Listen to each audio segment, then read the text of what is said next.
Honesty, and you say honesty, honesty, and you say honesty, honesty, and you say honesty,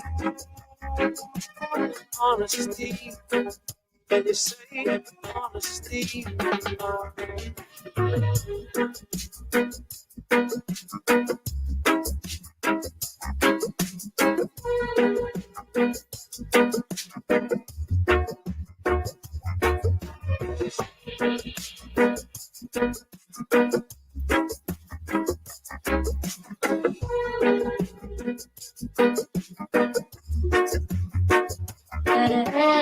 Honesty, and you say honesty, honesty, and you say honesty. Greetings all. Kevin, Greetings, man. you know that I've been serious internet malfunctions on a Wednesday night. And when I say Kevin, nobody answer. Well, that's because it's a Wednesday night and you don't have a broadcast on a Wednesday night. Really? Yeah, as far as I know, you have a broadcast on a Thursday. Thursday. I don't know anything about a Wednesday, sir. Okay, yeah, so it's a Thursday. You're correct. I've been mixing the days up, and I tell you, it's just, I don't know what to say.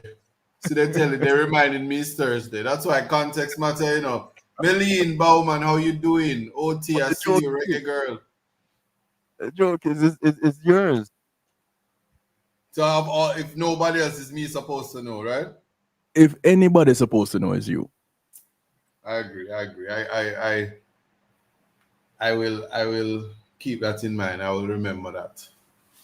But it's okay, we understand you have a lot going on. Yes. It's your name Isat. So lots going on there. Boy, I tell you. But I can't complain. It works out in the long run. Well, yes. It's a journey. And that's what we need to keep in mind with most of the things that we're doing. It's a journey. Greetings and salutations, everybody. Pardon my manners. Let me say big ups to everybody who locked in and well loaded. Sure, yes. Corinne, when speaking of the journey, Corinne says, make sure that Mr. KFC is blessed up. And anytime I see KFC in the comments, I know that the people are in the right place. And they're acknowledging the right food. I tell you, big up yourself.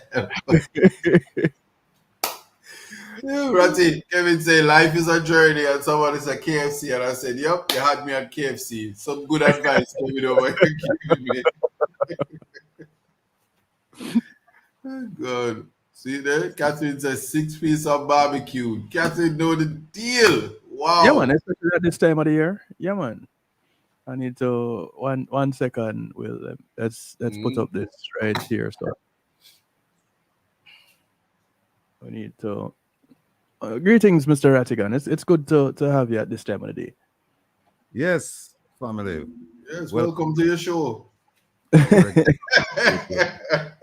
And YouTube, and for those of you watching for the first time, I'm Will the Rebel Rattigan, your host. And I'd like to thank all of my guests last week, including the young people, Sashana, Dervin, Ishmael, and Keelan. Also my Global Jamaica Diaspora Council representative, Miss Michelle Tolonil, and of course, Isat, and a special co-host, Andre Stevens. Now, family, starting today, we're going to go on a serious campaign for donations. And part of that is because of the man is at the bottom of the screen. I saw that. Jeez. We have to feed him. The lower part of the screen. The lower part. So you don't see what them talking about. have and continue to contribute. And I'm urging all of you who haven't done so yet to start making your contributions today. We have a few significant initiatives that need to be funded, and we'll discuss them today. And one of them has to do with Isat. So, by the way, like, share, and subscribe to the program. I only say it once because I know the supporters in the chat, they're going to encourage everybody to do that. And then Kevin Appoint says there is the QR code at the top right of the screen. And also you can go to, you can put up the website to Kevin, OJLDF.org. Tonight at midnight, please tune into Reggae Global Radio. And as we say, relax with the rebel. For 2 hours, tonight's program will be dedicated to Beres Hammond. So join me tonight and relax with the rebel as we enjoy the sounds of the maestro. Blessings upon Mama Eileen, Papa Trevor, Ma P. Big up yourself, Ma P. It was great seeing you. You look like $1 trillion, and I don't mean Jamaican dollars either, because that go missing very fast, you know. So, but you look good. You look good. Keep up the good work. Michelle, go and take care of her. Bless up Desmond, Paul, Michelle too. Yeah. Mr. Nelson, Mrs. Nelson, Herb Nelson's wife. Herb, maybe he'll join us today. Not sure. He's still in a travel status. Bless up my buddy, Mr. Baxter, and Angela. Go and take care of him from them. Soon come checking out. Big up the Reggae Global family, the Meadowbrook crew. Chairman Rowan James, we have not forgotten you, sir. And we never will. Continue the fight. You will prevail. The Firehouse crew, B&B crew from Outer Queens, the Waterhouse Vibes crew, the Rollington crew, bless up my brethren. The Dirty 30, or as Lion would say, the Standing 30. Rasclem, big up yourself. Linkage Radio, All People Radio, Southern TV out of Chicago. Producer Wayne, Global TV, Dalton and the Taxi Crew, Gandhi Road Tony, Bunny Drum, Cora and the Princess. My sisters, 4 of them, Dorette, Merlin, and all supporters. No, today's gonna be a very, very special program. All of the programs are special, but Kevin, you know, it's. I wish all of you could have seen what me and Kevin go through, because me and Kevin actually start work on the program. I start sending you stuff like during the week, and then Saturday morning, Kevin and I will hook up like around 10 o'clock. And then we have to put up the things, and he asks me, you want this, how much of this you want that, and him show me 1 or 2 things. But it takes a couple hours to get it done. And then we have to call up people like Isat to make sure Isat, although Isat never late yet. Wait a minute. No, he's been but Isat, I call him here in the event that I'm not, and call up the rest of the guests them. So it's a lot of work. I thought I could just, you know, it was just one of them things. You just plug and play. You just come on but you know, it's technology, so you always gonna have problems, right? But God, we have Kevin. Where you there? Waterhouse Vibes will be streaming tomorrow at 3 p.m. on YouTube, and of course, join us on YouTube at 7 p.m. for Wayne Lonesome's regularly scheduled town hall meeting. And last but certainly not least, Isat Buchanan's radio show, Context Matters. It's a catchy phrase now. Everybody start using it now, you know. Context matters. Context matters. Of course, context matters. Isat show is on Reggae Global Radio on YouTube, Reggae Global Radio, YouTube and Facebook every Thursday from 5 to 7. People, check him out. Check out the program. You hear Isat? Thursday, not Wednesday. It's Thursday. I'm so glad Ratty made that clear, because I don't know why I thought it was Wednesday. Why you live and you learn. Oh, somebody said my volume low. St. Mary. Dorothy, can you hear me now? Tell me yes, Dorothy. All right, I don't hear from Dorothy. But can you guys hear me? You can't hear me, Isat? Kevin? Loud and clear. Okay. All Yes, right. man. Yeah, loud and clear. All right. You know, the Reggae Global crew, them always tell me, say, you have to throw out the disclaimer, you have to put it out there. So, of course, here it is. The opinions you hear today regarding the presentations will be that of the individual presenters only, and is not endorsed or promoted by Reggae Global Radio or yours truly, the host. No. I said on Kevin, it looks like the local election that took place more than a week ago is being contested. You know, every time I hear a news flash or read something, it's about them still counting. I don't know if they've completed the counting process yet, but every day I hear that somebody else get a new, somebody else win a seat, or I don't know what's going on. And it looks like it's been contested for a variety of reasons having to do with voting, ballot boxes, counting of votes, secrecy, movement of votes from one location to another. I heard that a car carrying some ballot boxes ended up in an accident or something to that effect. Yeah, turnover in a ditch and burn up and everything. Yeah. See, so the long and short of it is that there is a shortage of confidence in the process. I don't think I'll get much objection or pushback on that, because it's in this day and age, modern technology, there's no way you should have an election still being contested a week after. And then not only is it being contested, but you have differing views on who won.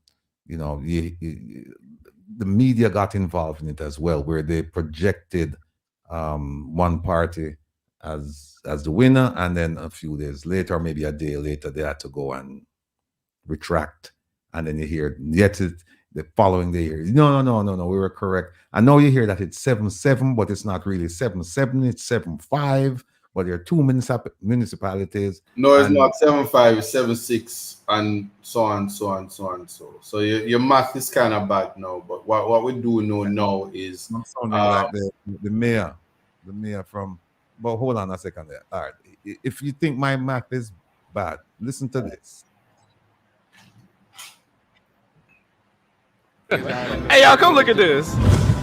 Let me congratulate all of you who have won and will be sworn in very soon to take over the 7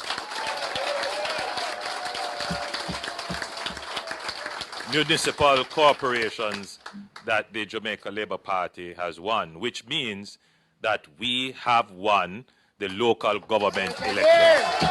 Delusion! You don't find that suspicious?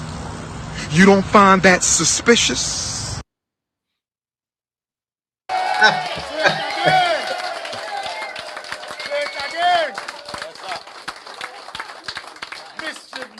We have won the local government election, claiming 7 clear wins. The PNP has 5 clear wins, and there is 1 tie. After days of counting, the Electoral Office Commission of Jamaica, ECJ, has announced that both political parties will be in control of 7 municipal corporations each. The ECJ says while counting indicated that the Jamaica Labour Party won 7 municipal corporations to the PNP's 5, a tiebreaker in the KCMC, along with the Portmore mayoralship, has leveled the tally. It has leveled the tally. It has leveled the tally. It has leveled the tally. In any metric, in any math, in any categorization, the Jamaica Labour Party has won. What did he say? The local government election.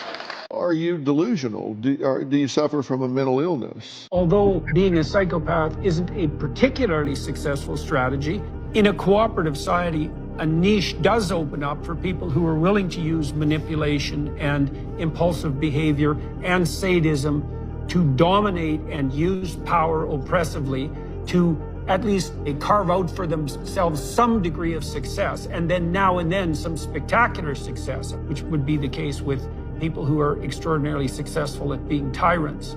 So we have 2 arguments there in some sense. One is like a neurobiological difference in response to the balance of positive and negative emotion in anger. And the other one is, well, there's a niche that opens up for people who are willing to use power and manipulation and so forth to attain the rewards of social dominance.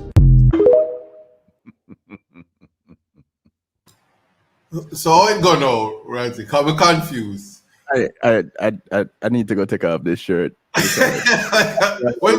For the second week. I didn't realize Now you're on the winning party side.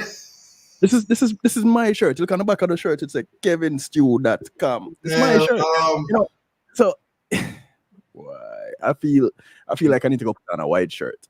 I forgot from my color now. I forgot from my color. You see when you're on Ratty show, the influence hit you real quick, you know, because I tell you what, the one color I cannot wear is green. Because it's a green background, it's a green thing. So what happened if I put it on? It won't show. Exactly. Oh. Yeah. So if I put on a green shirt, no, you just say ahead. You just want to know who win. Listen. It depends on who you listen to. Because I am going off the information that Andre gave us last week. What did Andre say? Andre said the parishes, if you count the parishes, JLP win. But if you count the municipalities, then the PNP win. Okay. All right. So because they won the municipalities, but okay. It's another week, so I guess the information changed. No, somebody said something to me this week which was quite interesting. The person said to me, the JLP won, but the PNP are celebrate. Who said that? Somebody said that. Them say we don't see the PNP, we don't see the JLP. They're being facetious. Them say we don't see the JLP are celebrate. Them say them win, but them not celebrating. But the party that them claim lose, that's the party that's celebrating. So them say we can't compute that. You know, you win, but you don't see. Well, the EOJ won.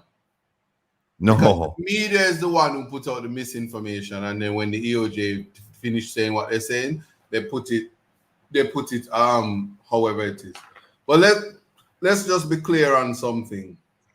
I read the information that the EOJ put out, and I don't think at any time it would have been inaccurate to the point that people would have been misguided. So let's just be clear. It is 7-7, and the popular vote is the decider. So there are sometimes in life that there are people who win. The best thing I can use is sometimes like Miss World and Miss Universe. You go to these pageants and the person who won, did they really win though? Sometimes them send a little wrong girl and then she get herself dust out when she go upon the world stage because you send your friend. So we know who win, and then so it goes. So sometimes that's how it works. You have to look at it like that. But it's important to note that 7-7 and the popular vote.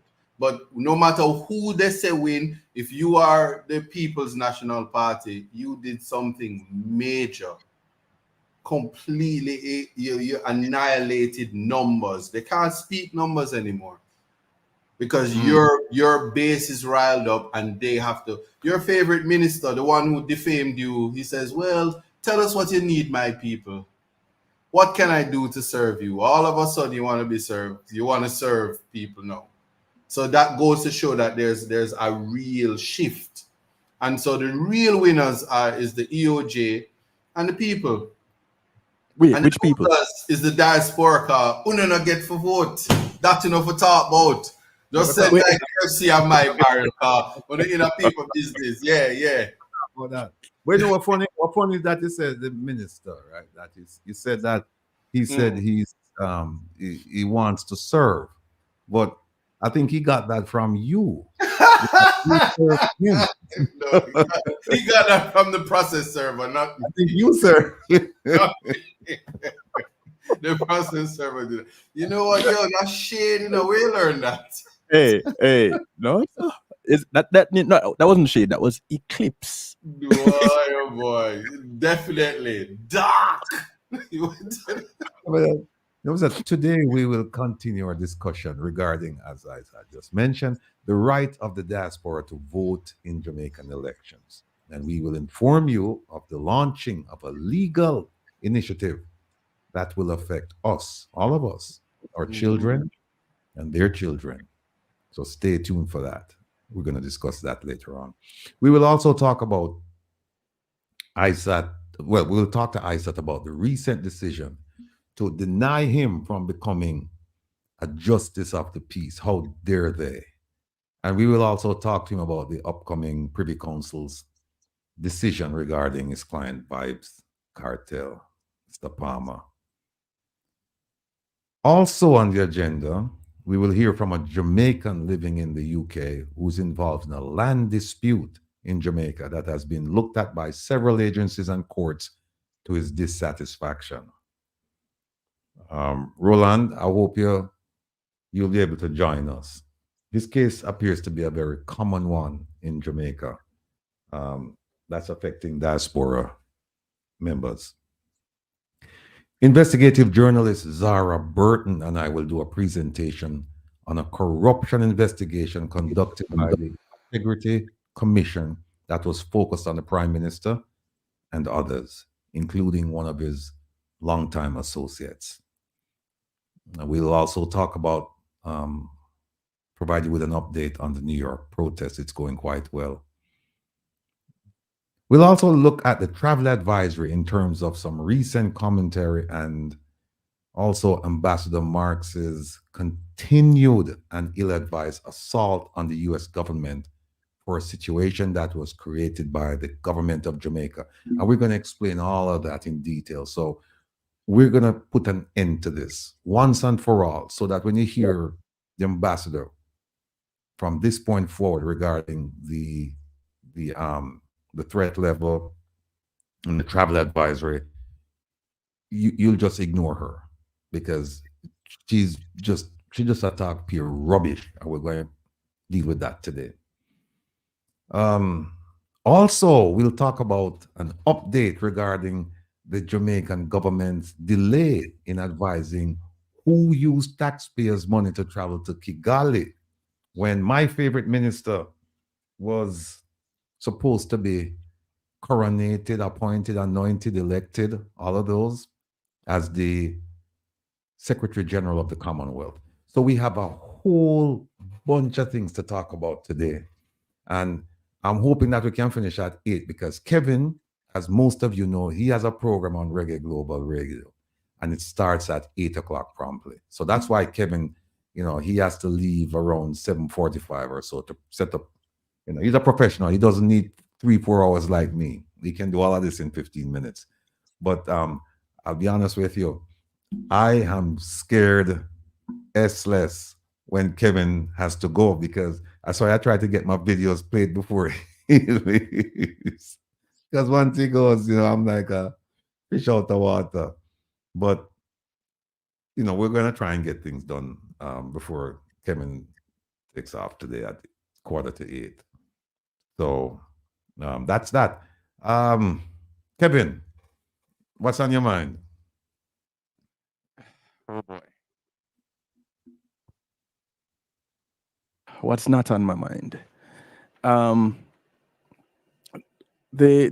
can't stop saying it. I said it last week. I'll say it again. I'm gonna sound like a broken record until it sinks in. We debating who win, who lose, who, and Isat gave piece of it, the EOJ one. The other piece is the people of Jamaica lose, because we're still doing party lines. We're still thinking party lines. We're not paying attention to the bottom line. And the bottom line is, are we having running water? Are we looking towards a change where that is concerned? Do we have our infrastructures, our real necessities? Are our police officers well equipped?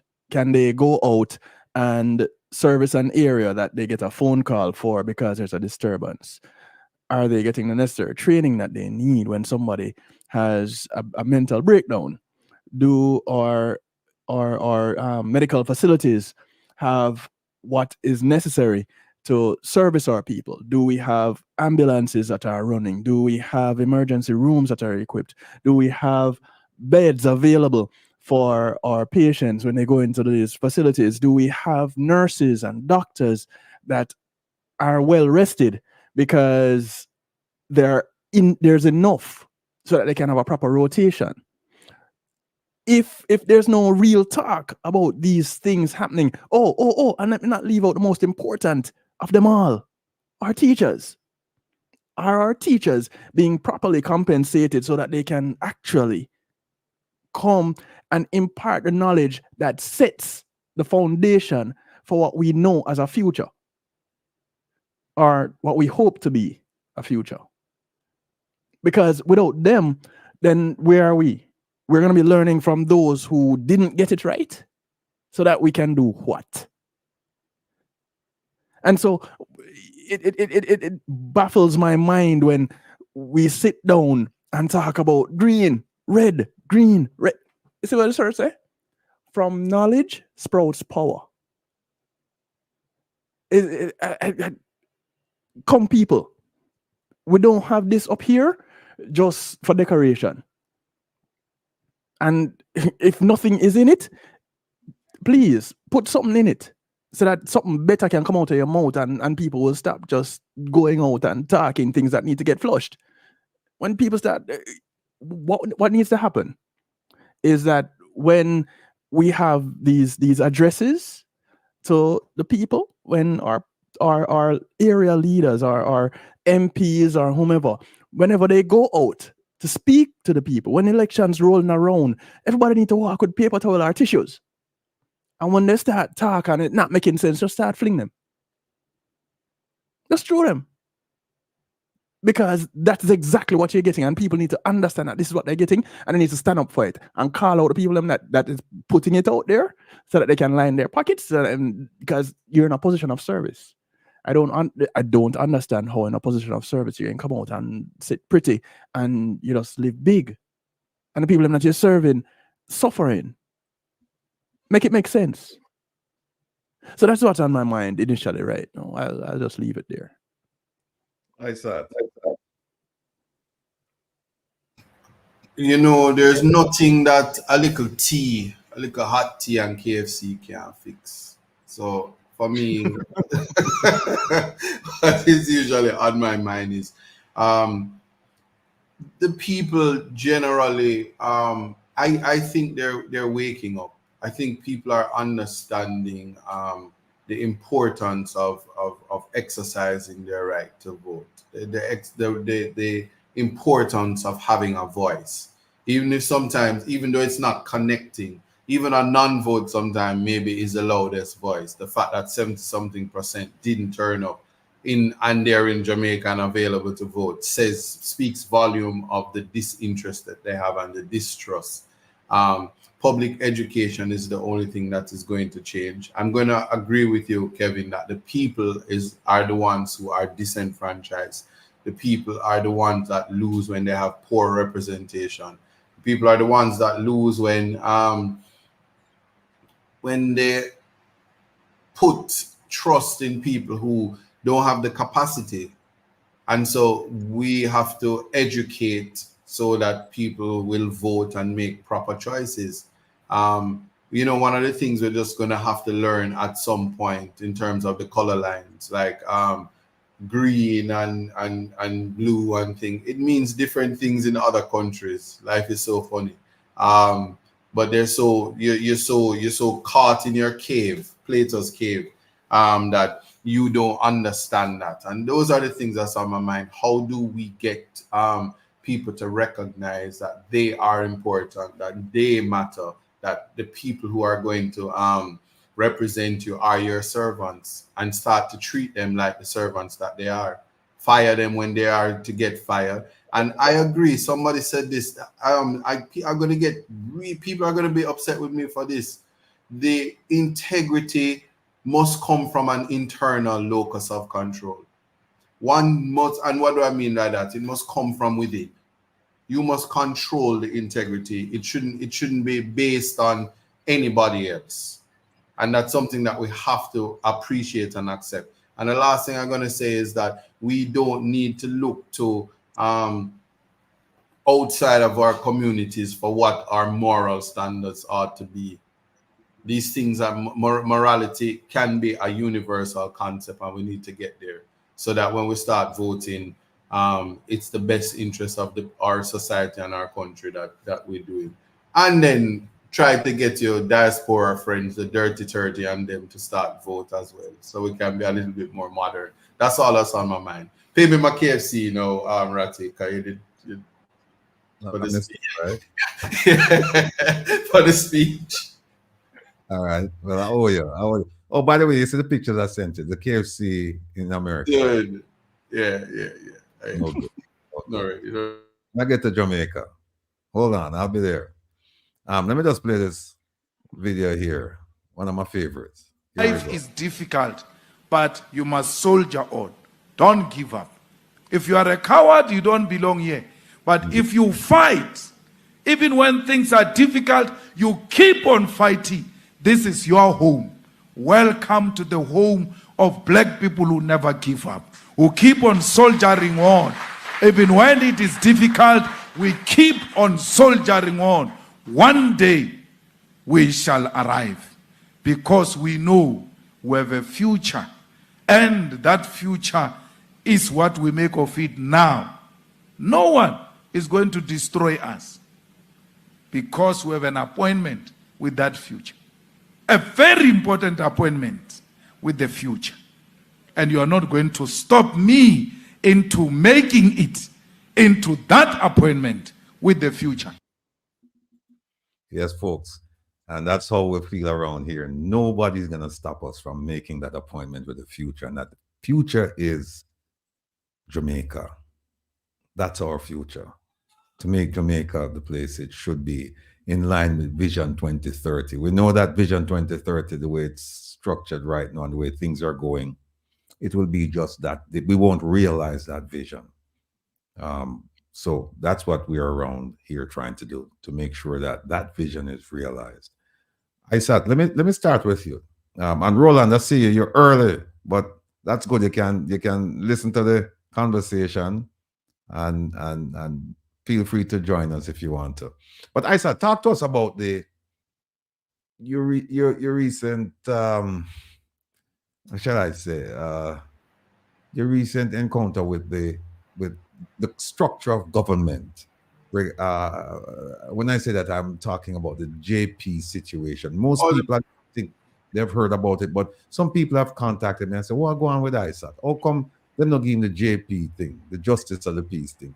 Please tell us what's going on there. What happened? So you see, to be a JP, you have to have unquestionable integrity. You have to wear white, and you have to come from the type of animals that their milk, you know, is a silky fabric like almond milk, not cow milk.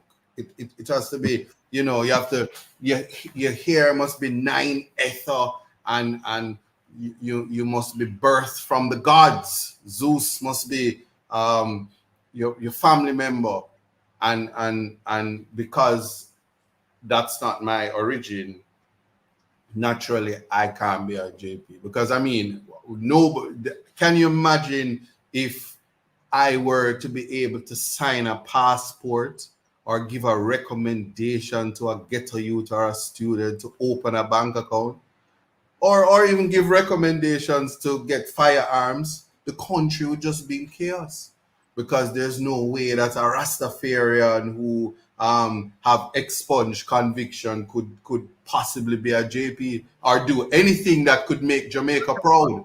It's untenable. I think some people are they're a bit confused because they don't know the story. Okay. Talk us through the story. You have time though? Of course. All right. So one time, this Jamaican who is over the age of 18, who lives in Jamaica, who does great community work, rehabilitation, selflessness, teaching at the university, teach law at the university. And you're talking about yourself, right? The one and only. So this guy now, having done his sojourn, and the entire Jamaica and the whole world knows because he was on profile and he went through law school, having been convicted in the United States and having had a conviction when he was a juvenile. Came home, got his record expunged by the Ministry of Justice as the act says. And the effect of an expungement is that if somebody asks you, do you have a conviction? You say no, because it does like when the Constitution, the expungement makes the conviction disappear as if it never existed. Embedded in that act, embedded in the Expungement Act, right, is that there is a law that says you can go to jail for using that conviction to embarrass, to expose, whatever. It's a criminal offense. Anyway, notwithstanding, in 2017, I submitted documents to be a justice of the peace. The same time that I submitted documents to be an attorney. Under legal advice, it was clear from the form and the questions that when you speak to the JLC, you have a duty to disclose under the statutory scheme. So I disclosed all my criminal history because I had a duty in light of the profession and in light of the regulation and the act. When you on the side of the JP, the same Expungement Act doesn't list the JP. It's not a paid position, and it's under the law. It's not one of the persons that you're required having been given that the conviction is expunged. Here, there's no requirement to say anything to the Custos and the JP people, the unquestionable people. The legislation actually protects you from that because the legislation in its wisdom knew that these people with unquestionable integrity, who are not, some of them not lawyers, some are regular people, would not have a duty to not run around and tell the whole world that you have a conviction. And in the paper saying, oh, they have conviction, and somebody tell me that they have conviction. So because of that, it was not on the paper. They asked you, I said no, which was in my right to do. It's a legal right. And years later, like the processes, about 2019, having been I'm now an attorney. I've now done enough high-profile cases, and I've won enough cases. I'm told that I was approved for a JP. And I'm like, okay, but I'm already signing for passports and recommendations and my students to go to the law school. I'm doing all of this already. But I said, okay, no problem. And I go. I do the training, complete the training and all of that. And when the training is complete, there was, I went to the deportation site, and of course people saw me and said, oh wow, how can you be a JP? So anyway, they said it to the Custos, and the Custos said to me, and I said, okay, that was that. And I passed the course, finished, got my went to the pre-graduation, saw all the other people with unquestionable character. They made me pay for fish fry tickets, scam me out of my money respectfully. As a part of their organization, I should buy tickets from them and take my money. So anyway, after that, they just tell me at the last minute that they had a meeting and he will not give me my stamp. And I said, why is that? And he said, because he had a conviction. I said, everybody knows that I have a conviction. He said, why you take no stamp? And I told him because he has a law degree, and I told him the difference between having a law degree and being a lawyer is that there is practicing law, and there's a big difference. And I told him about it. I said I would hope that you would do the right thing. And he says he can't give it to me because I would be setting an example for people to think that they can be rehabilitated, and it just can't happen. That was what was said, that if you let me in, other people is going to have ambition. And I said, look at that. And I went to the minister, who I was valedictorian at his ceremony for restorative justice. And the minister, the whole of Jamaica is aware of my convictions. And I can tell you this, the minister still recommended me to the Governor General, and the Governor General still gave me my stamp. And I can tell you this with clarity, the Custos lied to the Queen, who is now dead, and sent a return to say that Isat Buchanan Esquire is a JP. All of these things happened. And notwithstanding, they said that I don't know, the judge says I should not get the declarations, though, because I did a material non-disclosure. That's a finding of fact that will be appealed. And as I said, I always trust the justice system, because it goes all the way to England if it's not done right. And when it ends there, then I will say, well, I have to live with it or not. And that's a JP thing. All right. But the most important thing is they said that, the judge said that to let me being a part of the Justice of the Peace fraternity would bring that office into disrepute. Then came Warmington, then came Dennis Meadows, and then came the lady with the whole heap of bad words that got the council to come back. These are all unquestionable character people, non-lawyers, albeit, but yeah. So in the US, for example, some states, because you don't have a national certificate to practice law in the US.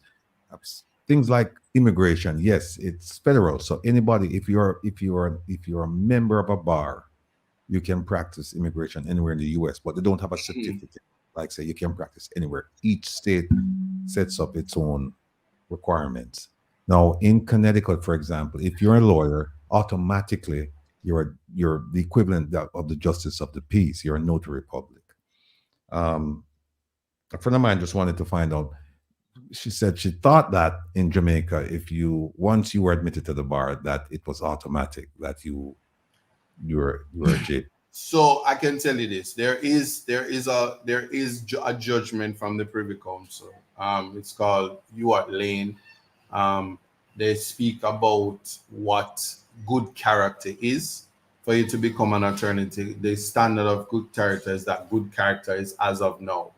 So what is important, and why I'm happy, I'm answering the question, why I'm happy that this conversation started, and that's the only reason why I appeal, because it's about rights, it's about natural justice. I mean, the judge, just like one judge said to you, Ratty, you don't have standing, the justice says, I don't have human rights. I don't have it. I'm not entitled to natural justice because I made a material non-disclosure.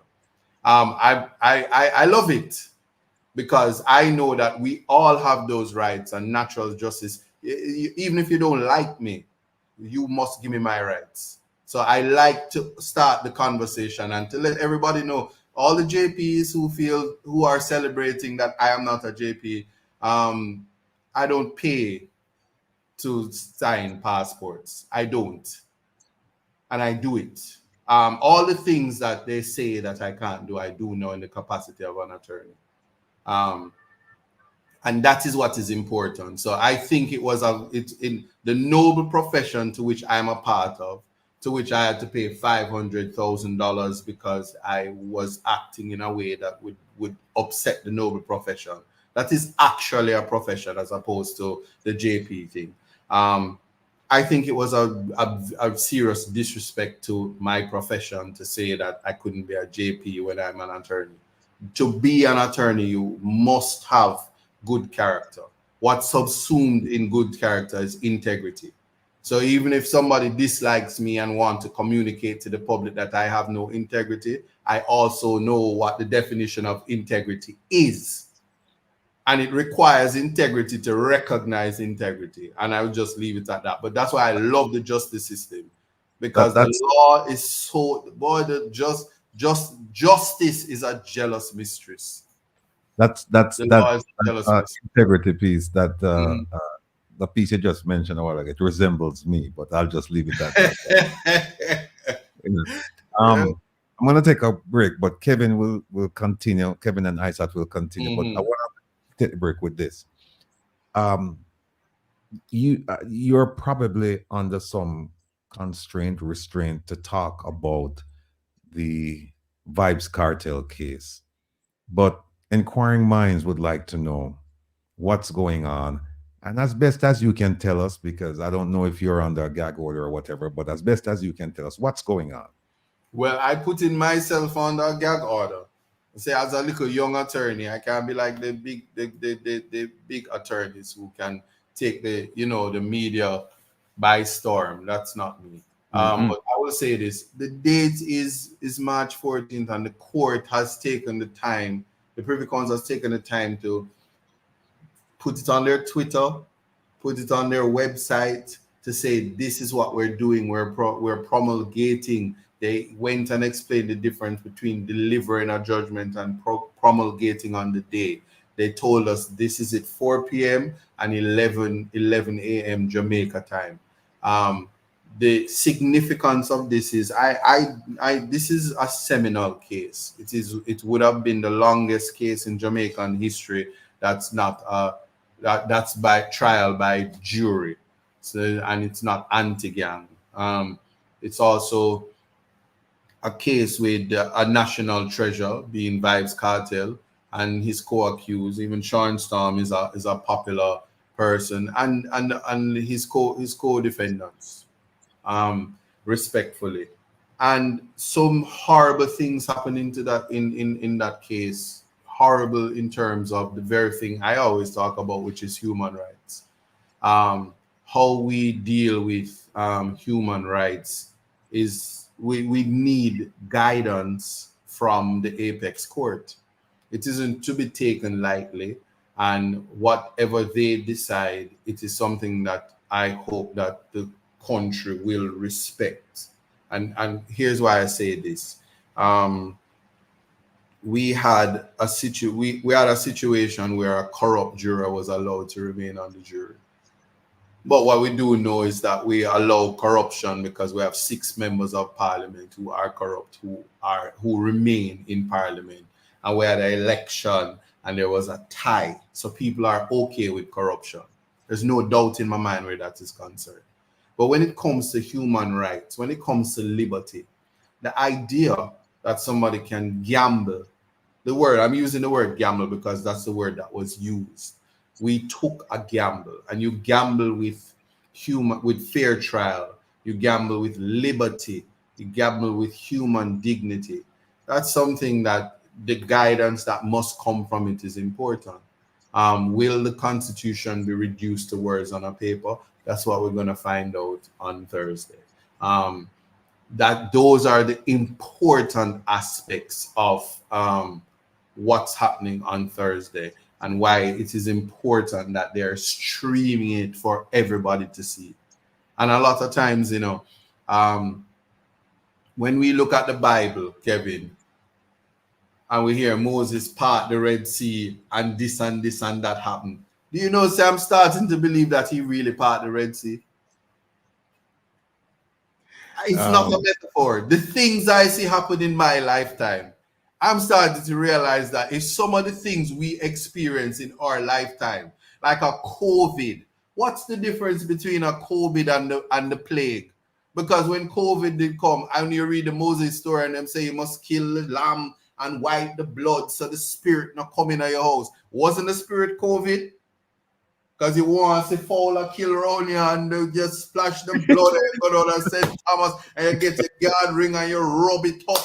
if that is put in the Bible, if I wrote like David and said, to the chief musician of Psalm of David, walketh down to St. Thomas and find the man with the cow and the goat, killeth thy goat as a burnt offering and sacrifice, so that bad mind can have foot swell it up on them. People would have said, yeah, this is metaphorical. So the point I'm making, more than anything, before I shut my mouth about that and why it's important that if you are able to watch the stream, you watch the stream, it's significant not because it is about Vibes Cartel, but it's significant because it's about the common. Can you imagine how many sons and daughters went through the judicial system without capacity, and the question to be asked, did they get fair trial?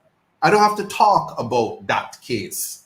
We're talking about human rights, fair trial, due process, and a system that I know is a system that works, and people need checks and balances to ensure that the persons who are put to operate the system actually is doing it above board.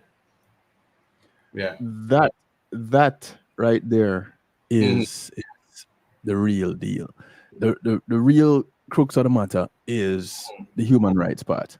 And that is what a lot of us miss because of the popularity of the case and who is involved. When we pay attention to the little things, it makes a big difference. And in this case, the little thing is actually the biggest thing, the violation of human rights. Right. How many times has it happened before? Who has it happened to? The difference here is the person that, and it's not a matter of, I don't want anybody to come and crucify me or string me up or anything and say, Stu will say.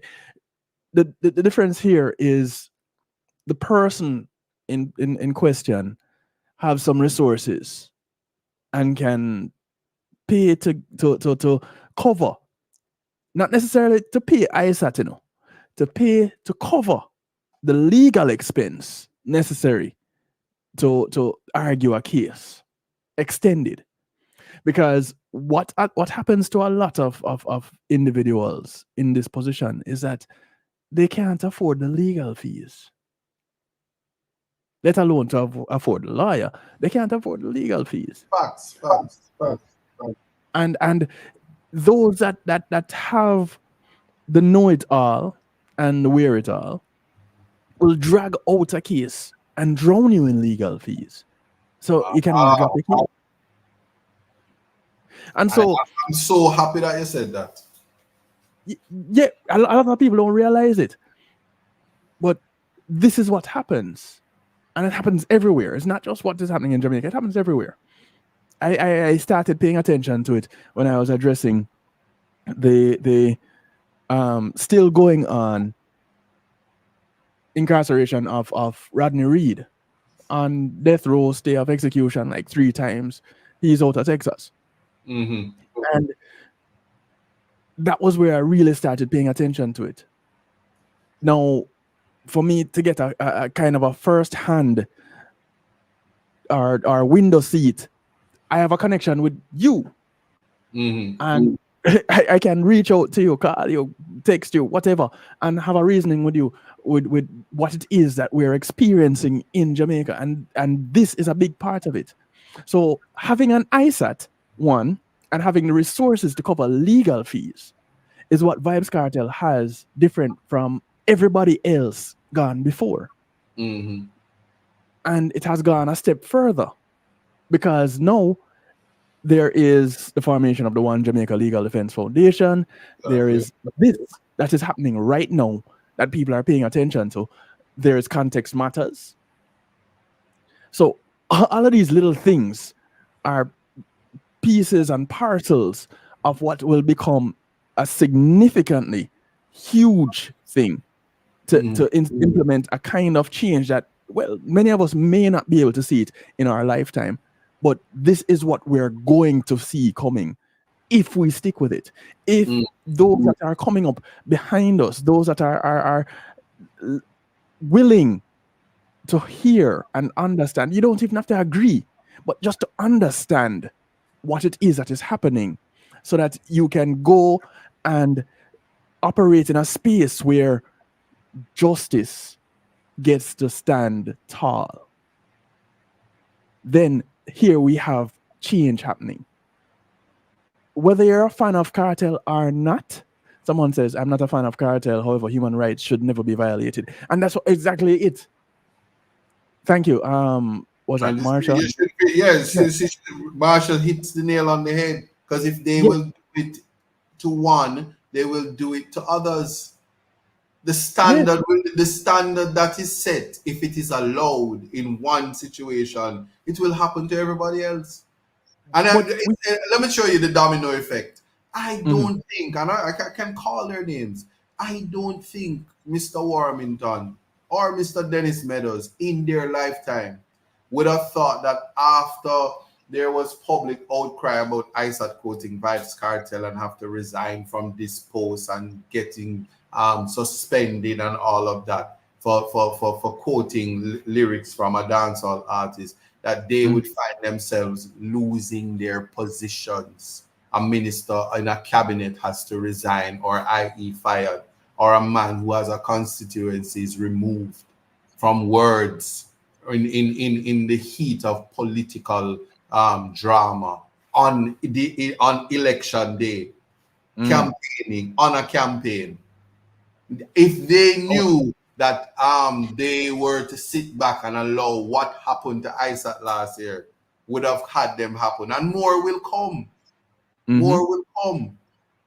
Yeah, and I'm not using anything about justification. I'm saying when it is that the people you don't like is up for execution, ensure that the execution is a legal one.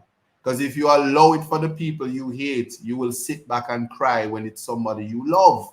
That is the concept of protection of rights, because rights are for all. It's for everybody. Yeah, the guilty and innocent alike. You don't lose your rights, your basic human rights, because you're guilty of a crime. A crime can happen at the drop of a hat because of what is happening in that situation, but you may not be a criminal. So you get prosecuted to no ends of the law. And here is this one thing that happened this one time, and no, do better. And we need to do better. I want to say something to our people in the chat as we make our comments. You can show dissatisfaction without being disrespectful. And I don't want anybody who is in opposition to Reason with Rattigan to come out and say that Reason with Rattigan and Will Rattigan is upholding certain things. If you're going to cuss out a minister, if you're going to cuss out the prime minister, whomever, go ahead, but do so respectfully. If you can't find a way to do it, don't do it. We're grown here and everything, but we're going to ask that you limit how you're going to be cussing in the chat.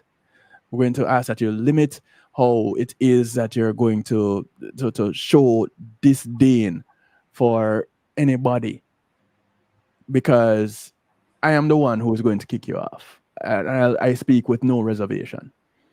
I am the one who is going to remove you. Will don't even have to say it to me. I will remove you. Because we want our people and those who are coming behind us to review this broadcast, or to come here to learn something from this broadcast, to see what is happening in the comments and know that the people that are following us have sense and know how to argue a point and not an individual. So we're keeping everything above board. You know, the former first lady said, when they go low, we go high. We stay high. We would have to smoke to do it. Is the first lady said that? Former first lady. I thought he was a DPP. Somebody said when they go low, we go lower.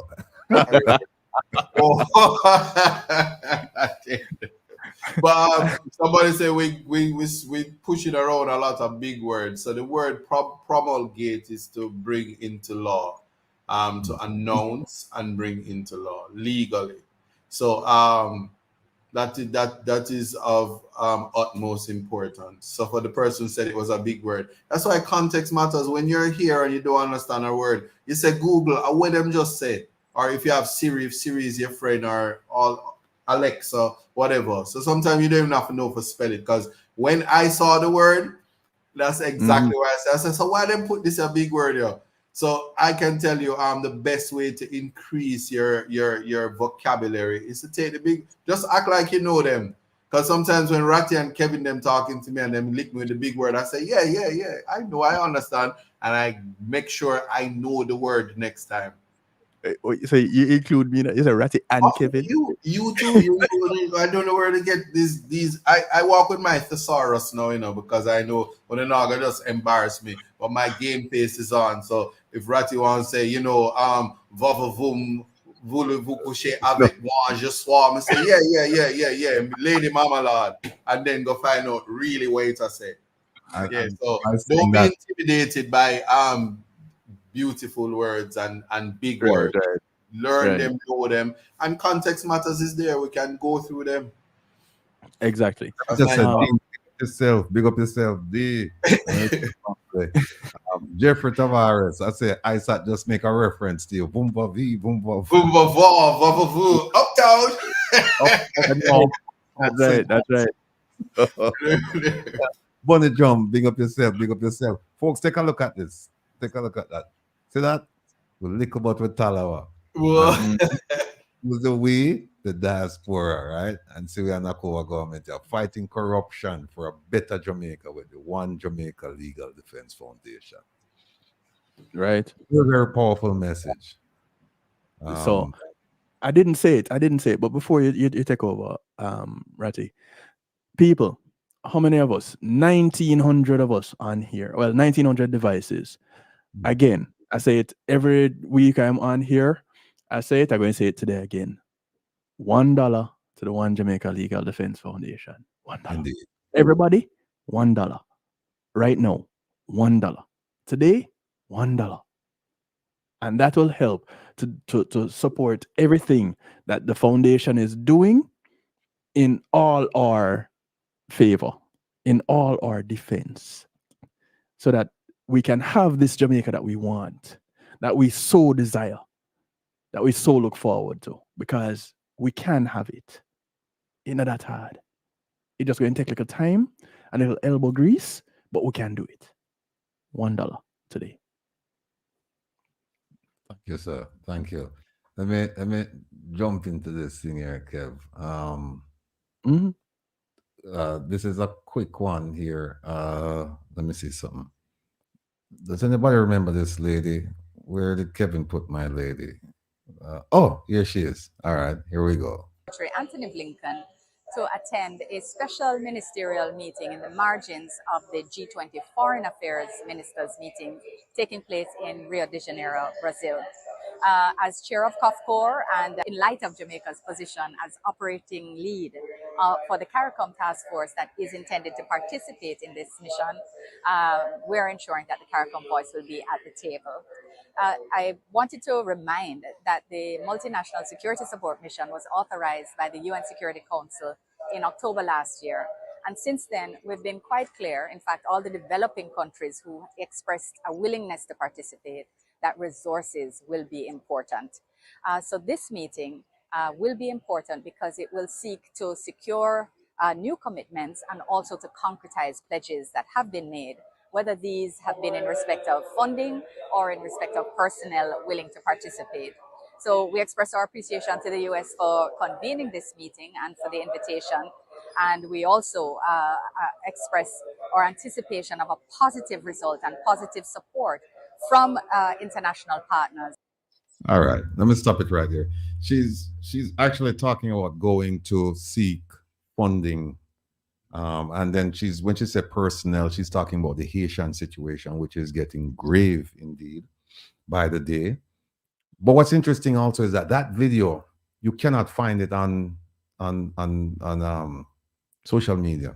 Social media, yeah. It's been pulled down, but thanks to Kevin, we were able to get that video. But I put that up there because she's still trying. And by the way, somebody sent me a photograph because at the meeting she attended, they had all the heads of the CARICOM nations, but our prime minister wasn't there. So she was there. And so the question is, where was he? Why he couldn't be there? And he was in Jamaica spewing out incorrect facts in the election. But be that as it may, here is something that I've been working on for a while now, folks. Here it is. This is a letter under the Access to Information. Most of you, I mean, you've heard me talk about the Access to Information Act, which says that the government must give you certain information. They can't give you everything. If it's classified, they can't give, but there's certain things that they have to give you. And I've been asking them about the number of people who actually traveled to Kigali in 2022 to attend the heads of Commonwealth countries where they were supposed to appoint, anoint, and elect Minister Kamina Johnson-Smith to the position of Secretary General. Of course, that didn't happen. But we spent a lot of money to attend that event. And a lot of people went. And so I'm getting a feedback, Kevin. You hear that?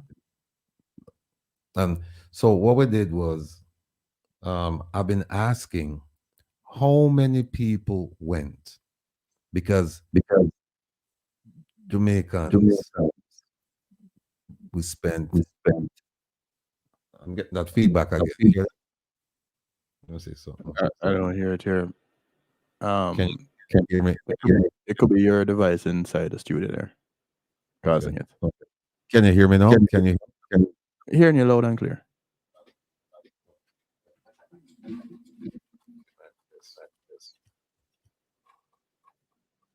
Testing. One. I'm still getting feedback. Testing. All right, no feedback. Must be me. Anyway, I've been asking how many people went, because my suspicion is that a lot of people went who should not have gone. And the Jamaican people, the poor people, they paid for this trip. They paid millions. I think the whole thing came to like $42 million, right? And I've been asking who went, because I want to make sure that the money was well spent and we didn't have, it wasn't a boondoggle where you have a lot of people just going on just for the sake of it. Their friends tell them to come along with them, but they had no real reason to be there, and the Jamaican people had to absorb that cost. So I want to make sure I find out who actually went, because if somebody went who shouldn't have been there, they need to pay that money back to the Jamaican people. They need to give it back to the Ministry of Finance. So this is what I sent out. And I said, please give me the names of all of the people in the government who traveled to the Commonwealth Conference in June 2022 that was held in Kigali, Rwanda. And I sent it to I don't know, a lot of agencies.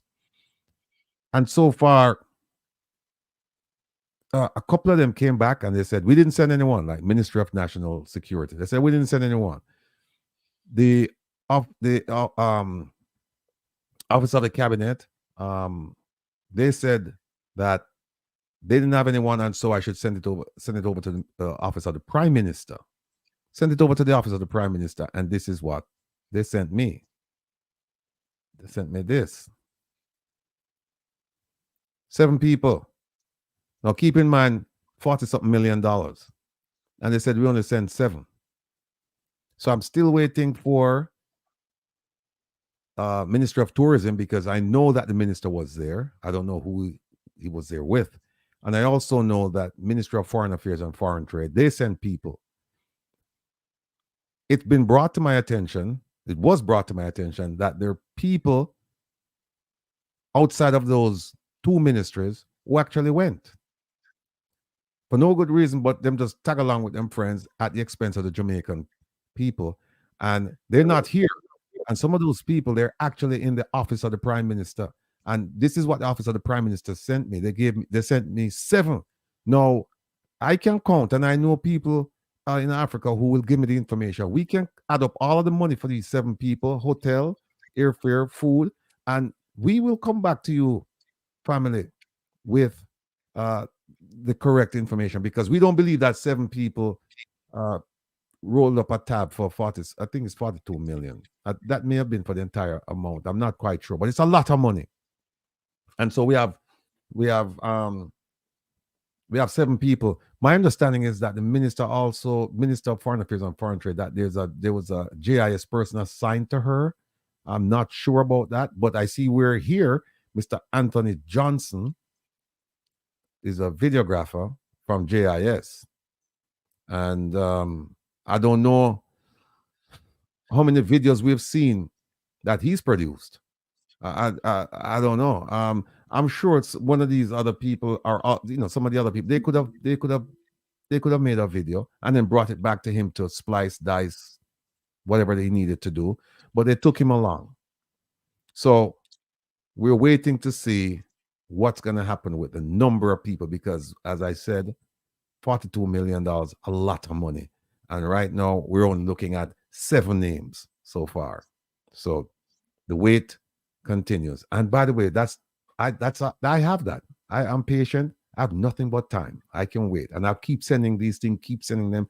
And there'll come a point in time when I'll file something with the tribunal. And if that doesn't work out, then I'll file something with the courts. But we're going to get to the bottom of this, because Jamaican people, a lot of you who went to bed last night hungry, it's your money back then, June 2022, that sent some of these people, not send some, send all of them to Africa for this conference. So we're going to follow. They're not going to get away with this. Let me see what else is here. Let me take this off here. I tell you, I feel so confident when Kevin is here now, because I can do anything. I know, so well, it doesn't really matter what, Kevin is here to help me. Yeah, man, you're looking good. You're looking good. All right. Oh, by the way, here's another thing, ladies and gentlemen. Let me show you this. The one of the newspapers in Jamaica did a story on this same trip, and they said that the Jamaican ambassador to the United States, the Honorable Audrey Marks, that she went to this trip. She flew from Washington all the way over to Kigali. Why? I don't know. No, I was saying, well, maybe she has some countries within her portfolio that are Commonwealth countries. Maybe. And it turned out, yes. I think Turks and Caicos, Bermuda, and the Bahamas. But that's not the bulk of the work. The bulk of the work is here in the United States. But she went. Now, check this out. And here's something that I intend to find out. This lady, Simone Beton-Neo, she's the ambassador to Brussels in Belgium, right? Minister, yeah, she's the ambassador. Now, her portfolio, it covers concurrent accreditation. So she covers some Commonwealth countries. So I hope she was there. Canada, we know, is a Commonwealth country. So I hope, here we go. So I hope the Canadian, who's this? Marsha Core Loban, I hope she was there. Right? Hold on, the Canada 3 is one of the people. Which is what I want to, Kevin? The third one. Hold on. The thing I jump up and down, man. Hold on there. Hold on. All right. The third one, China. No, China doesn't cover any Commonwealth country. So we can skip China. We can skip Colombia. We skip Cuba, we skip Dominican Republic. Skip Germany. India. India covers a few Commonwealth countries. So that person, Jason Hall, that person was supposed to be at that meeting. Or if it wasn't Jason at the time, whoever was the High Commissioner in India, they should have been at that meeting. Japan. Shauna K. Richards, ambassador. She covers, or her office covers, Australia and New Zealand. Those two are Commonwealth countries. So she should be at that meeting. Mexico, let's skip Mexico. Nigeria, another Commonwealth country. So Lincoln Donor should have been there. South Africa, Joan Thomas Edwards should have been there, or whoever she replaced if she wasn't there at the time in 2022. So that's 5 already. Then we have Trinidad and Tobago, Natalie Campbell Rodriguez. I think at the time it was Mr. Williams was there, who's now in China. So that's 6 of them who should have been there. UK, 7. Right? So here's a point I'm trying to make. If we don't see any of these 7 people or their predecessors, right? If we don't see any of them there, but we see the Jamaican ambassador to the United States, if we see her there and we don't see them other 7 people, then we know something wrong, because these people, they cover a lot more Commonwealth countries, a lot more significant Commonwealth countries than the Bahamas, Bermuda, and Turks and Caicos. So we're watching and we're waiting. Stay tuned, Jamaica. Now, family, make sure you come out on May 10th in New York City and be a part of history. This will be the first time. By the way, big up yourself, Don James. We know you listen to it from down in Florida, my brethren. This will be the first time in the history of Jamaica that a diaspora group has protested against the Jamaican government in New York. And the protest will take place at the corner of 2nd Avenue and East 42nd Street in Manhattan from 9 a.m. to 1 p.m. Now, I went and I met with the police on Thursday. 2 updates to give you. One is we're doing a presentation to some college kids in New York City.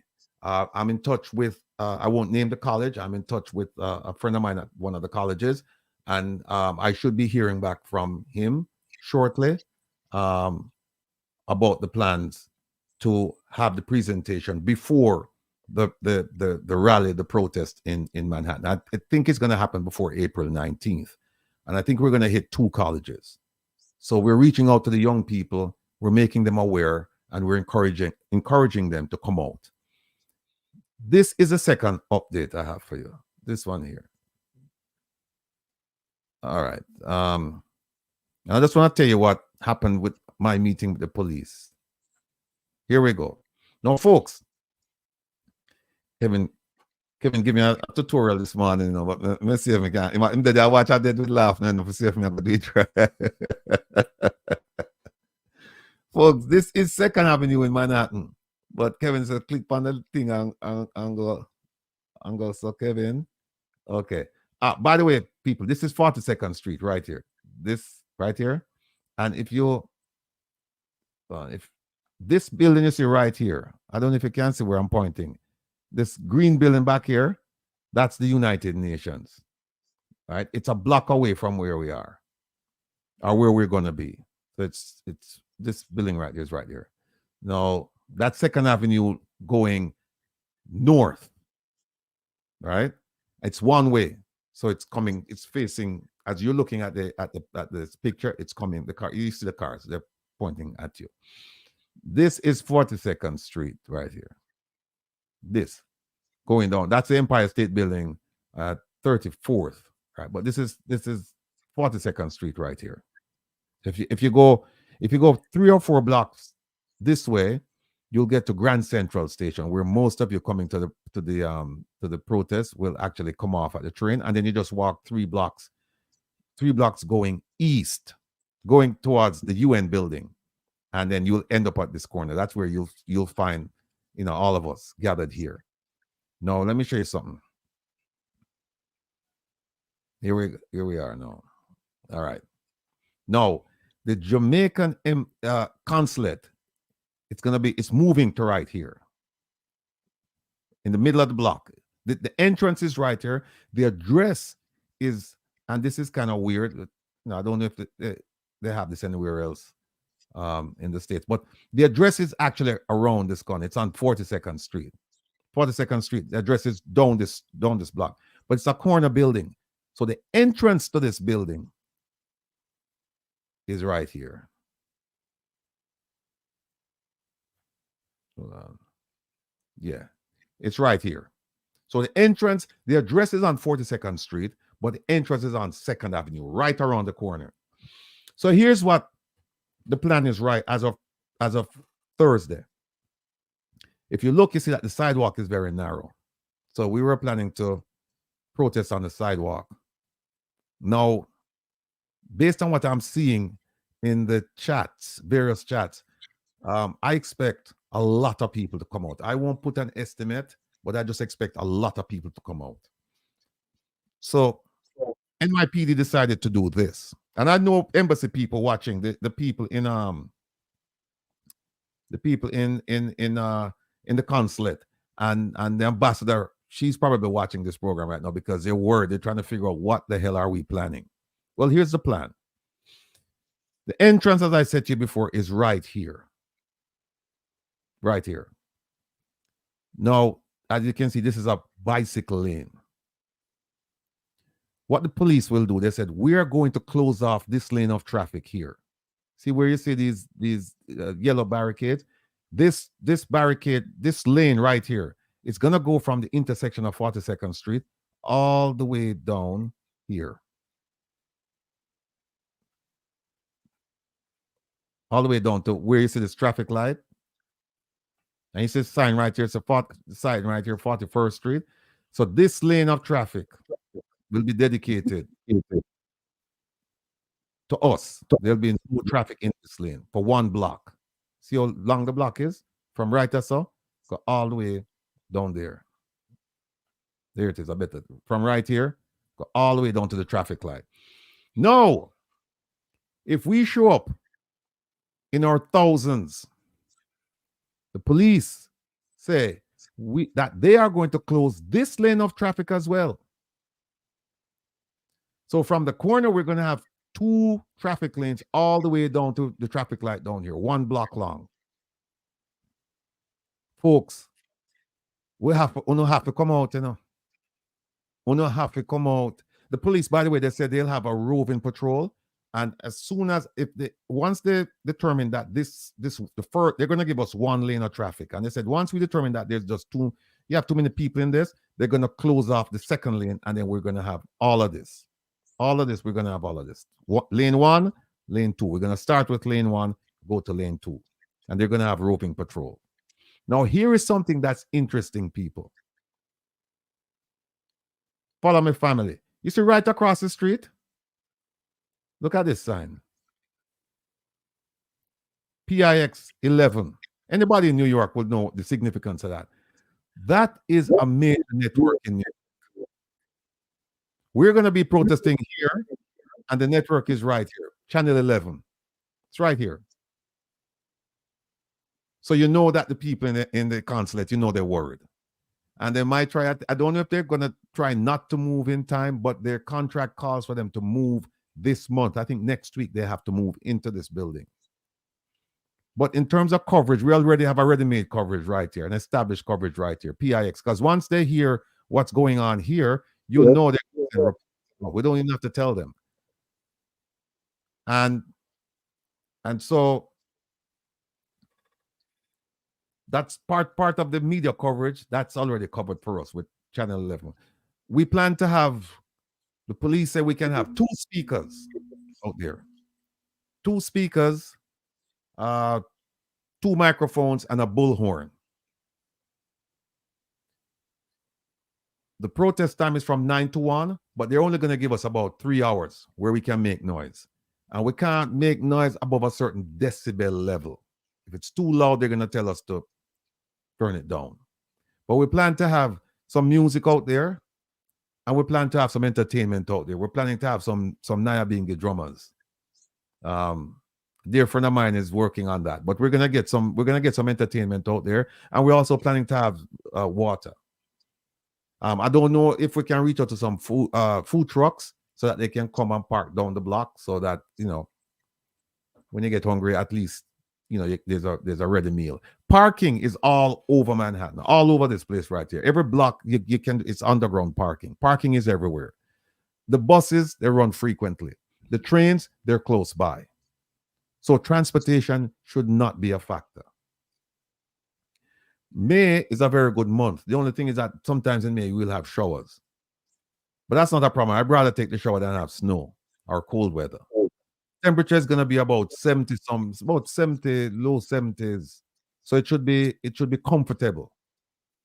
And the police, they've said that, look, if people are out here standing and moving around, marching, yelling, screaming, and then they get tired, then he said, look, they can actually come and stand on the scaffolding. I don't think the scaffolding it's not as extensive as you see it here, where it goes for the entire block. But he said you can come to the sidewalk. You can come on the sidewalk. In fact, you can even protest on the sidewalk, provided you don't interfere with pedestrian traffic. But they didn't say you can't do it on the sidewalk. They just said, we're going to give you 1 lane. And if you have a lot of people, we'll give you 2 lanes. And at the same time, you can still have people, marching here.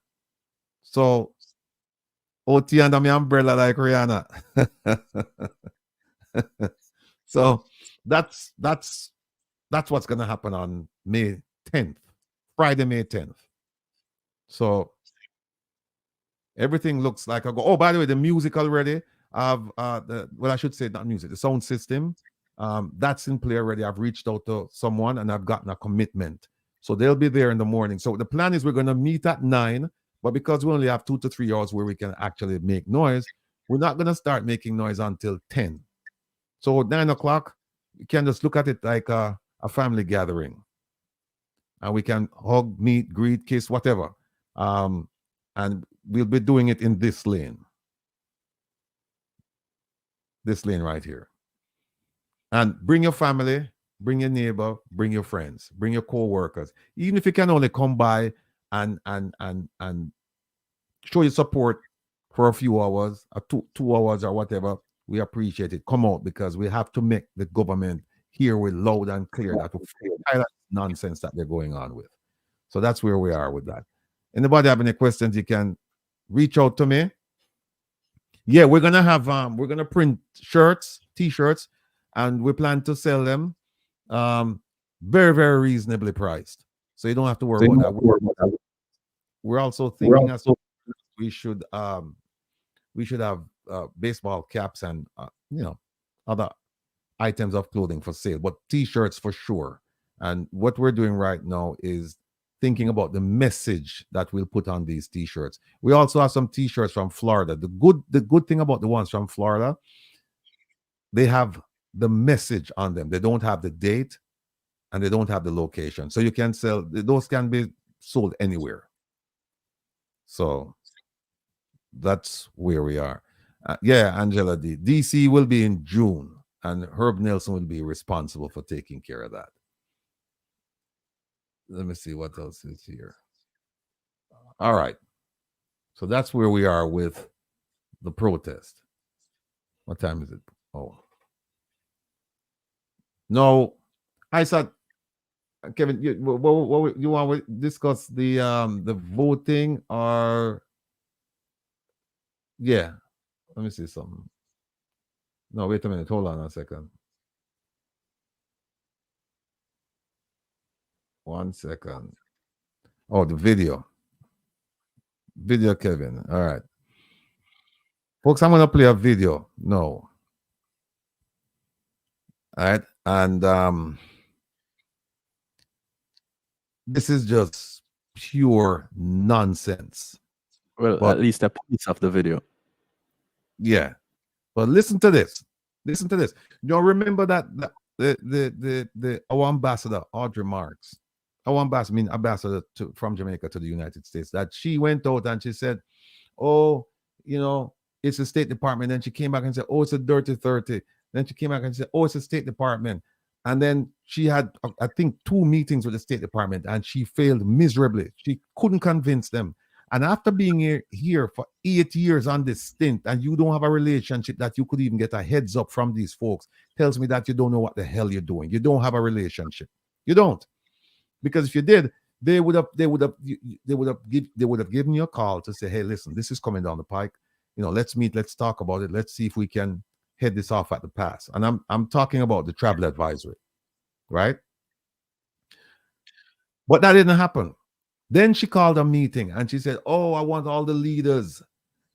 She forgot that she only had the Global Jamaica Diaspora Council, that that's the citadel of leadership right there. She forgets that is the brain trust. Those are her leaders. She forget about them. And she said, I want to call all the leaders. And she called people who have nothing to do with the Global Jamaica Diaspora Council.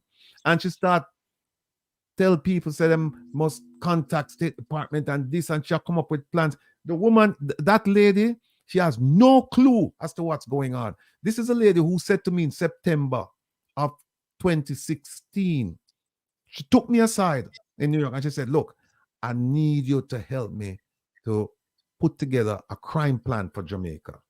She said those words to me. She and I had this conversation in Queens, New York.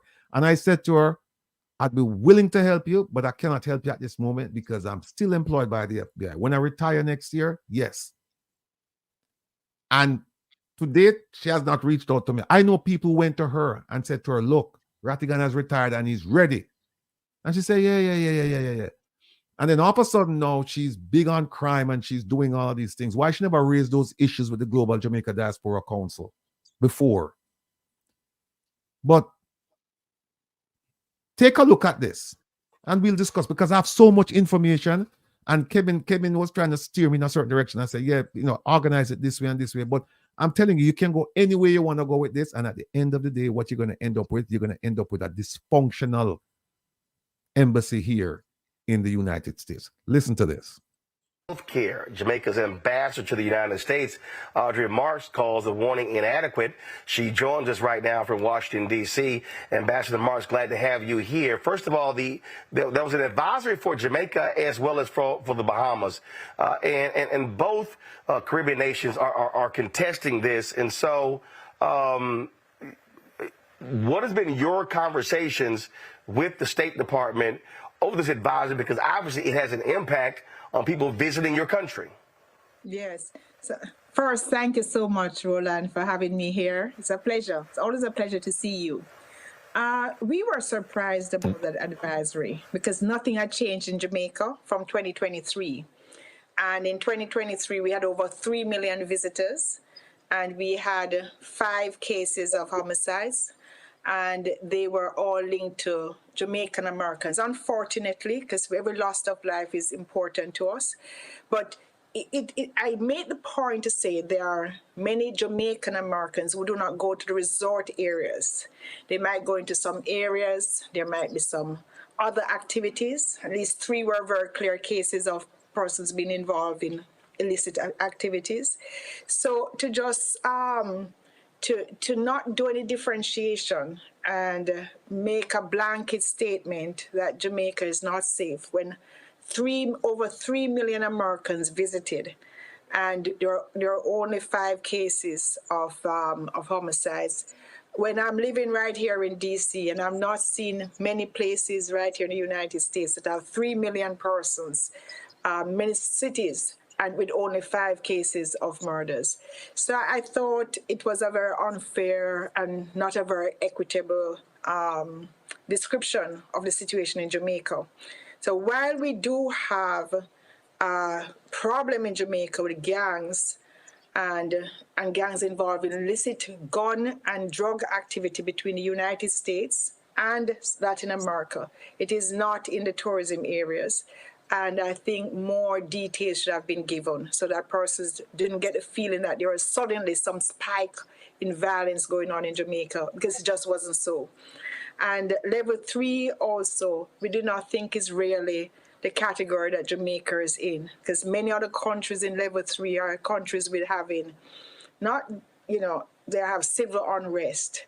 They have, all kinds of mass murders going on. And that's not the situation in Jamaica. Well, you have been to Jamaica, that's not our situation. So what we need is to continue working closely with the U.S. on the areas where they can be helpful in limiting the amount of illegal weapons that come to Jamaica that contribute to a crime situation. If you think about it, I mean, Jamaica could literally issue a travel advisory telling people don't come to the United States because of mass shootings and because of murder and crime. You know, the truth is, I'm not here to criticize the U.S. in any shape or form, because the U.S. is, you know, one of the greatest countries in the world. And I see the U.S. as a friend. I just thought I did something wrong, and we needed to have a conversation about it and to look at how to fix it. And that's what we're doing.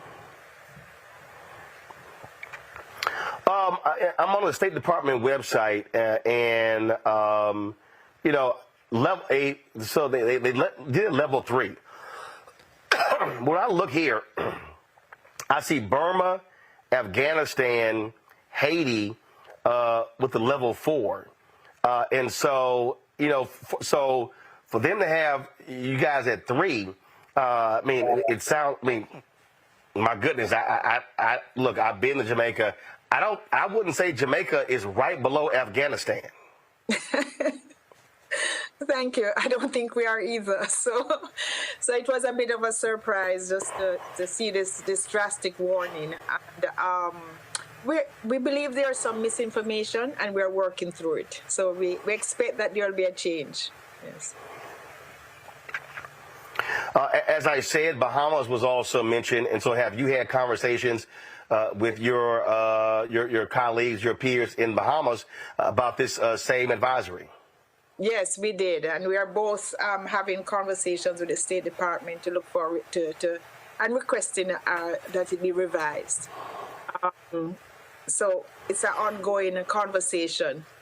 So we want to speak about that. I wanted the opportunity, and I thank you for giving me this opportunity to say to your audience that Jamaica remains a safe tourism destination, and that the embassy here and the consulates around the United States, we are always open for any questions, any concerns.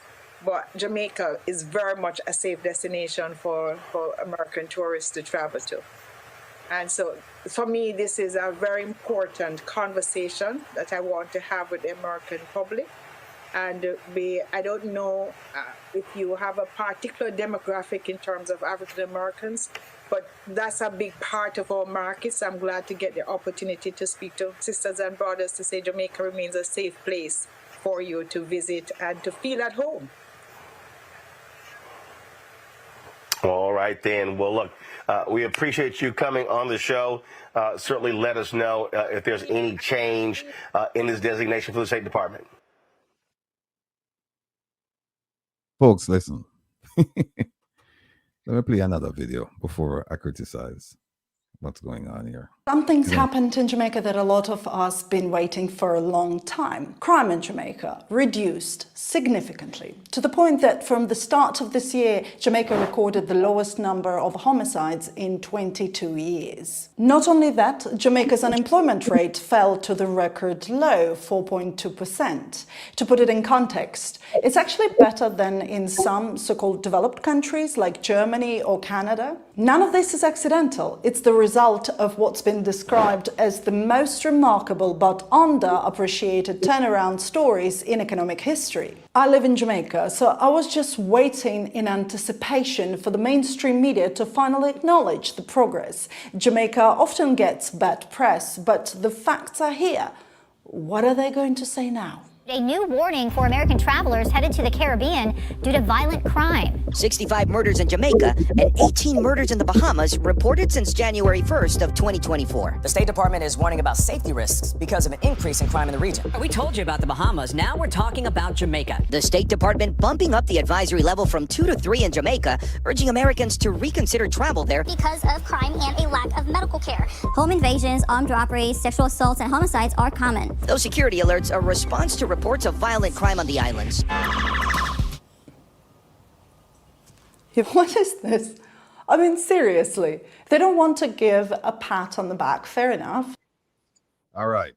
They don't want to give a pat on the back. Let's unpack all the garbage and the nonsense that we just heard coming from our representative. Forget about this, the second lady. Now, she said nothing changed in 2023. I hope you guys were taking notes, because I was. She said nothing changed in 2023. And then she went on to say that Jamaica, there were 5 homicides against tourists, Americans, but they're Jamaican Americans, and that they were involved in illicit activity, right? So what she has said is that we never kosher, we're not real tourists, right? We are tourist cousin. We're not the real thing. The real thing, when them come, them got a resort and them don't have any issues. So you see where our focus is on. Our focus is not on the number of people slaughtered in Jamaica, upwards of 1,350 last year. The year before, it was almost 1,400, I think it's 1,398, right? And we have the stats. We're going to put them up. She don't care about none of that. She just care about tourism. Now, one of the things where she said, oh, I can't think of an area in America where you have 3 million people and it's 5 homicides. What she failed to tell all of us is that the international standard is per 100,000. And even Roland, shame on him, saying that, Jamaica should have issued a warning saying don't go to America. Jamaica will never issue that, because everybody, lots of people in Jamaica want to come to America. Lots of them. Very few would have said, if given the chance, I wouldn't go. But the statistic that they use is per 100,000. Now, in America, murder is 9 per 100,000. So out of every 100,000 people murdered, out of every 100,000 people, 9 will be murdered. You know what the statistic is for Jamaica? I think it's 49 or 50. You see the difference? So then she said that the US did something wrong and there's misinformation and we're working through it. And she want them to revise the travel advisory, blah, blah, blah, blah, blah. Now, let me show you the travel advisory. Let me show you the travel advisory. Wait a second. Like this. Hold on. Yeah, see it. Here's a travel advisory. And we'll put this up already, but it's worth putting up again. Folks, I can't make this bigger. But suffice it to say, the travel advisory came out January 23rd, 2024. And the travel advisory was not about crime. It was not about crime, people. It was, hold on 1 second. Let me show you what it was about. Hold on there.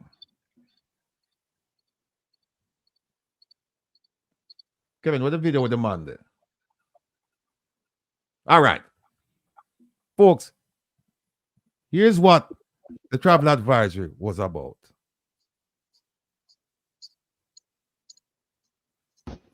Yes, please, if you can, the original help me with my hand, because the cutter and match it and eat it out.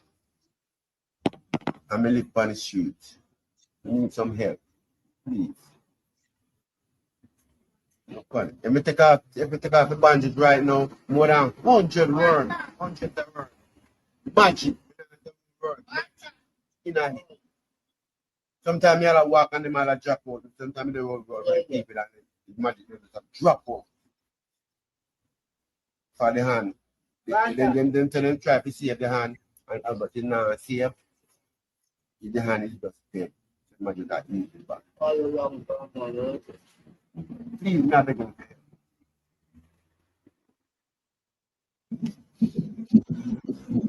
Here, Ghana original, the young man that asks us for help. When he go there, nurse, doctor, do not turn on the back. Please, give me my help.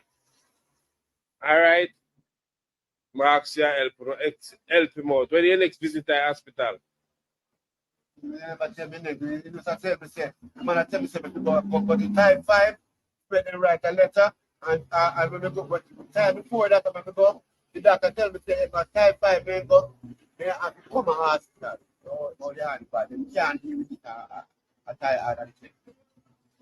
And when we go back again, a different doctor tell me, say, me have to go to type 5.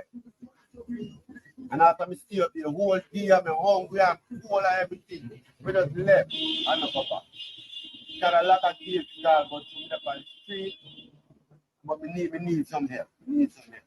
The doctor tell me, say, if we not this, we can't kill me. Can be a walk, but sometimes it's the this, we just kill as far.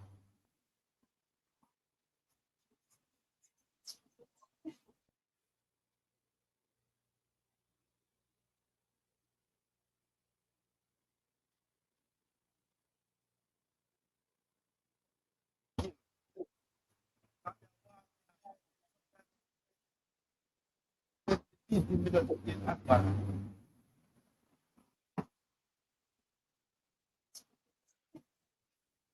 right, let me stop it right You know, this video here was super disturbing when I saw it, and to think that yes, we have some of the best healthcare professionals with their level of expertise and the level of equipment that we have to work with and the space that we have to work with. But to say that this is not reason to have concern about healthcare in Jamaica and for an international superpower to say to their people going to the country, hey, you know what? We know of things happening that warrant this level of advisory. Well, one that hasn't changed in what, like 3 years at minimum, but this level advisory, because someone who lives there, someone that is a primary contributor, although yeah, he's homeless, cool, we get it, so we just disregard our homeless. That is it's a question to be asked for everywhere. The mere fact that he was given some level of care and then put back out on the street and nowhere to go. The people, the nowhere to go is the condition that the majority of Jamaicans that I have heard of have to deal with. I don't know. Isat, you may be able to be, you're definitely in a better position than me or Will. Will gets information sent to him. I hear, by the way, you are there. How one off of a situation is this guy with his hand pretty much about to fall off? It's not a one-off situation. Listen, these things that you're talking about, where we, let me not speak for everybody on the ground, but you become very desensitized and you just have to choose your battles because you can't help everybody. I mean, I just watched the video before that, and 5 murders happen all the time. There's a big discussion, you know, and I was to have this conversation with Ratty. I'm not changing the subject, but to say there is a difference in terms of statistics and protocol. If you find the head of a body, it's a murder. But you find the body without the head, it's something else. Now with the new dispensation, because they raise up the mandatory minimum for guns, and so people are no longer using guns to commit their murders. They're using the machetes and making bodies headless. If you find the head, it's a murder. It counts as a murder. But if you find the body, you can't locate the head. It's something else. It's they call it just these things like that. So we are so desensitized to these things. And when I speak about the Constitution and I speak about the least among us, and if you think about the right to life and health, your health is your wealth. So if a man has maggots, he that's what he basically say. He says worms. So he says worms is dropping out of my hand. It's a maggage. Yeah, maggage, yeah. But I don't like say maggage because Maggie soup. Right. Yeah, but I wanted to say, but so this is real. And it happens. Sometimes you have to just look the other way. And sometimes you have to differentiate between people who wrap up them hand and are going to scam you. So we live in a country where you're desensitized to these things. And so believe me, ain't nobody readily, because when you walk and you just beg your money for be able to go buy the liquor food, somebody will come show you them maggage hand. That now fly right or so. So I say that to say, on the ground, remember, we are here and we are impoverished as well, and we need help. So sometimes I don't know why the dirty 30 is troubling our good ambassador, and we not stop the little food where we forget, and if we tap it. All right. So, and Karen, I see you put up some worms there, but take a look at this. This picture was taken this morning at the Kingston Public Hospital, and Kevin can vouch for it. Kevin Camp, the person who sent it to me, we had a conversation, and I know her very well. We grew up in the same yard. Look at this.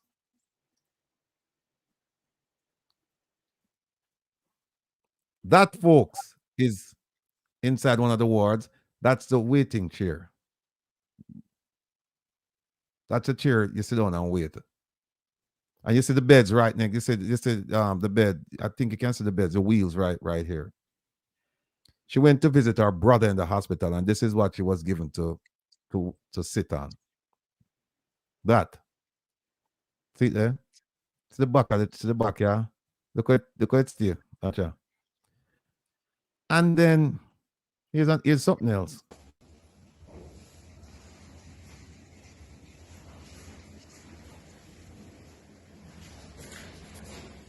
I think this is a Cornwall. I'm not sure if this is a Cornwall region, but it's one of our hospitals.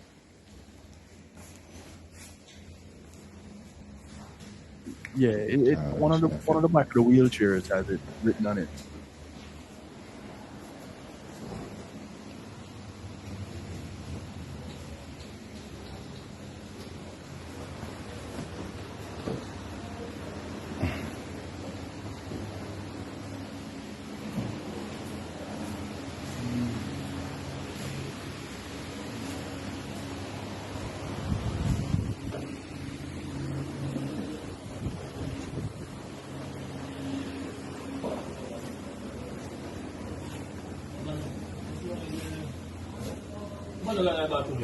Hold on. Alright, I'll par down there going now. I got like you want me to come out for game it. I'm going down there, man. I'm down there. Yeah. Now, folks, why do I show you these disgusting videos? For the sole purpose that this ambassador, she forgot that the United States issued that travel alert based on medical reasons, not crime. And they went as far as to put it on their website to say, look, because the level 3, and by the way, the level 3, it has been level 3 in Jamaica since, I think, March of 2022. March of 2022, it's been at level 3. Now, here's how it works. Here's how it works. If you're a level 1 or a level 2, the State Department, they review it every 12 months. If you're at a level 3 or level 4, they review it every 6 months. So they've been reviewing Jamaica since March of 2022 because Jamaica has been at level 3 since then. Why wasn't she complaining back then? Here's why she couldn't complain back then. Wait, Kevin. But the thing that you put up a while ago. Oh, sit down. Like this? No. No, sit down.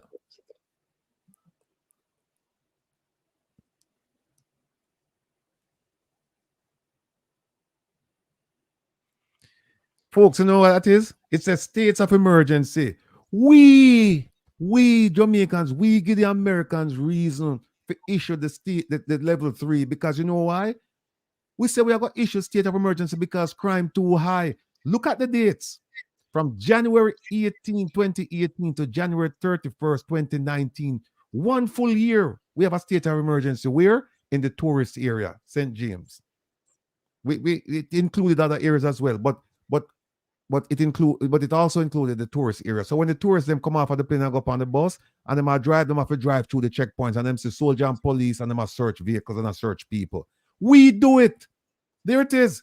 Then look at April 19, which is another state of emergency in Westmoreland, Hanover, and St. James. And why? Crime. Another one in July of 2019 in St. Andrew South. Why? Crime.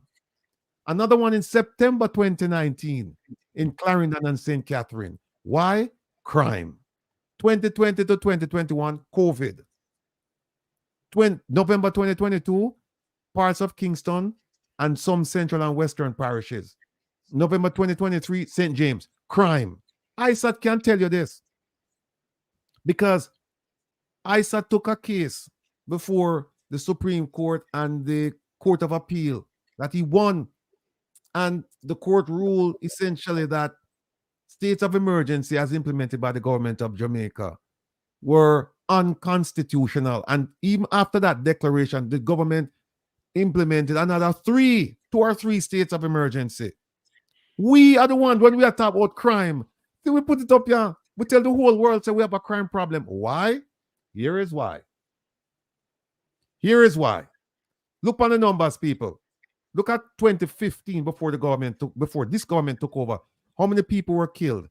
1,209. How many people were murdered? 1,209. Look at 2016, 1,354. Look at 2017, 1,647. It dropped in 2018 to 1,289, went up in 2019 to 1,340. 1,340. Then 2020, it dropped to 1,333. 2021, 1,474. And 2022, 1,508. 2023, it was 1,350 something. I don't remember. Something like that. So jump again. Yeah, but folks, look. But here's where you must be, folks. Yes, you can look at this. Is good to look at the homicides right here, the murders. But here is something that's even more important. Here's something that no, because when you put these numbers by themselves in a vacuum, they don't mean a whole lot to the international in the international space. But when you look over here, where you say total rate, this one right here, total rate per 100,000, that's the standard, right? Look at this. 2015, before they took over, it was 43.26. Remember what I said to you, in America, the rate per 100,000 is 9. 9. 2022, look where we were, 53.34. So when we start saying, oh, murder committing in America all over the place and this and that, people feel a lot safer in America than they do in Jamaica. These are the reasons why the American government said, no. We have to put a travel advisor on crime. But the one that they did in January of this year, that the ambassador is running all over the place like a chicken with a fowl without its head, right? That one is based on what? Medicine. It's based on the health sector. And they said it in it. They said, let me read it to them. Hold on there. See it right there, sir. It says, emergency services and hospital care vary throughout the island, and response times and quality of care may vary from U.S. standards. Public hospitals are under-resourced and cannot always provide high-level or specialized care. Private hospitals require payment upfront before admitting patients and may not have the ability to provide specialized care. Ambulance services are not always readily available, especially in rural areas, and are not always staffed by trained personnel. We strongly encourage you to obtain traveler's insurance, including medical evacuation insurance, before traveling to Jamaica. Why? Because the Department of State does not pay medical bills, and it will cost you in the range of $30,000 to $50,000 US to be airlifted out of Jamaica. This is what it was about. And then, what the other one there? Then there's a lady, the lady who runs the program from the State Department. She came out and she said, listen, this is not about crime. This is about health care. That's what it's about. So when our ambassador, our bright, and as using the word that Isat love to use, erudite ambassador, she run out and start tell people this nonsense in Jamaica. First of all, Jamaica is not a safe place. We all know that. It's not a safe place. Not a safe place. But you hear what she said? It's a safe tourism destination. So she care about that. And in fact, in one of her statements, she said that it came out that they said our stakeholders have expressed concern about cancellations and inquiries. So you see who she cater to? She cater to the hotel owners and the resort owners. Not to we. Not to we. She not cater for we. As far as she concerned, we can't dead a bush like dog. This is the people open understand and grasp what me I try explain to them. That this lady here, this ambassador, she must go. She must go. I can't wait for the demonstration in DC in front of her building. And then she run out and I tell people all kinds of nonsense about it. You know, the crime is this and the crime is that. It wasn't about crime. It's about the health sector. The U.S. government, in fact, after she started making these outlandish and ridiculous statements, the U.S. government went out and put on their website saying that this is about health. It's about the health. It's about it's about the fact that we don't want our people, American tourists, coming to Jamaica getting sick because they're going to have problems and they can't turn to us because we're not going to pay for health care. We're not going to pay for them to be airlifted. That is what it was all about. So when she tell you all of this nonsense, people, you know, we need for just rubbish her and just make her know. So listen, we're not fools. We're not, and we need to tell her that she must do her job. She must do her job. I was looking, Kevin, for the one with the I don't see it here. The one with the lady who came out and said that the lady from the State Department who came out and said, no, it's all nonsense they're talking about. It's all nonsense. So let me see if I find it. No, it's not here. Wasn't that one from that we had up from last week's tabs? Last week's safari. I believe so. You know, one of the things that we have to remember, folks, is that this ambassador, apparently, she's not an ambassador in the truest sense of the word, in the sense that she cares about every Jamaican. It has been said to me, and I've seen demonstrations of it, where it appears as if she's a politician. It appears as if she's a politician. And if that's the case, here's a message to all of you. Here's a message to all of you. I've always said to people, do not trust the words of politicians. Do not trust the words of politicians.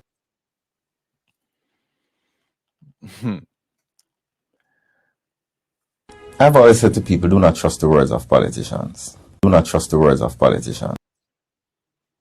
There you go. So this is not good, people. This is not good. This is not good. So we need to get rid of this ambassador because she's useless. Useless. She's been here almost 8 years and she doesn't have a relationship with the State Department that they can give her a heads up. She's now calling on people in the diaspora. She's calling on people to say, "Want to help me out? Want to call the State Department and want to do this and make some noise about the travel advisory." And why? Make some noise about the travel advisory because the travel advisory is affecting stakeholders who own hotels and resorts. Let me ask you this, Will. Real quick. What is the role of the ambassador? Role of the ambassador is to represent the country, your home country. It's not to represent a segment of that country. It's to represent all members of that country, right? And to represent that constituency well. And how do you do that? One of the first things you must do as an ambassador is develop relations, close relations with host country government and other and foreign governments, but particularly host country government. So what that means is that she should have a contact over at the State Department. She should have a contact in all of the major departments, so that if there's a need for something, she can pick up the phone, she can call, she can go have lunch with somebody. That's why we pay her a lot of fancy money and give her fancy car for driving, and give her fancy house for living there, We don't give it for sure, we give it for work.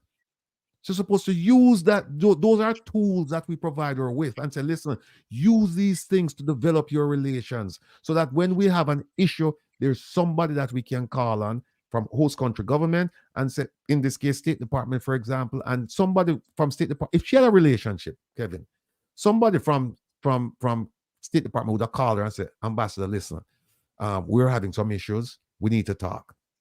And then they would sit down with her and say, look, we're planning to increase the level, and this is what's going on, blah, blah, blah, blah, blah.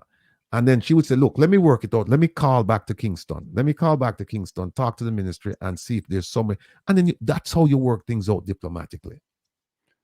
In your experience working for the United States, in many countries, how many ambassadors have you seen operate in this fashion that have this kind of a connection with the State Department? None. No, not like her, no. The way that you describe that should happen. Oh, let me tell you something. That you answered the easier question, though. Oh yeah, how many ambassadors I've worked for, I've seen act like our ambassador? Nobody. The every single ambassador that I've worked for or that I've been associated with, they've always had a working and amicable relationship with host country government officials. Always. Somebody that if something like this is going to happen, they're going to call ahead of time and say, listen, look, let's meet because we have a problem. And then you sit down with them, they state the nature of the problem, you work through it, and usually, you as an ambassador, you're essentially a courier. You're taking information back and forth, right?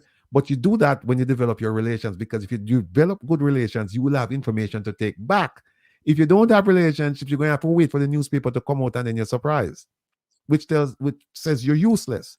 So what should have happened is that somebody from the State Department should have reached out to her because of her longevity here and the assumption that she would have had a good working relationship with them.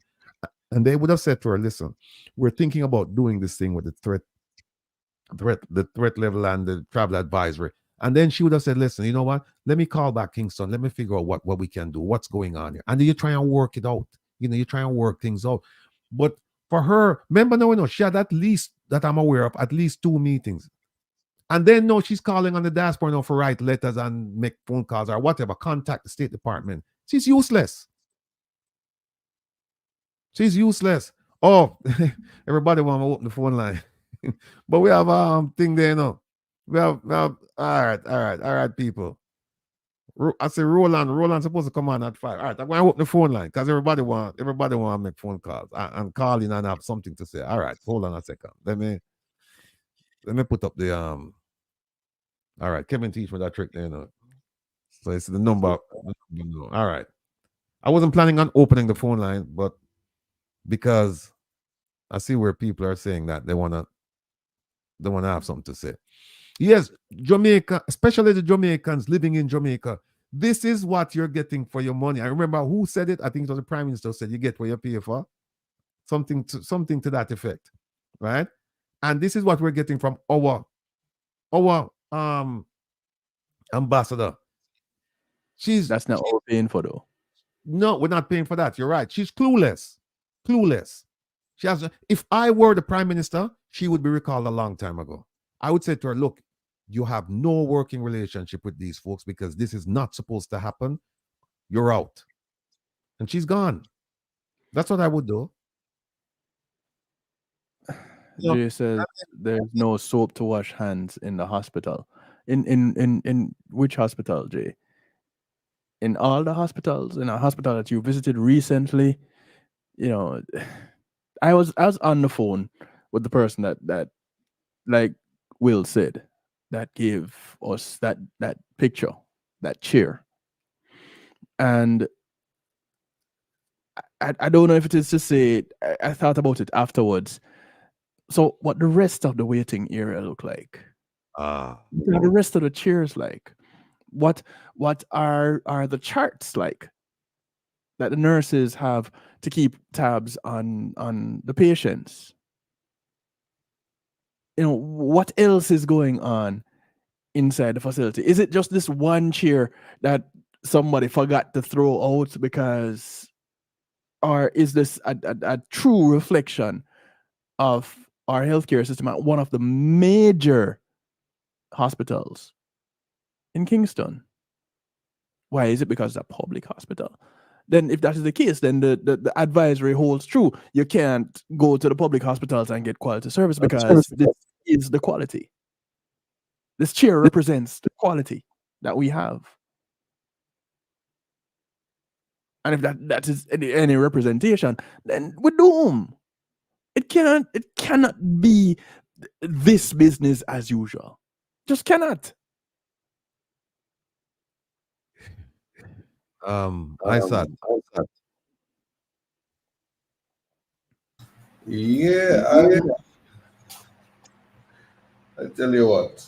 I'm gonna borrow her words and not criticize. Here, I'm gonna borrow her words and not criticize. It speaks for itself. I think it's fair to say that the writing is on the wall where that is on that topic, on that issue. But to say I don't know if you can confirm, is there did my favorite Speaker of the House in her constituency, the Kentai district, the recount, they lost the recount there? Am I correct to say that, or you don't know of that? I don't know. Okay, I'm wondering if anybody in the comments would have known, but okay, very well. Yeah, I mean, you know, she's this. I mean, I could go on and on and on about this ambassador, but she's lousy. She's lousy. She has no idea what she's doing. She's just here, just use up taxpayers' money, and not producing, not producing. I mean, one of the things, and people up, especially people up in the New York area, many people in DC to confirm this, that they have problems getting passports returned, right? You apply for your passport and it takes forever. That's an issue for PICA, right? PICA falls under the Ministry of National Security. Where is she on this? Where is she on this in terms of talking to PICA and talking to her minister and ministers, because there are two of them, and said, look, sit down with Minister Chang and work this out so that people can get their passport in a timely fashion. Why would you assume that she would know that that's what she's supposed to do? Well, she knows that it's happening. Now, whether or not she thinks that she's supposed to, if she knows it's happening and I think about whether she should do something or not, then it's time for her to go, because that's part of her job. If you have to think and say, well, we need to get the people's passports back in time for them to travel and all that, then if you have to think about that, then it's a problem. Then you don't need to be there. All right, so on a taxpayer scale, would you prefer to keep somebody who's spending 4.5 million a month on rent, or have a wonderful ambassador who is, I don't know how much they pay for her rent? Get rid of both of them. You know, I don't want to get that commissioner job in Ratty. The question, Mr. Rattigan, was, which do you prefer? You took me back to Sesame Street. What was the name of the guy in the garbage can? Oscar. He was like, throw it all out in the garbage. Was it Oscar? Oscar the Groat. Cookie Man, yeah. Was it the Groat? Yeah. Oscar the Groat. Okay, I was right. Yeah, Ratty, behave yourself. No, I tell you what grieved me. What grieved me is the poor people of Jamaica. Poor people of Jamaica, when them can't get services, right? You can't get you're on a dropping off and you can't get medical services. You go for visit somebody in the hospital, that's the chair them give you. You go for visit somebody. In fact, the walk through the hospital look like a movie set. You can't believe it's real. With people cock up over here, so cock up over there, so up on the floor, all over the place. You can't believe it. It looks like a movie set. I asked a question just now, and Kadeen just gave me a response. Kadeen K says, soap is put in the bathroom at the hospitals, but the people who can't afford it and the ones that don't have any at home, they take it, they steal it. Now, again, this speaks to an issue because we're visiting hospitals and stealing soap because we can't afford it. Right. So it's one thing to be kleptomaniacs, but you want to tell me that everybody that visits the hospital and is a kleptomaniac? Make it make sense. There is a fundamental problem when people who visit hospitals should be taking things to be putting inside there. So they probably they shouldn't want to use anything that is in the hospital because there's better. But we don't have that. And at the rate things are going, it doesn't seem like we're having that anytime soon. It's just terrible, man. It's just terrible. Roland, where you there? Because when I get all worked up over this story of that, you know. Yeah, so Roland, yeah. All right. Folks, what we're going to do, we're going to suspend this conversation. We're not going to terminate this conversation. We're going to suspend it because we have to come back to it. Right? But where we have joining us now, we have a gentleman by the name of Roland Rogers from the UK, and he's been waiting for a long time to tell his story. And when I say a long time, he's been waiting now for about 2 hours or so. Not 2 hours, he's been waiting for years to tell his story. He's taken his story to almost everybody in Jamaica. In fact, I think he's even taken it to court in the UK. And I told him, I said, listen, I know your story, but I don't want to speak for you. I want you to come and tell the people of Jamaica what actually is going on with your situation, your family land, where it is, who have it, and why you can't get it. So, where Roland there? All right. Ladies and gentlemen, Roland Rogers. Roland, welcome to Miss Rattigan. Hey, how you doing? Hi, Isat. You all right? Nice to see you again. Yeah. Blessings. How you doing? Yeah, not bad, you know. Yeah, I see the picture of the two and live big life in London, man. You saw Ratty. I said it to him and I saw him going on the defense real quick. It's a dirty 13 or Roland. Yeah, I know. Nice display down at the Privy Council. All right. So Roland, let me bring you on. Yeah. Talk to the people. Let us know who is Roland Rogers, where are you from, and what's your growth? Yeah, my name is Roland Rogers. I was born in England. Parents from Jamaica. My father came over during the Windrush in 1959. But the only reason why he came was because in the 1940s, Alcan started bauxite mining in the Yorton district. Roland, turn up your mic a little bit more, please, if you can. I think that's a max, or you may have to lean forward. That's the max. How's that? Is that better? Yes, sir. You can see me good? Yes, sir. All right. Yeah, so as I was saying, at the age of 26, he came to England only because he suffered from respiratory illness. He came here with asthma only because of the bauxite dust, because his impediment was he couldn't read and write because he was the only son and he had to go and till the soil with his father. So that was his daily life up until the age of 26.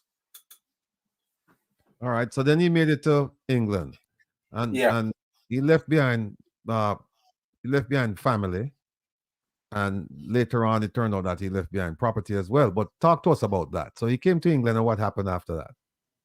When he came to England, he already had the survey diagram with him because his father gave him the documents, all the documents. Documents for what? All the land documents. And where is this land located, and how much land are we talking? Yeah, the land's situated in Jericho and Orangefield in St. Catherine. Mm-hmm. Yeah. And how much? How much land? And it's 50 acres. Mm-hmm. But then in 2016, we found out it's 69 acres. But my father was paying for 50 acres of land. Mm-hmm. And so your father went to Britain, started a family. He came with his documents for this land that his father, your grandfather, gave him. Mm. And so there's no issues there at that point. So when did the issue come up about the land? The issue started in 1973 once his grandmother died, because he was getting all his information from his grandmother. But back in 1965, when his father died, nobody told him that his father actually died. It was 6 weeks after that they told him that he died. Mm-hmm. So, and then what did he do when he found out his father was dead? Because he had family commitments and his father was already buried. He was in England, he had his commitments, and by that time, he was buried. Okay. Did he ever go back to Jamaica? He went back in 73. And he went, I'm sure he went, and he went to look at the land, right? No, what happened, once his father died, the Administrator General then got involved. And involved to what extent? What did the Administrator General do?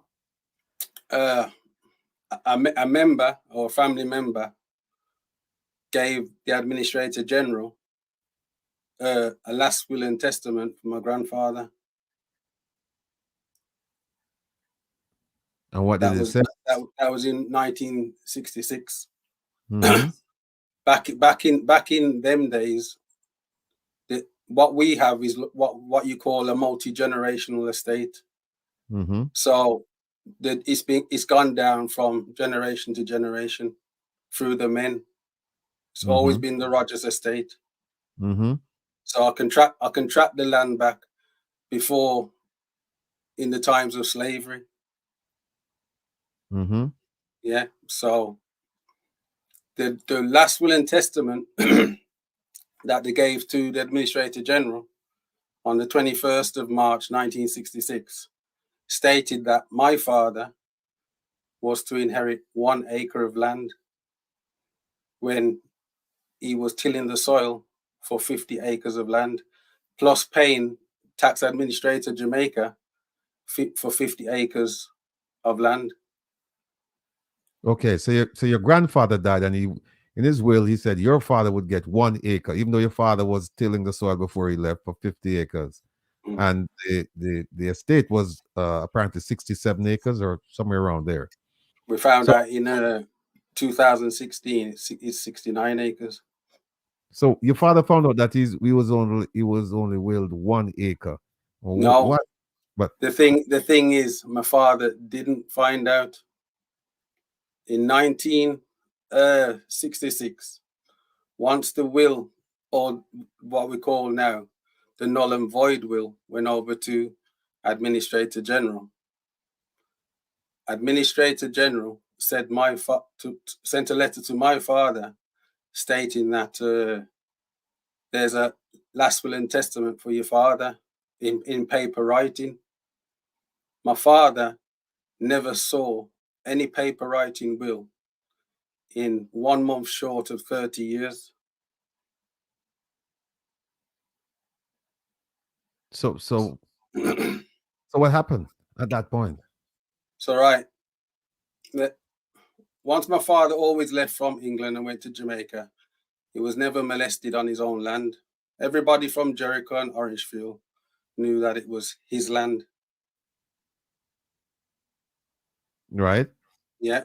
So I've got documents showing that my father's paid the tax receipts, that the land is not to be sold. I've got documents showing that when he done his last will and testament, my father, that the JP who done the last will and testament for my father then sold on land from the 50 acres to somebody else. And the JP actually said as well, he never made a last will and testament for my father. I've got all the documents. And the JP has actually stamped it as well. So you're saying the last will and testament, it's a forgery? Oh, 100%. Why do you say that? Both my grandfather's will and my father's will. Talk to us about my grandfather's will. When you see my grandfather's will, the first one what the Administrator General gave to us had no signatures at all. That was back in 2nd of January 1997, just over a year since my father died. The one what I eventually got in 2012, that one shows that my grandfather could, in that one, it's just typed, there's no signature where it says testator to sign. The will, what came from the Supreme Court, that was made on the 8th of September 1958. But in 1953 and 1956, my grandfather got married, and it shows his actual signature on both marriage certificates. Mm-hmm. So when you match it to the will, the last will and testament, what I got out of Supreme Court, it shows that really it's a null and void will. All right, so we have Isat here, and Isat is our resident. He knows almost everything about the law in Jamaica, particularly when it comes to the Constitution. Right? So Isat is here. What questions would you like to ask him to kind of like shed some light on your legal options?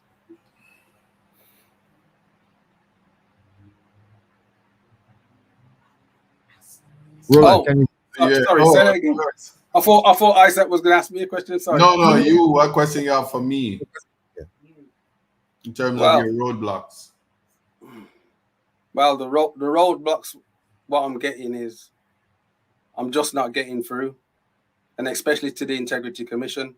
It's been now 4 years and 3 months since I've sent them sworn statements, sworn affidavits, all the evidence, over 22 reports. From when I sent it to Portia Simpson Miller, I sent it to Andrew Holness, Arrett Bruce Golding, National Land Agency. But why you haven't gone to the court? I've gone to the court. We've actually had a case in the matter. Mm-hmm. That was in 2011. When I went to the court, I went to the court under proviso. It was for 50 acres of land. Once I got to Supreme Court, they said it's for 36 acres of land, even though my father has been paying for 50 acres of land. I've got a tax receipt what I paid for after my father died, which was for 50 acres of land. Mm-hmm. But now the court's stating 36 acres. So whereas the 14 acres, all of a sudden gone. It's the first time. It's the first time. Hold on, just stop. You have a judgment from the court. Did the court write a judgment? The court wrote a judgment stating that it's 36 acres. And why did you appeal? Even though I submitted that to me. Huh? Did you appeal to the next level? What I did, I went to the Privy Council for a leapfrog case. Mm-hmm. Yeah. Once I put in for the leapfrog case, yeah, they took at least over 2 years before coming back to me and then stating I've got no arguable point of law, mm-hmm. which doesn't make sense with all the documents and evidence what I had. So see, that's the thing. Why did you not? You did a jump case, so you skipped Yeah. Court of Appeal. Because I witnessed blatant corruption right in front of my face, in front of the No, courts. but you see how the justice system work. The court is significant because you would need the Court of Appeal to review because they also know how the justice system works. They know as well. So that's the reason. That's the reason why you think they came back and said I've got no arguable point of law. Yeah, no, you wouldn't have a point of law because they review the court of they actually review the Court of Appeal. So you missed a complete step, and what would they have said without giving those judges the opportunity? And why did you feel it necessary to skip those judges? Because a judge at first instance, and this is a teachable moment for everybody. A judge at first instance, it's okay to lose at first instance. Ask Ratty, he does it all the time. It's of no moment. And one of the things about the legal process is that you want fresh eyes to always look at the situation. After the Privy Council says we cannot assist you, that's a green light for everybody in this jurisdiction to just simply say you're not on a case, you're not on a rights. So right now you're making a complaint, and the names that you're calling is it's almost you're taking a nepotism approach, which I always reject. Also, you're also taking a political approach, because asking the Prime Minister to intervene, you call at least 3 different prime ministers. It's not necessarily helpful. The question is, are you the beneficiary of 36 acres right now? No, it's been split. Between whom? Between other family members. So what was once a multi-generational estate has now been split up. Yeah, but the splitting up, the beneficiaries of the split are your other family members. Yeah. Right. So in other words, the portion that you probably now have is you have a problem with the portion that you have because there's at least 14 acres unaccounted for. Yeah. That's Plus the problem what I've got is that my grandfather could actually sign his name. So to actually see on the last will and testament that there's no signature, and plus, but who produced that will? Who produced the will? A family member produced that will. Oh. But my father was in England and didn't know nothing about no will. And when he did find out about the will, the Administrator General kept on telling him there's no will, even though there's something in writing. I was actually at Administrator General office with my actual father when they actually said that. I got but you. it's like they waited until he died and then produced this will, but a will with actually no signature.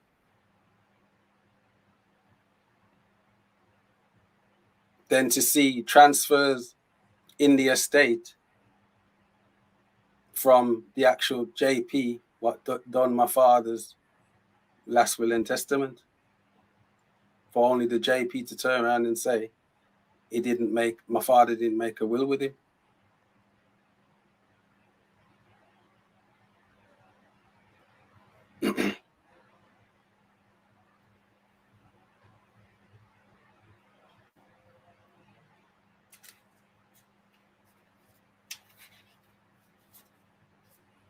Did you want me to actually show you the actual the will and the actual JP stamp where he says that my father didn't make a will?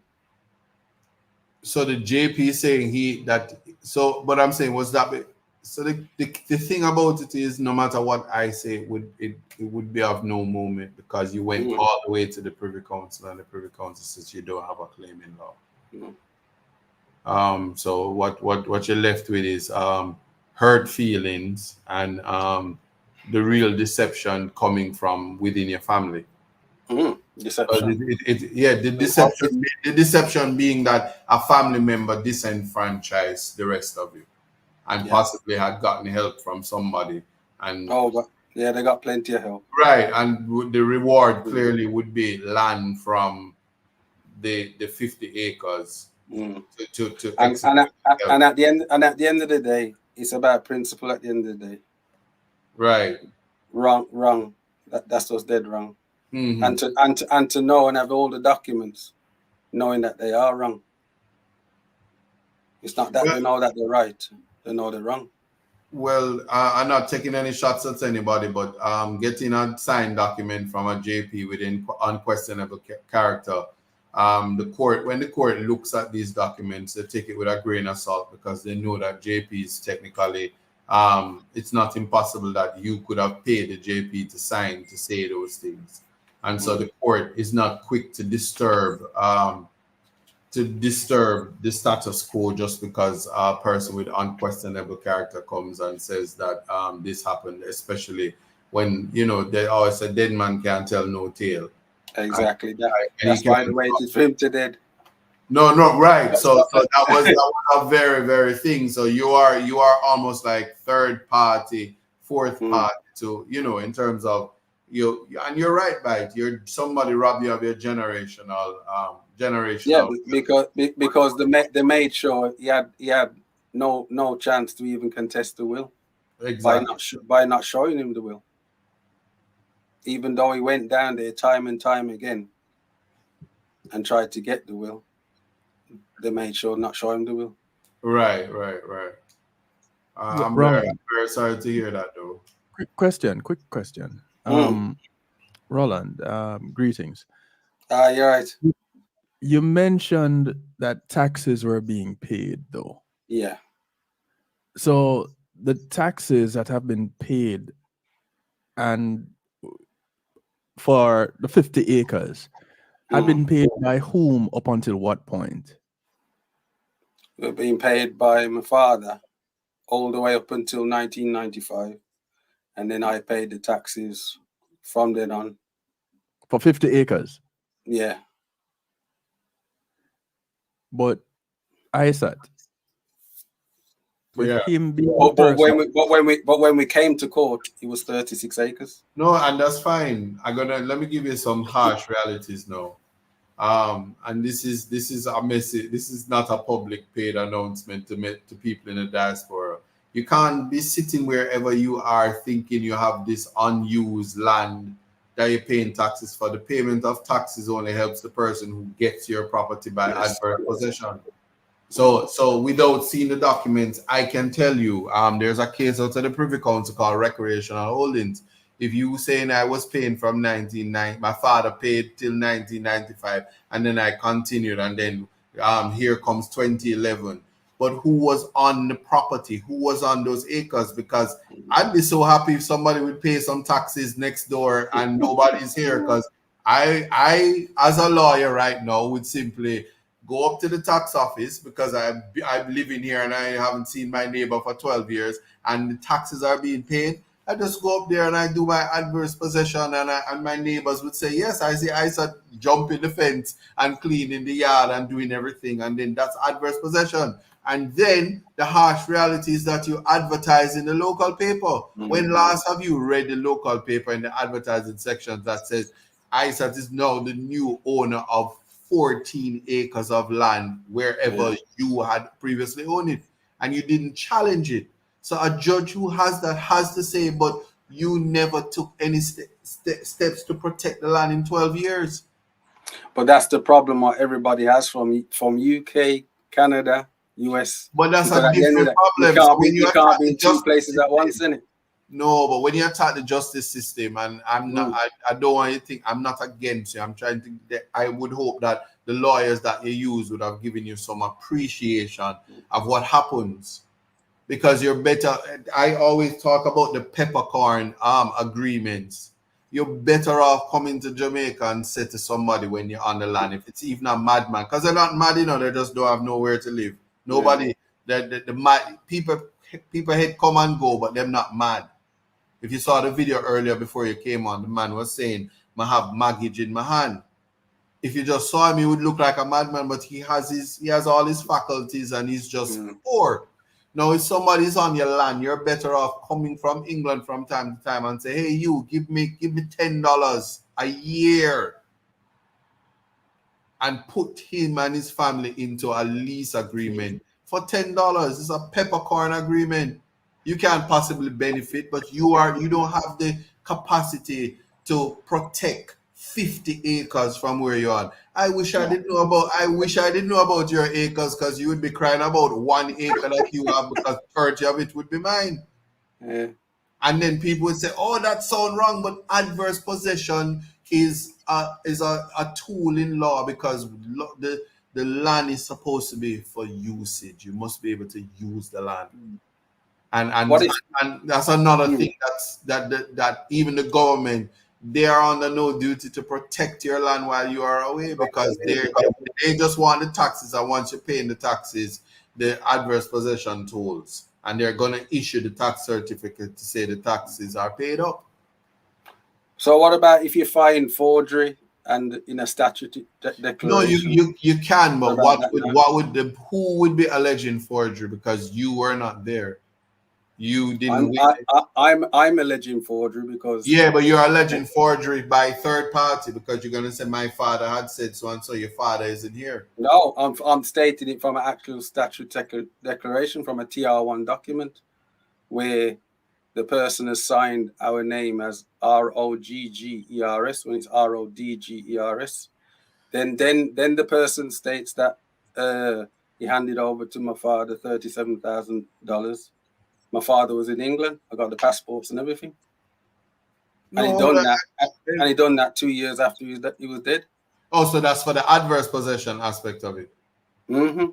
As in, well, that wouldn't even be adverse possession. They're saying they got sale of unregistered land, but my father didn't sell no land.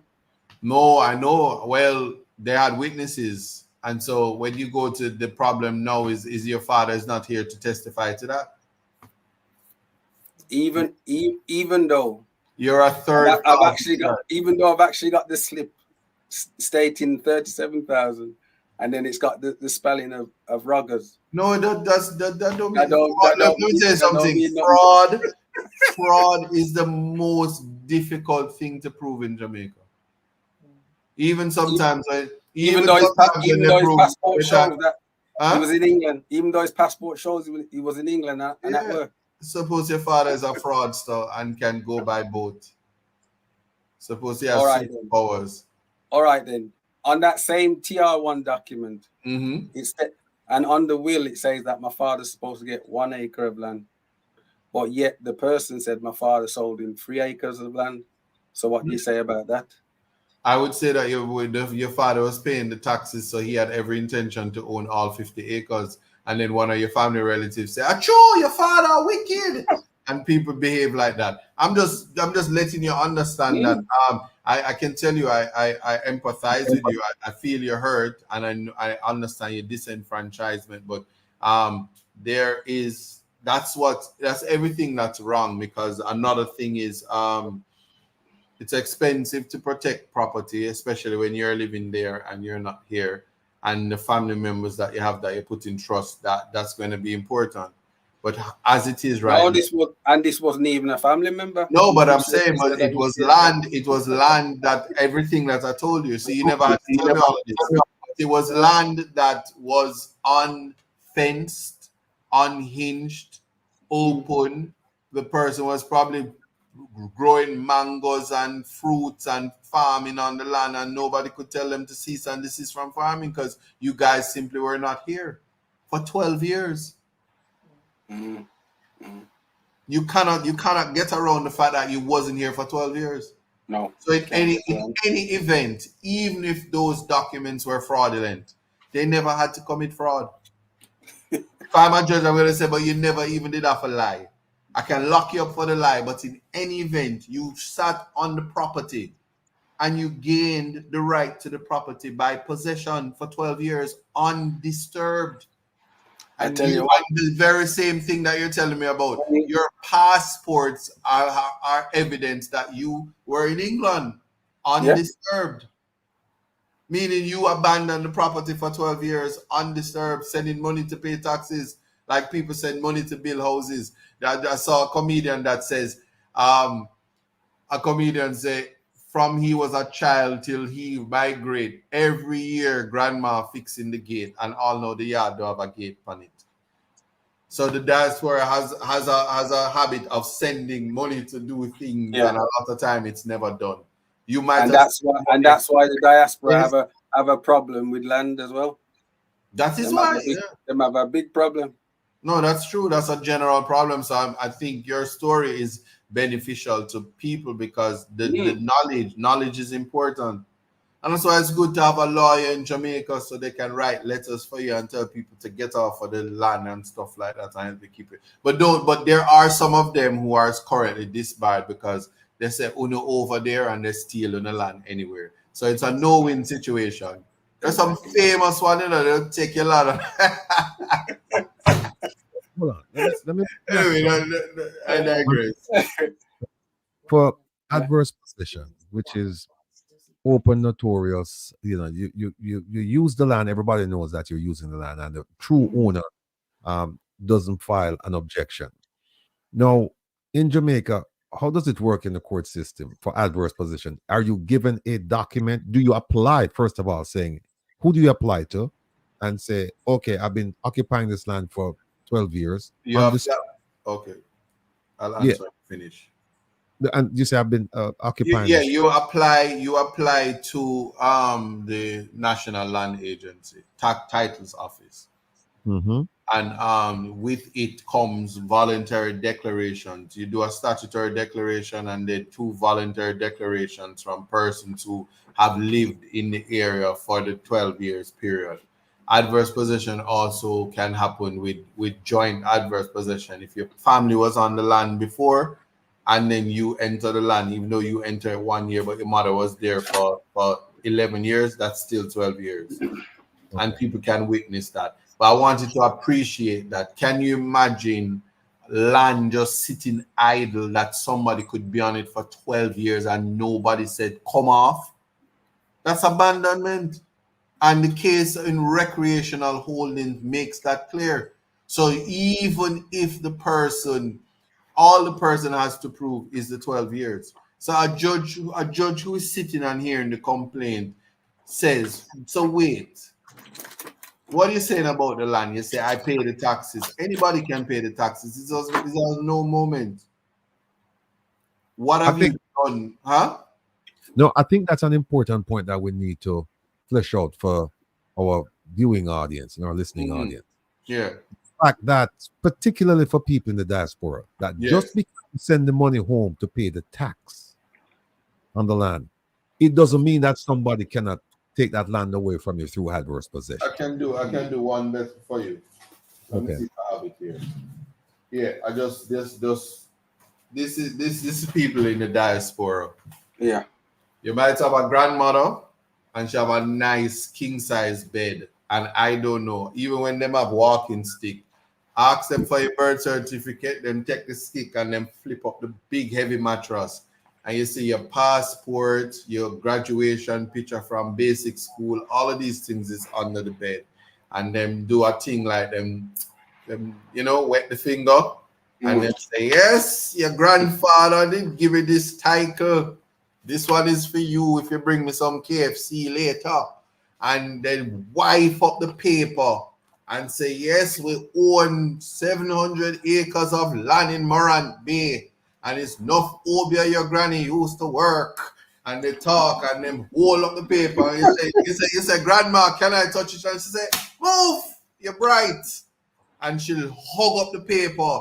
And she goes to bed at night and say, I have 700 acres. Here's the proof. But she hasn't been there for 12 years. Possession is 99% of the law. The title is 1%. It's of no moment. Nobody cares who is on it.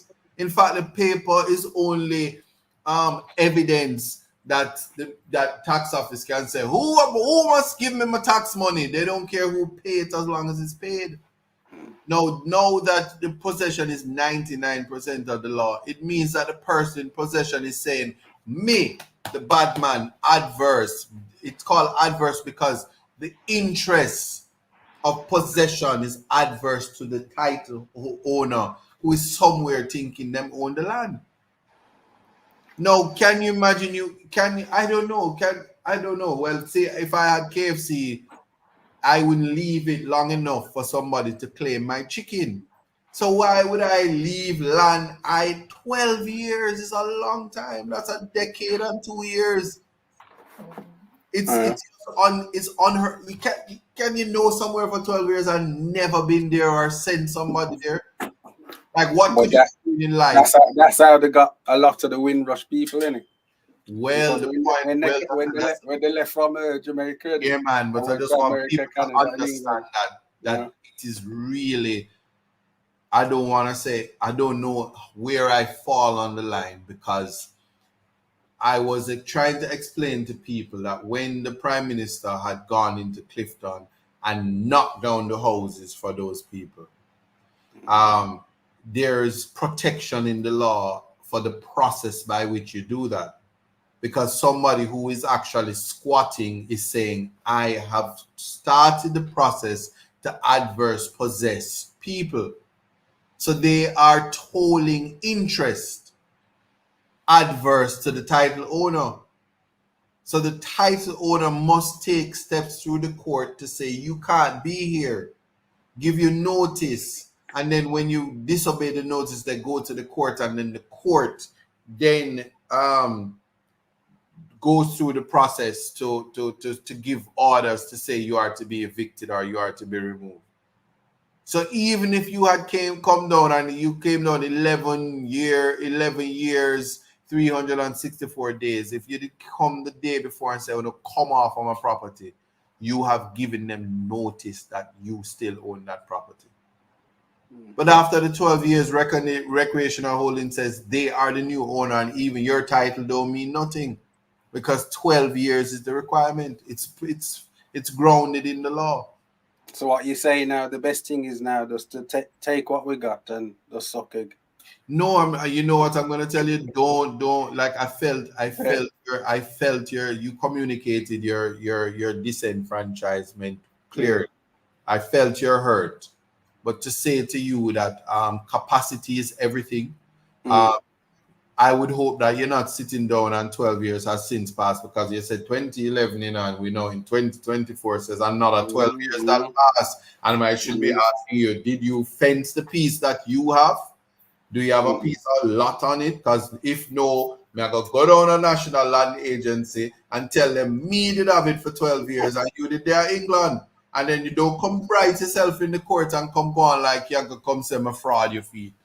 Because you have left it again and abandoned it for another 12 years. So you may not even have your 1 acre or 3/4 of an acre. No, we have it, because we're within the time limit. No, man, I'm just saying you have to protect it, because I can ask you these questions. Do you know if somebody's on that land now? No, not yet. Have you fenced it? Do you know if cows are eating grass on there right now? No. Do you know if a little cottage in the grill is on the land right now as you're talking to me? If it is, it will come off. No, I'm saying, and have you seen the land in 12 years? Have you seen the land in 12 years? Yes, I have. Yes, I have. All right. Just understand what I'm saying is that don't happen to you once, shame on them. Happen to you twice, shame on you. But protect. One of the best ways to protect property is to fence it, put it up. Say beware of drunkards. Drunkards will be eaten and dogs will be shot. And you put up those offensive signs so them know. And you assert ownership. And then the same arrangements. You want somebody in the community to go there who don't live nowhere, and you say, yo, see some board or see something here. Go and live on the property and watch what go on. At least the family will be happy to know that now. At least you could take up the phone and say, hey, Tom Blow, what's going on here? Stop telling the white woman them say you own all of this property. Them now bring you come to England. Don't take my property. But you have that kind of conversation with somebody, because it's very difficult when you don't know. And then you can be hit with fraud as well. Because somebody might be on it for 3 years and them friend is somewhere, and then they say, I've been on the property for 12 years and nobody came, and then lo and behold, they give it to them because the taxes are paid up because you like to pay taxes. Yeah, I got enough evidence to know that I was there before 12. Oh, man, I'm just saying. It's about communicating with the people. So deja vu, not liquid twice. Yes. No. Yeah, see, Patricia says, Isat, you're upsetting me now. This young man dad left him the land and saying he doesn't have the right to let those people who live on his land to leave. I'm not saying it's me say it. I just tell you what the law says. It's a law. That's why it's good to know the law. I'm happy that thank you. I'm happy that you brought this to even my attention, that this because everybody needs to know. People know and understand that this is how you can lose your right to property. This is how the diaspora get born. But it's true. We get born. Well, look, Roland, but Isat, is there any recourse? Is there any form of relief anywhere that Roland and his family might be able to seek?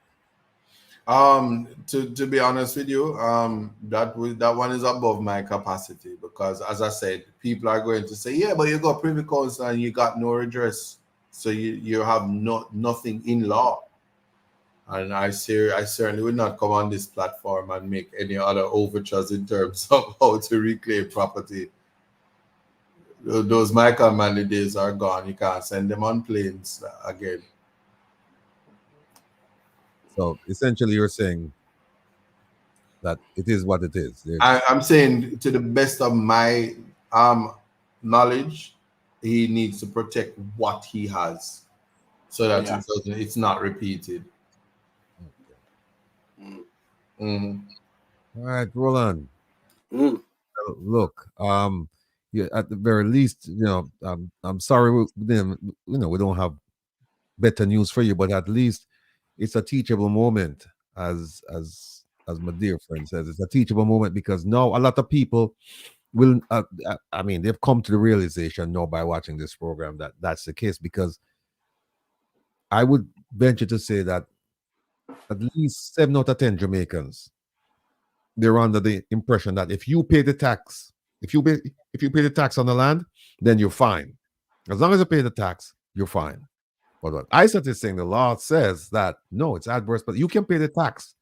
But if you never go and establish possession and somebody's there occupying the land, then that person can then go to the land title office and do whatever is necessary, and their title will supersede yours.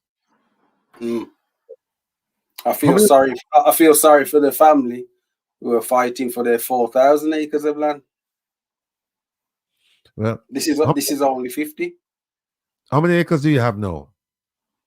We have about 15 left. 15 out of 50. I can build a mini mansion. And let me ask, the 35, right? Is that by family members or strangers? No stranger. You got some stranger on there. Okay. The one who forged my father's signature, that's a stranger. Don't know him from Adam. All but right. it looks like it's the best place to commit corruption and fraud and everything. Be careful how you say that now, because I said, especially judiciary is very protected. Judiciary. No, I mean, I think he's entitled. He's entitled to express how he feels. I have no problem with that. But what the takeaway from here is that adverse possession prevailed. So there's nothing that the court cannot act in vain. The court can't say that this was a situation by fraud, because in any event, fraud is the hardest thing to prove. And also, if the person was on the property for 12 years anyway, then they probably lied because they weren't properly advised as that they actually owned the land after 12 years. And that's even though concealing concealing the will for over nearly 30 years. But the issues are being conflated because the man who has those acres, he wasn't concealing any will. It has nothing to do with that. No, he wasn't, but the family knew about the will. No, that's two separate issues. This is what I'm trying to say. They knew about the will before my father's eyes then closed. I've actually got the documentary evidence that they didn't know. No, man, I'm saying we were in relation to you're saying the third party knew about the will? The man who is not your family? I don't know because I can't see through 9 inches wall. Well, that's the point I'm saying. No, but nobody can, is it? No, I'm just saying that's the point. You can't conflate the issues, but that's Well, here's what Roland. We're gonna have to here. But you and I will continue our discussion. All right. Yes, and I want you to pass on my regards to your family. And have a great weekend, and we'll talk soon. All right, then bless up. All right, take care now. I'll carry on watching. All right, cool. All right, please do. All right. Yes, folks. That was Roland Rogers. He and I, we've been going back and forth with his plight to get justice in Jamaica for quite some time now. Not only in Jamaica, but also in England. Well, I think like Isat said, he leapfrogged and he went to the Privy Council and they made a ruling. And once they make a ruling, you're basically stuck with it. There's no place else to go. If he had gone to the Court of Appeal, then he would have had at least one more step. And then he could have probably firmed up the issues a little bit more. But that's water under the bridge. It happened. This is where we are. He has 15 acres. And like Isat said, we hope, we trust, we pray that they will protect the 15 acres remaining. All right. We're going to move on now to a story that is going to be riveting. A lot of you have heard about this story, but you haven't heard the full story about this story. You've heard it in passing. What is this story about? This story is about the Prime Minister when he was the Minister of Education. And this story traveled with him from that period until quite recently, a few years ago, when he was brought up, when a report was tabled in Parliament, report coming from the Integrity Commission saying that they were recommending charges against him. And then we had the brouhaha because the corruption prosecutor issued a companion report saying that there was no evidence there to bring charges against him. She did say that there was evidence to bring charges against the other folks, but for a number of reasons, she declined to prosecute. Well, anyway, who we have with us today to discuss all of this is the person who started digging and brought it to the public's attention, none other than Zara Burton. Zara, welcome again. Welcome back to Reason with Rattigan. Ladies and gentlemen, Zara Burton. Thank you for having me again. Happy to be back. Good. Now, Zara, before you start, I culled through all of my videos and I found one video that I think is so appropriate to play, and I'm going to play it now. So just sit back and bear with me. Jamaica has entered an unprecedented era of law-breaking by holders of public office and the normalization of wrongdoing. There are 5 main elements of my case against Prime Minister Andrew Holness. 1. Corruption referral and attack on the Integrity Commission. Let me first disclose that years before February 2023, when it became public that the Director of Corruption Investigation, the country's chief anti-corruption entity, the Integrity Commission, had made a referral of Prime Minister Holness to the Director of Corruption Prosecution. I was aware of some of the items in the charges, having been told of them by persons who had intimate knowledge of the matter. I was therefore surprised at the decision of the Director of Corruption Prosecution not to proceed to charge the Prime Minister.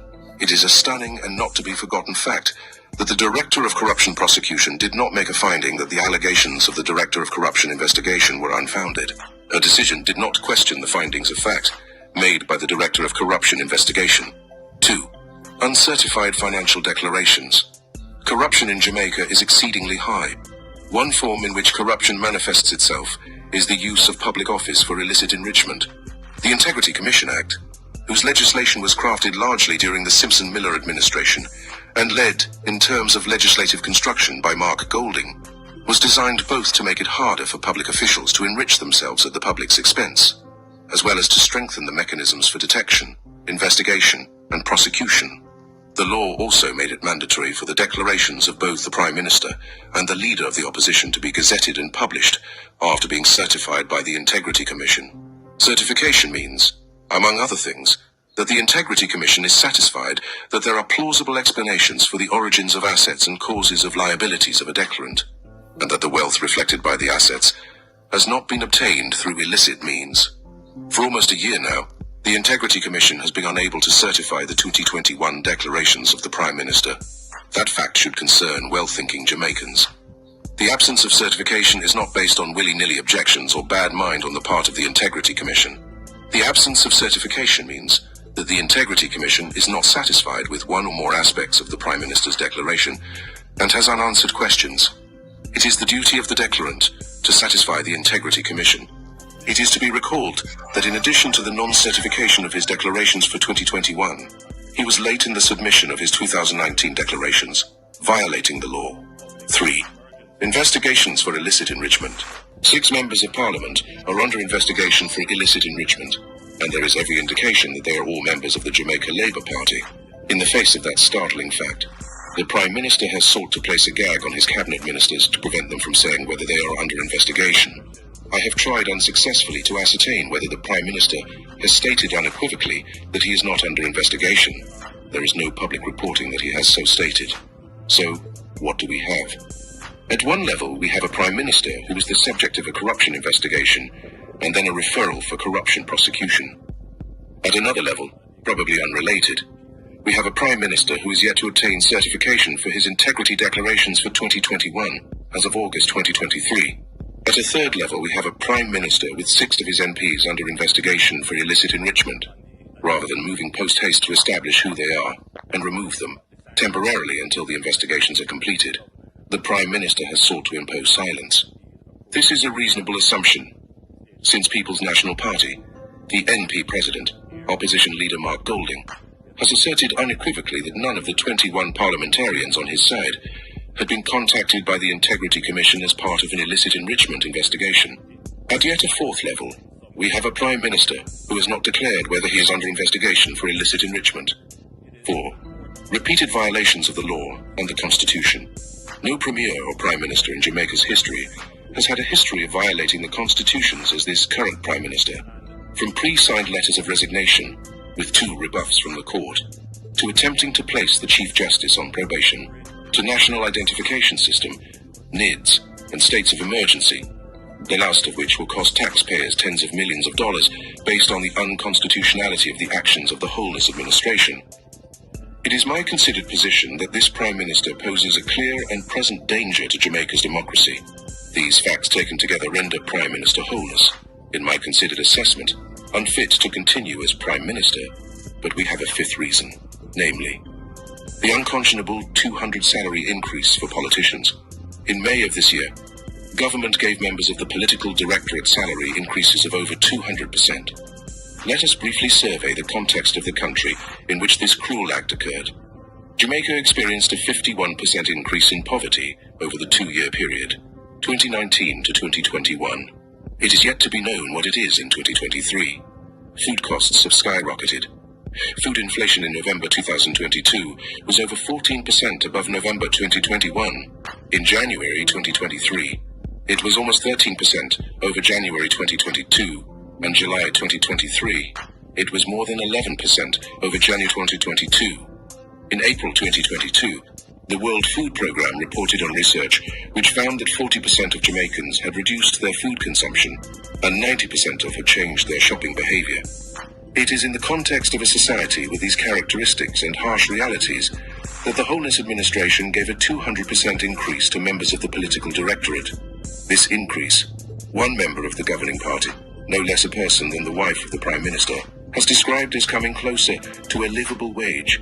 And so, the question is, if it took a 200 increase to bring the members of the political class to a livable wage, how can it be fair for the struggling public sector worker, teachers, and nurses to have been forced to accept a 20% increase? And if the 200% increase were justified, and represented a great decision for the country. Why did the Minister of Finance wait until the 20% was accepted that the increase of 200% for themselves was announced, given that he knew from the outset that this level of increase was likely? Okay. And then I want to show this. Let me see if I can get this up.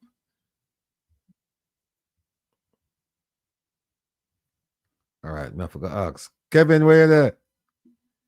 Oh, there he is. Kevin, pull up this summit. This article right here. This one right here. All right. We have some people asking, why is it that we're focused on the Prime Minister and we're not focused on incidents, going back before my time doing this? Very simple answer. This is the government, and I would like to hold the government accountable for the people of Jamaica. And I'm just one person. I'm doing my best. Zara is doing her best, and we have a bunch of friends and colleagues trying to do their best. And this will set an example. This will be an object lesson going forward, that whoever is the government, that they're going to be held accountable. I can't go back and, if you have information, the person who's bringing this up, if you have information about wrongdoing that occurred 10 years ago, then bring it to my attention. I'll certainly look into it.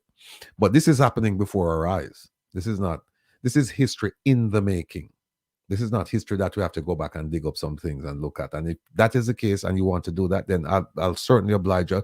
And I think it's my duty to look at that as well. And I certainly will.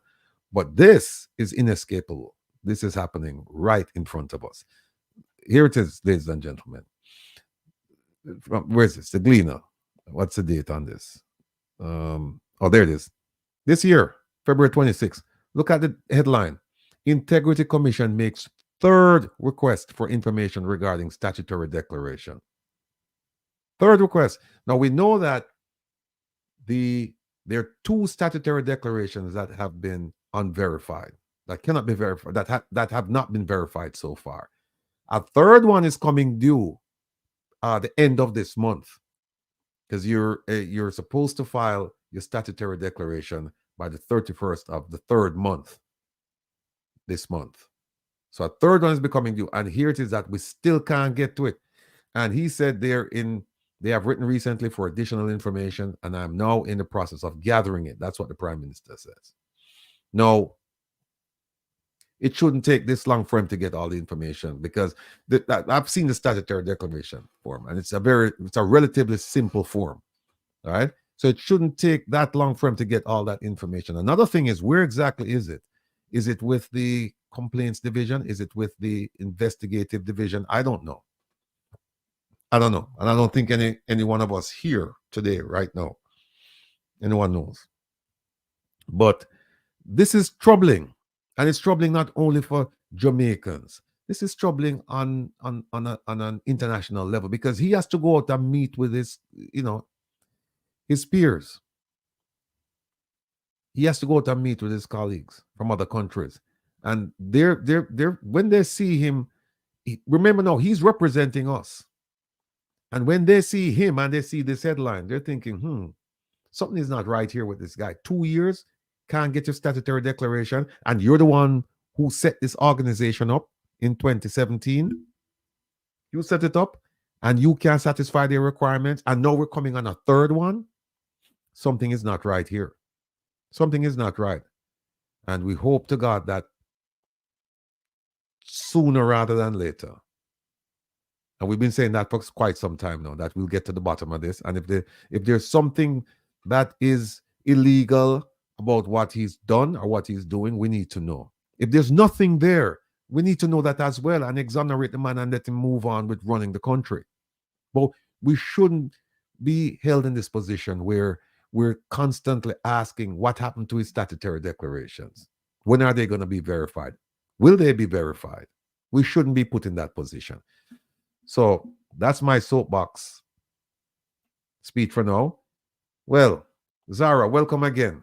Now, you were pivotal in the story that we're going to talk about, in the sense that this story happened way back, I think in 2009, 2010, somewhere around there. And it didn't come to the public's attention until I think 2016 or somewhere around there. And it took on a life of its own.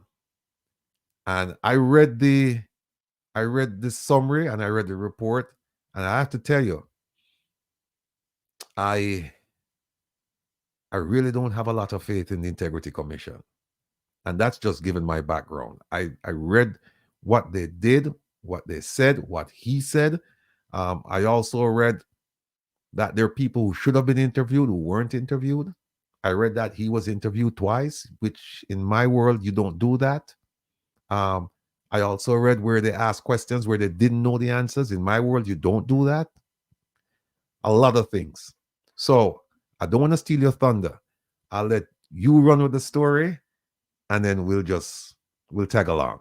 Take us for the ride. I can't hear you. Sorry about that.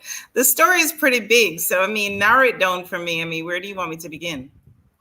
I would like you to begin from the beginning. Wow. Okay. We've got nothing but time. If you've got the time, we've got the ears. We're willing to listen to you. All right. Okay, so I ran a story in 2016, and the story was about Mr. Honus's big house and where he got the funds to finance this big house, and why a St. Lucian company at the time owned his property. And the St. Lucian company's name is ADMAT Incorporated. And by the way, I have a major update coming about that company in another investigation that I'm working on, soon to be released. I'm hoping for tomorrow, but I still have to make sure that it's ready to go.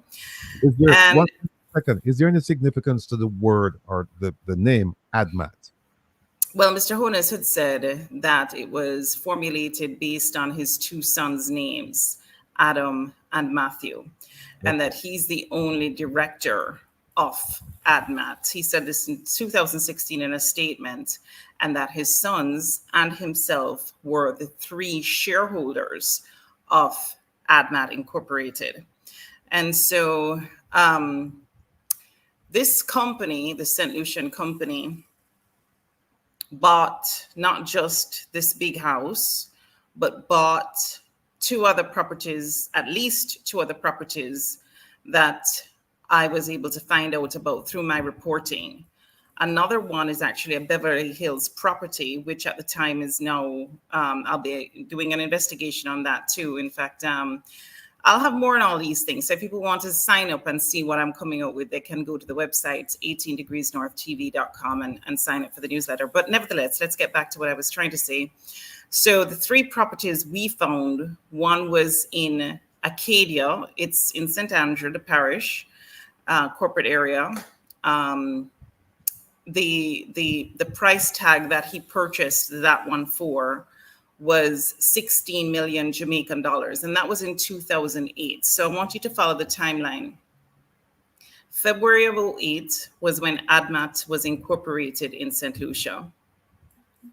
By that same year, later on that year, the Acadia apartment was purchased for 16 million Jamaican dollars. There was no mortgage listed. The second purchase occurred in Beverly Hills. There was a plot of land up there on Wycliffe Close. ADMAT bought that in 2009. 15.275 million. No mortgage listed. Come down now to 2011. Another plot in Beverly Hills bought, $300,000 US. No mortgage listed. So we have incorporation in 2008, February. First purchase later that year, 2008, 16 million, no mortgage. 275 million in 2009, no listed mortgage. 2011, $300,000 US, no listed mortgage.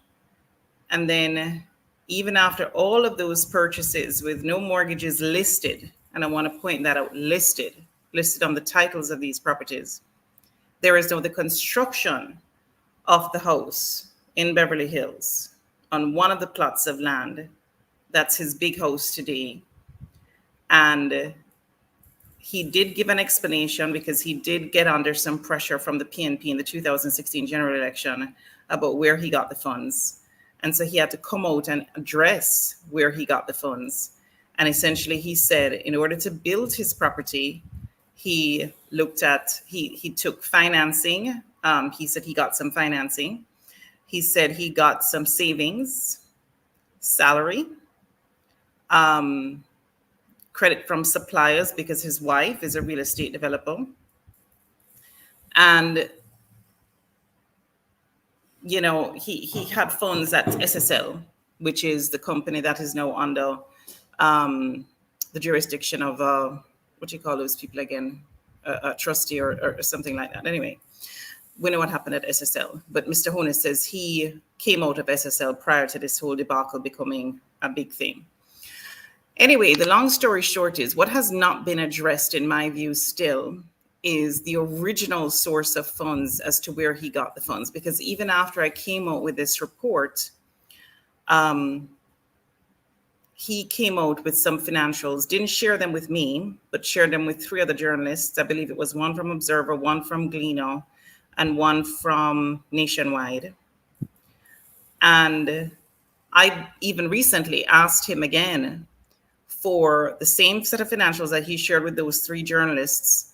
I asked if I could get a copy. He has not responded to me. He doesn't respond to me usually. I can tell you that up front.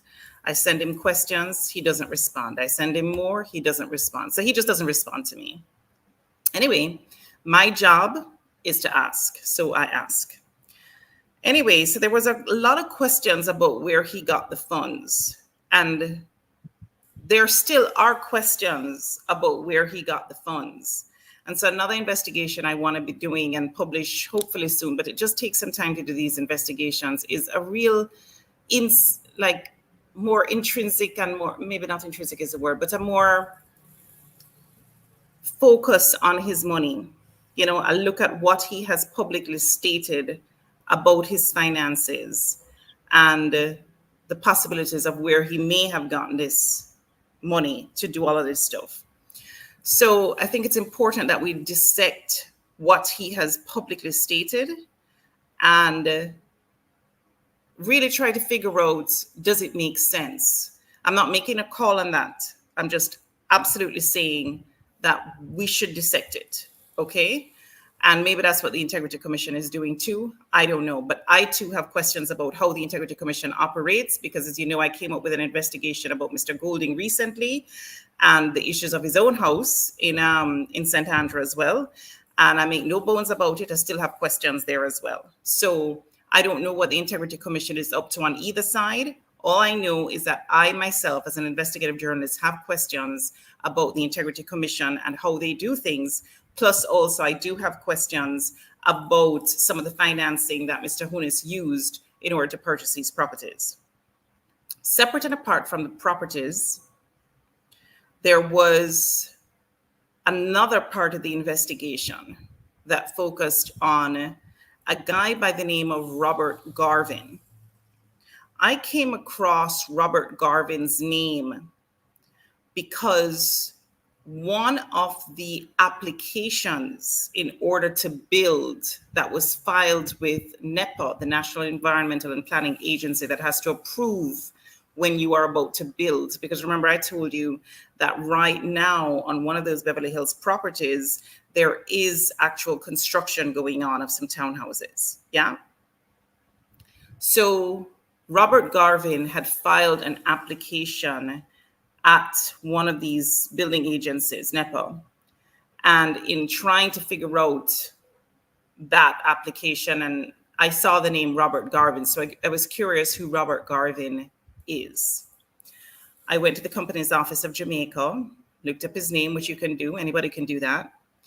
And I got a chance to see that he was a director for several different companies affiliated with either Mr. Honus himself or Mrs. Honus, Juliet Honus, and that this affiliation dated back, I think it was back into the 90s, the first company that I saw. There was a taxi company, there was a loan company, there was a 2 nonprofits, and the fifth one, I'm trying to remember right now. The long story short is, and there's one called Omega Bridge. Yeah, that's what I mean by the loan company. Then they have Sunshine Mobile, Positive Jamaica, the Leader Taxi Service. Right. So the thing is that he also got some contracts. The same Robert Garvin, I found him at the company's office to be affiliated with a company called Westcon Construction. Westcon Construction had gotten a lot of government contracts. Well, at the time, I didn't know it was a lot, but I knew it was at least 14, again, from publicly gathered information. And this was from the Office of the Contractor General. They had a website. You can look at a database where you can see which companies were getting government contracts. But they, by the way, incidentally, this is why I told you I have questions about the Integrity Commission themselves, because in 2020, the Integrity Commission stopped allowing persons who are like me in the public to look at that database in terms of new information. So you can look up to 2020, but after 2020, black hole. And they say that they believe that their legislation bars them from continuing to allow that database to continue to be public, which in my view is silly. Okay, but okay, we'll move on. The point is that Westcon Construction got millions of dollars worth of contracts. And there was one particular letter that I actually put out in my episode in 2016 that showed how Mr. Honus himself was the person that specifically wrote to the Social Development Commission, which is another government agency, specifically saying, pay Westcon Construction, I believe it was 1.4 million Jamaican dollars, which is, you know, at the time in US terms, may have been over 10,000. Is it over 10,000 at the time? I believe it would be over 10,000 US at the time, right?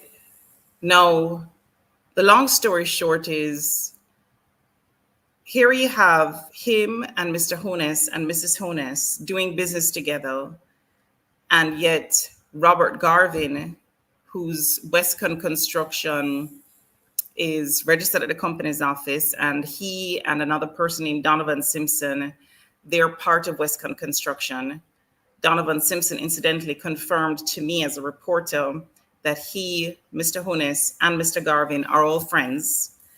And yet you have Westcon Construction getting contracts from areas of the government where Mr. Honus had some influence. So one area was the Ministry of Education, the Social Development Commission, as I just mentioned, and also the National Works Agency. For some of the work was in Mr. Honus's constituency that the NWA contracted out. And Mr. Honus was the Minister of Education at the time. Now, I went into a little bit of detail about that regarding how many bids there were, and quite a few of the contracts were either zero bids or single bids, single tenders. And so when I saw the letter now that said from Mr. Honus directly, signed off by him, please pay Westcon Construction, addressed to the Social Development Commission, I put it in the show. As a result of that, the Integrity Commission launched an investigation, but incidentally, it was the agency prior to the Integrity Commission. So it was the Office of the Contractor General that launched the investigation, because the Integrity Commission actually didn't exist back in 2016. But then when the Integrity Commission came on board, I think it was back in 2019, if I'm not mistaken, and the Office of the Contractor General then became defunct, the Integrity Commission was the one that came out with a report last year in February.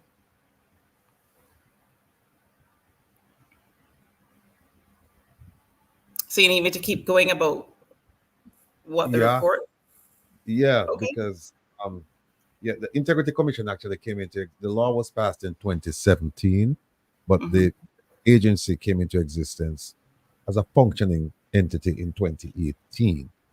So you're right. Contractor General was prior to that, and they had started their own investigation. Right. But talk to us now. Lead us now into the nuts and bolts of what exactly happened when the Prime Minister was the Minister of Education, and there were contracts. And by my estimate, there were 46 contracts in question. I think 10 contracts to the Ministry of Education, 34 to National Works Agency, and 2 to Social Development.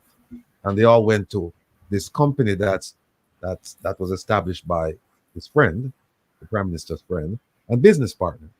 So talk to us now. Just take us into the nuts and bolts of how those contracts came about and what role did the Prime Minister play in with these contracts. What did he do? Well, there is no evidence that he had any role at all to play with the Ministry of Education contracts, even though he was the minister. In fact, he flat out denied that he played any role in trying to influence or influencing contracts to any contractor, inclusive of Westcon Construction, while he was Minister of Education. He does acknowledge, though, that as MP, he did recommend contractors for the government agencies to then do their own selection process and go through the particular procurement process that the government has approved for all government agencies to go through in order to hire workers and pay them and that kind of thing.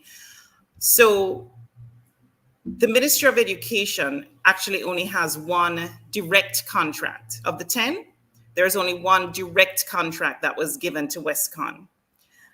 And that contract that was given to Westcon, they say at the Ministry of Education to the office of to the investigators, was that the reason Westcon got that contract through direct contracting was that Westcon was already on site for a contract that they already had.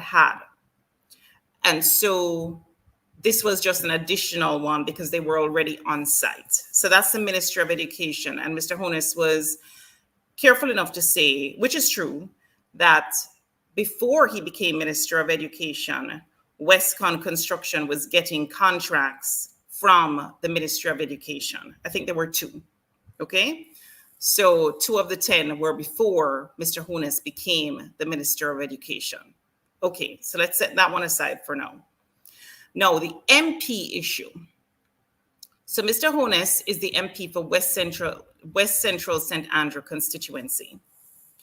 And when you look at the Constituency Development Fund, how it works is that each MP gets a certain allotment, about $20 million, to do projects in their constituency. And these projects could be things like bushing works. They could be, zinc fence removal, cleaning of drains and gullies, that kind of thing. And, I think there's some educational stuff as well. So he's an MP and he requires help, just like every other MP, in their constituency because he's busy, like other MPs are busy with other things as well. He was the Minister of Education at the time. That's a very important portfolio, like many are. And so he requires help in his constituency. Now, he told investigators that the reason he wrote that letter to the SDC there were 2 letters. Okay, I told you about one, but there were really 2 letters that the SDC found, that the investigators found were written to the SDC. One of them was in 2007 and one of them was in 2009. Okay?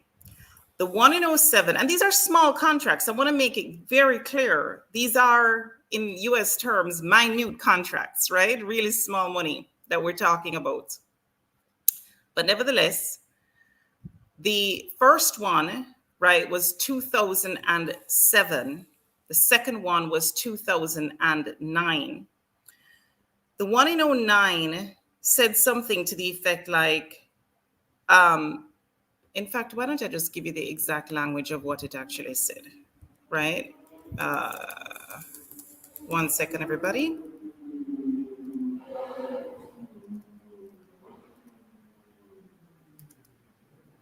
Okay, this serves to confirm that effective June 1, 2008, Mr. Robert Garvin is employed as the project manager under the Constituency Development Fund in West Central St. Andrew. Please facilitate the payment of his salary. Okay, so this letter was written September 23, 2009, which was on the letterhead of the Honorable Andrew M. Hounes, MP, then Minister of Education and Leader of Government Business in the House of Representatives. The letter was addressed to Mr. Daniel Wilson, Director of Finance, SDC, which is the Social Development Commission. And that's what it stated. And I'm reading this from the Integrity Commission report that came out last February. Yeah. And so it says, this is the person I want as my project manager. Okay. Now, Mr. Hounes told investigators that that particular assignment, even though, yes, he wrote the letter, he said all the Constituent Development Fund, which was just getting started around that time period, essentially asked the MPs to select somebody that they would have confidence in to carry out the work as the project manager for them in their constituency. And he chose Mr. Garvin. And so that's why he said he wrote the letter. So he was like, I don't see what the conflict of interest is, because he's saying this. I'm not saying I agree. I'm just saying he says this, that this was something that was asked of all MPs. No, I have, as a reporter, asked the Office of the Prime Minister under the Access to Information Act for this directive that was sent out to all the MPs to select a project manager. I haven't received it yet. I'm not saying that I won't, but I think that that's an interesting line of inquiry to find out if all MPs were in fact required to select a project manager for their constituency, somebody that they trusted. So that was the first contract, okay? Not the first contract, the first one I'm talking about. That was 2009. There was a second, though, for 1.45 million, I think, something like that, where this one is very interesting, very interesting. He says that Westcon should be paid. And let me try and find that letter. Hang on. All right. It says here,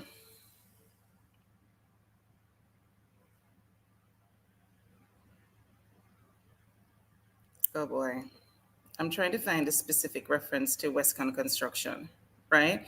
But anyway, it goes on about a Christmas work program in 2007. And he says that the payment instructions in this letter now replaces instructions previously issued, yeah? And so his argument was that he was called by the SDC to say that the Christmas work program in his constituency of West Central St. Andrew was running late that year. And the persons that work on the Christmas program doing whatever they were doing, I don't know if it was bushing or whatever the case is, but the point is whatever they were doing, they were supposed to get paid in time for Christmas. He got a call from the SDC saying that the checks to these individuals was in jeopardy of getting to them in time for Christmas. And so he was asked by the SDC to select somebody like an NCC contractor, that's the National Contracts Commission contractor, who you could run payments through in order to pay the workers. And so the only person or entity he could think of was Westcon Construction, which is his friend's entity, yeah? And so the government went ahead and paid Westcon Construction. So he was very clear in his statement to the investigators that this was not a contractor for works. The work was already carried out, that this entity, Westcon, was merely a medium or a conduit by which funds were run from the government in order to pay the workers for Christmas so that they could get paid in time for Christmas. So those were his responses to the Integrity Commission. So those are the two that really were in question the most, those two letters, just because he specifically signed those letters, and that was his explanation. As far as the NWA National Works contract, where most of the contracts were, and they were probably much more sizable, there were, I think, 30-something plus contracts from the NWA. 34. Right. And the NWA got in trouble with the Integrity Commission because the NWA was saying that they had no record of how the procurement was done for these contracts. And that's a lot of contracts to be no information for. So I don't buy it. And the reason I don't buy it is that if you look in the quarterly contract award database, there was actually information lodged there about how some of these contracts were issued. And some of them were, in fact, limited tender or single tender or zero tender contracts, right? So I think they must have record of this in their files somewhere. Anyway, they got referred for prosecution. But again, the Director of Corruption Prosecution did not prosecute the NWA, which is what you are raising as one of the big issues you have with the ruling that came out. Correct. Right. With the NWA, I think there were 6 of the 34. I think they reported 6. 4 of them were, or 7. 4 of them were sole source procurement, and 3 of them limited tender. The report says 6 reported, but then when you add them up, you come up with 7. I don't know where the extra one came from, or maybe they made a mistake when they said 6 when they actually meant 7. But a lot of them were reported to the quarterly contract award database period, so that's why they also got in trouble. All right. So what happened once you broke the story, and the Integrity Commission said, "Hey, we have to look at this." But as you said previously, the Contractor General, which is the predecessor for the Integrity Commission, they had started looking into this matter already. So the Integrity Commission, just based on the previous investigation, whatever stage it was, and your reporting, they said, "We think we have something here. Let's go. Let's look at it." So now the Integrity Commission, they have your report. A report could be, last time I checked, it could be anywhere. It could be with the Complaints Division, could be with the Investigative Division, could be with the Commission, could be with the Corruption Prosecutor, could be with the DPP. She plays a role in all of this, or it could be with Parliament. Now, do you know where the statutory declarations? Do you know what stage? Do you know where they are? I don't understand. What do you mean where they are? Where in terms of the 6 places where they possibly could have been?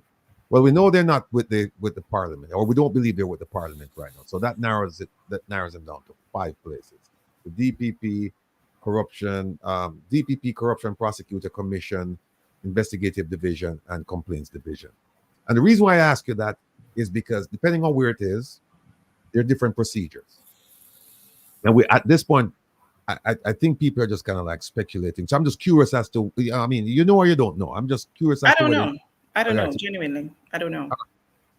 No, with the investigation, evidence was gathered,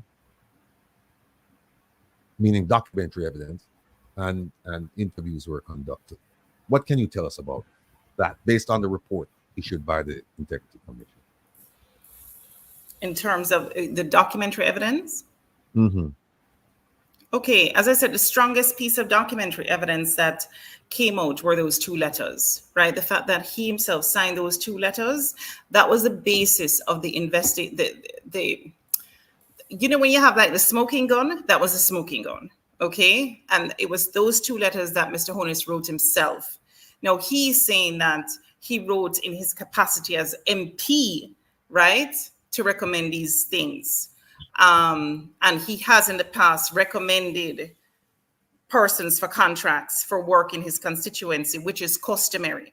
And I really want to hone in on that word, customary. If that is customary, the question is, are we okay with that custom? Yeah? The custom of MPs recommending contractors for work And then, are we okay with these government agencies who are supposed to actually follow the procurement process, instead going on as if to say they don't know what's going on, they don't know what procurement was used? And you know, one of the quotes from the head of the SDC, Dr. Dwayne Vernon, he's the executive director over SDC. I mean, I don't understand one of his quotes. I really don't get it, right? Because he says, this is his quote, right? So after, you know, the MPs go ahead now, recommend what they have to recommend, you would think that the government agencies are the ones that are supposed to get into high gear to make sure that the constituency process, the procurement process is followed to the book, right, of the land. Yeah? Anyway, Dr. Vernon, this is him. Westcon Construction was introduced to the SDC by way of letter from the MP. Also, the OCG was advised by Dr. Vernon that, quote, there is no evidence available to the SDC detailing how Westcon Construction was selected to provide services, as the SDC did not procure such services. This was done at the level of the constituency.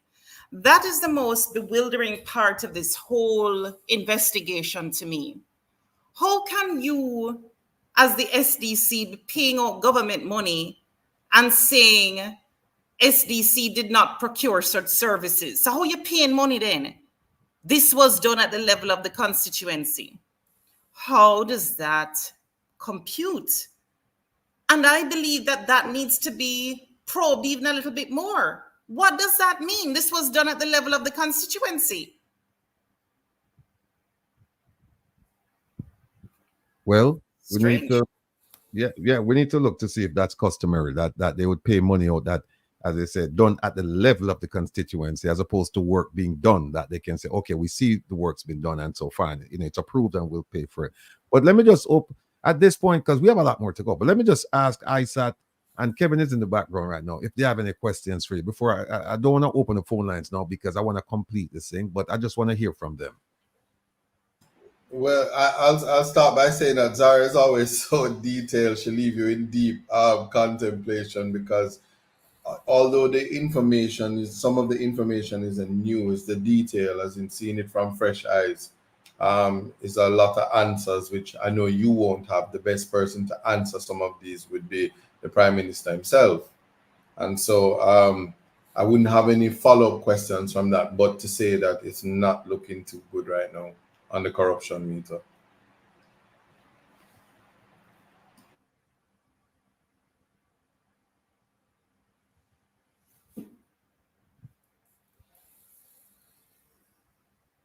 Well, it doesn't look good.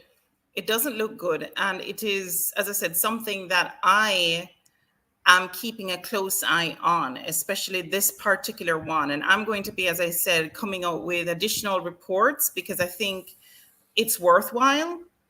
And there's so many things that come out, even in this ruling, about, even though the prosecutor herself said that she had enough evidence that the NWA breached what they were, they basically reneged on their responsibility in terms of reporting procurement and how they actually issued the contracts and that kind of thing.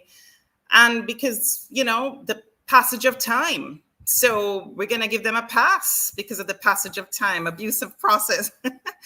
And you ask yourself, I don't know if Isat can comment on this as a lawyer working in Jamaica, but shouldn't it be the companies themselves, the government entities themselves that respond and say this is abusive process? Or is it a situation where the prosecutors need to, in advance, say they're not prosecuting because they would have a good defense? Because actually, it would have been their lawyers would have to say it's an abusive process. They should prosecute, but if they don't think that they can mount it, or they think that it would be defeated if that defense was raised, then that would be the end of the matter.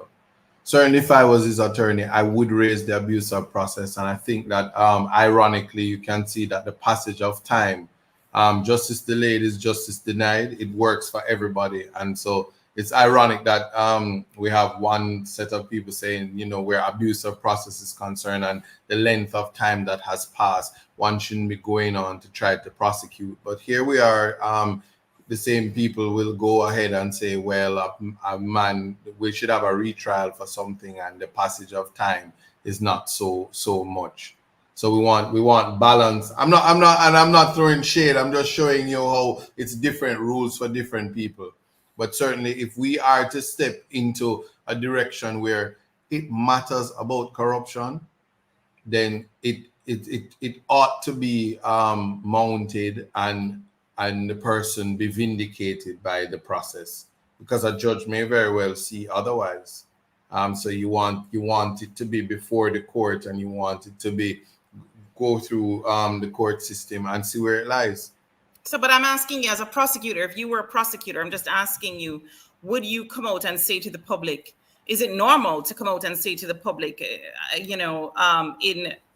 we shouldn't say in Jamaica because it seems normal in Jamaica, but I'm just saying in, let us say, a more developed society, whether or not it's normal for the prosecutor to come out and say that, oh, we have the evidence to prosecute. However, it would be an abusive process to prosecute because of the amount of time that has passed. I can tell you this, what I would say to you, it's not about normal. You know, we have a lot of comfortable positions and seats. You see, if people were to be elected and they had to account to the voting class, like in America, your DA and these people, they have to be voted in. And so they need to be very vigilant in terms of doing their work as officers of the court. I can't speak for the prosecutor because I don't work in that office, and I don't think I would ever be allowed to work in that office. So I've heard. So I can't speak for them, and then I hear that I say something that I shouldn't say. But what I was saying is, it speaks for itself. The public isn't blind. This is something that is it's really not acceptable. And when one step away from the voter lines, it's not pretty, because that stain stays. But to me, I think that it will result into what the people want in terms of the vision of the country. If we really ideally want to get to the Singapore standard, we want to see our members of parliament and our councillors and our government workers, we want them prosecuted for just having, let me not use the word shady, but questionable interactions that's not tested by the justice system. And so I'm not taking it lightly that you raise these things, and yeah, it has passed, but really has it passed in a situation where we still don't know who the illicit six are. We still don't know the connection. One might sit and say, I wonder if that's why nobody's speaking up, because other persons, their reputations are slightly damaged. We don't know. It's just too many questions, and this is just bad. But we should say that the corruption prosecutor for the Integrity Commission chose, even though she said that there was enough evidence to go after the NWA, and I believe it was also the SDC, maybe Ministry of Education. I can't remember, definitely NWA. But they said that in terms of Mr. Honus, I think the corruption prosecutor accepted Mr. Honus's explanation. So he was not charged. So we should make that point. He was not charged. Right. But also, in that case, it was about the evidence. The evidence, right. Right.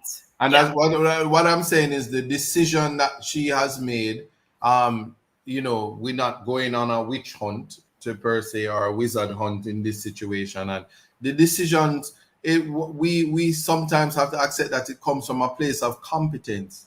She's the one that sits with the evidence, and she's the one that would possibly be embarrassed when she's faced on the other end by attorneys who can pick a weak case apart. And so we shouldn't put so much pressure on the director of corruption prosecution if she rightfully says, I don't have enough embark on something, and I'm not going to waste taxpayers' money. We want that from the people who put there, because that's what justice looks like. You have to either have the evidence or have the means to get to it. Otherwise, you're wasting taxpayers' money. So I'm not going to criticize her. And she's the one who sits in that chair. And I personally would just say she knows best. Right. You're right. Well, as I said, I'm not an attorney. I'm not in her shoes. But what I do know is that I have some problems with this idea that it is customary for the MP to recommend contractors. And incidentally, the Integrity Commission, they too, the Director of Investigation, had issue with it. In the end, this was his recommendation. It reads, in an effort to avoid even the slightest perception of political bias, conflict of interest, and/or favoritism, the DI, which is the Director of Investigation, recommends that members of Parliament refrain from making recommendations for the award of contracts to employees, political party affiliates, and/or operatives, business associates, and personal friends. The DI is of the considered view that where this practice remains unchecked, the stain of corruption, favoritism, and cronyism, whether real or perceived, will taint the integrity of public contracts, projects, or programs which would otherwise be legitimate.